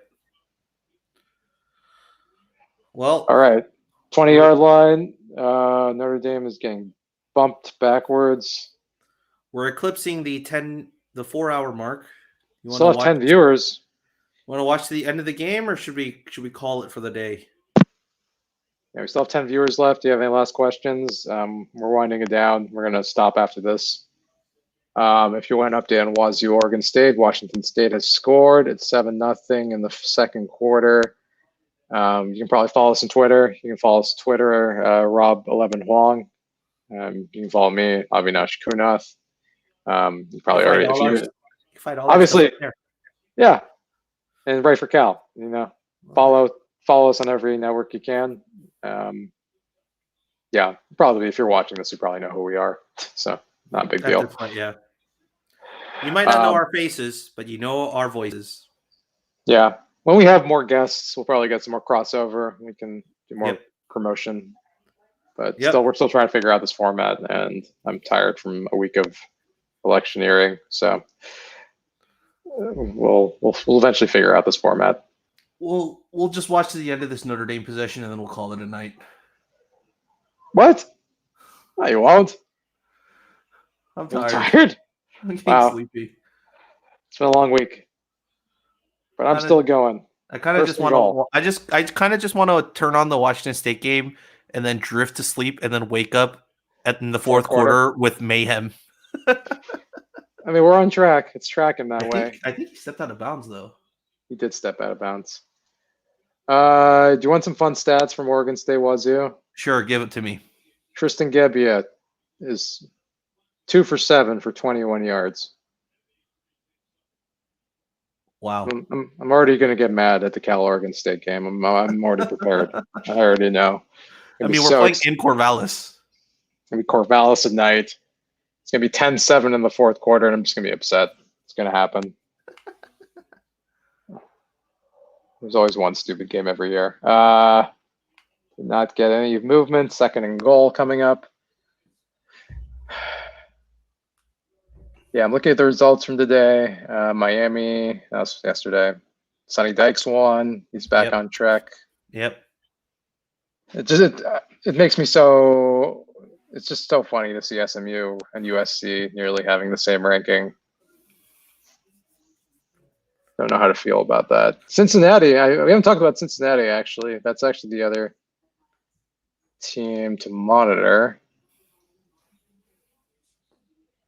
How'd Cincinnati do this week? They won. Okay. So I guess undefeated. Cincinnati actually might have a better shot than BYU. Yeah, you might be right. Right, because they have the quality win over SMU, and then that BYU currently lacks because unless Boise like recovers at the end of the year, and I guess they would play SMU again, right? If it was in Yeah. the conference championship game, so they'll have those two. If they have 2 wins over SMU, that could be enough to maybe consider them if a Pac-12 team stumbles or a Big Ten team stumbles. I believe you're right. They'll be close though. It will. It'll come down to that last game. Yeah. Clemson and Notre Dame are in hour 4 now, I think. God. Okay. Well, do you want the They update? scored. They did. scored. We scored. are one. All right, Clemson. You ready for triple overtime? Let us go home. Technically, you are home, but let us go home. That's the thing. You are home. Where are you going? To sit on the couch. We're almost there. As you see my couch behind me. But Well, you can just go to bed, and I'll just finish this up. We have 6 viewers yourself? left. We have 6 loyal viewers on here, and no one's leaving. leaving any comments. Tom, Everyone's everyone's hanging on. everyone's too drunk. They're just been drinking champagne since like 10 o'clock.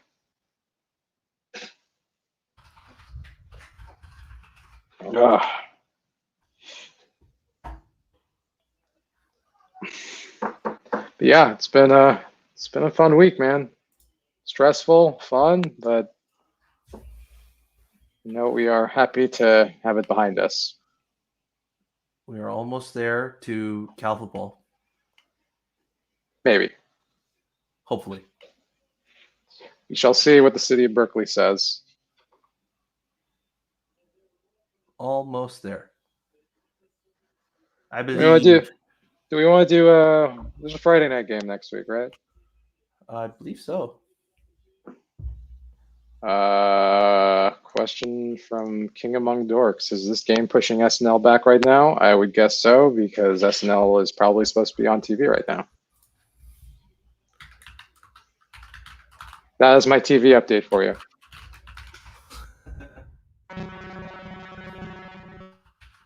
Oh.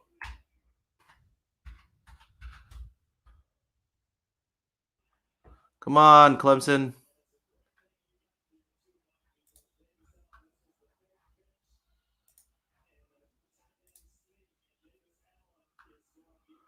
Finish this off for us. Don't know why I'm about to turn on the Washington State game, but here we are.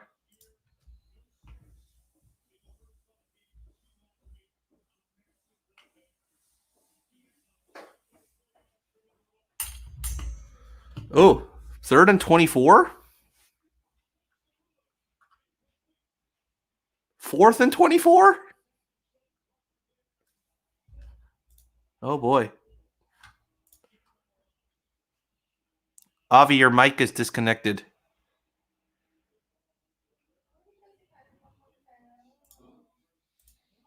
It says I can't unmute you. Oh, There you go. sorry. Oogie. Yeah, Oogie is got sacked a couple times, and yeah, he definitely does not know what to do in this situation. King Among Dork asks if I was told there would be Cal football today and anything else is fake news today. Well, if you look at the title of our stream, it's the not Cal versus Washington. Yeah, there's still time. Yeah, give it a couple more hours. Maybe I'll get some Cal football. But 4th and 24. There you go. All right. I'm behind you, Rob, so don't. I turned it off. I already switched over to the Washington Oregon State game. Okay. You tell me what's going on. Okay, it's 4th and 24. Notre Dame, one play away from knocking Clemson out of the playoff picture. Sort of. Maybe. What's about to happen? And there's a timeout. Ugh, Because, of course, there is. come on. Come on. I just have to describe this Notre Dame student section. It is the stupidest thing I've ever seen. Like, this is insane. They have packed like half the stadium, and all the fans are like right on top of each other. Half of them don't have masks. Yep. This is I'm gobsmacked. Like their provost just got sick from COVID like a month ago. Yep. Like infected half the staff. I had to apologize. And now this is happening?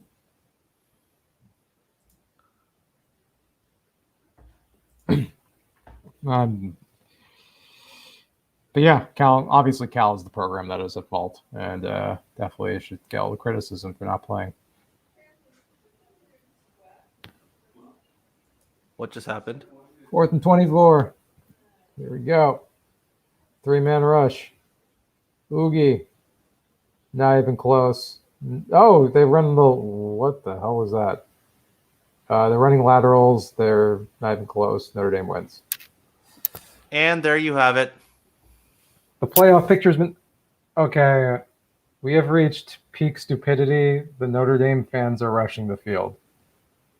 Oh boy. I can't even describe the stupidity I'm seeing right now. This is like the dumbest thing I've seen. Well, I guess that's a good place to close our stream for the day. We will be back next, possibly for the Friday game, but we will be back for sure next Saturday as Avi surrender Cobras as he's watching the fans rush the field in South Bend, Indiana. But we're Right for California. We're the staff of Right for California. You can follow us all along our Twitters and Facebooks and web pages everywhere. On You shouldn't be playing. You see it right there. Oh my god. And that is it for us. We will see you guys potentially on Friday or Saturday. And of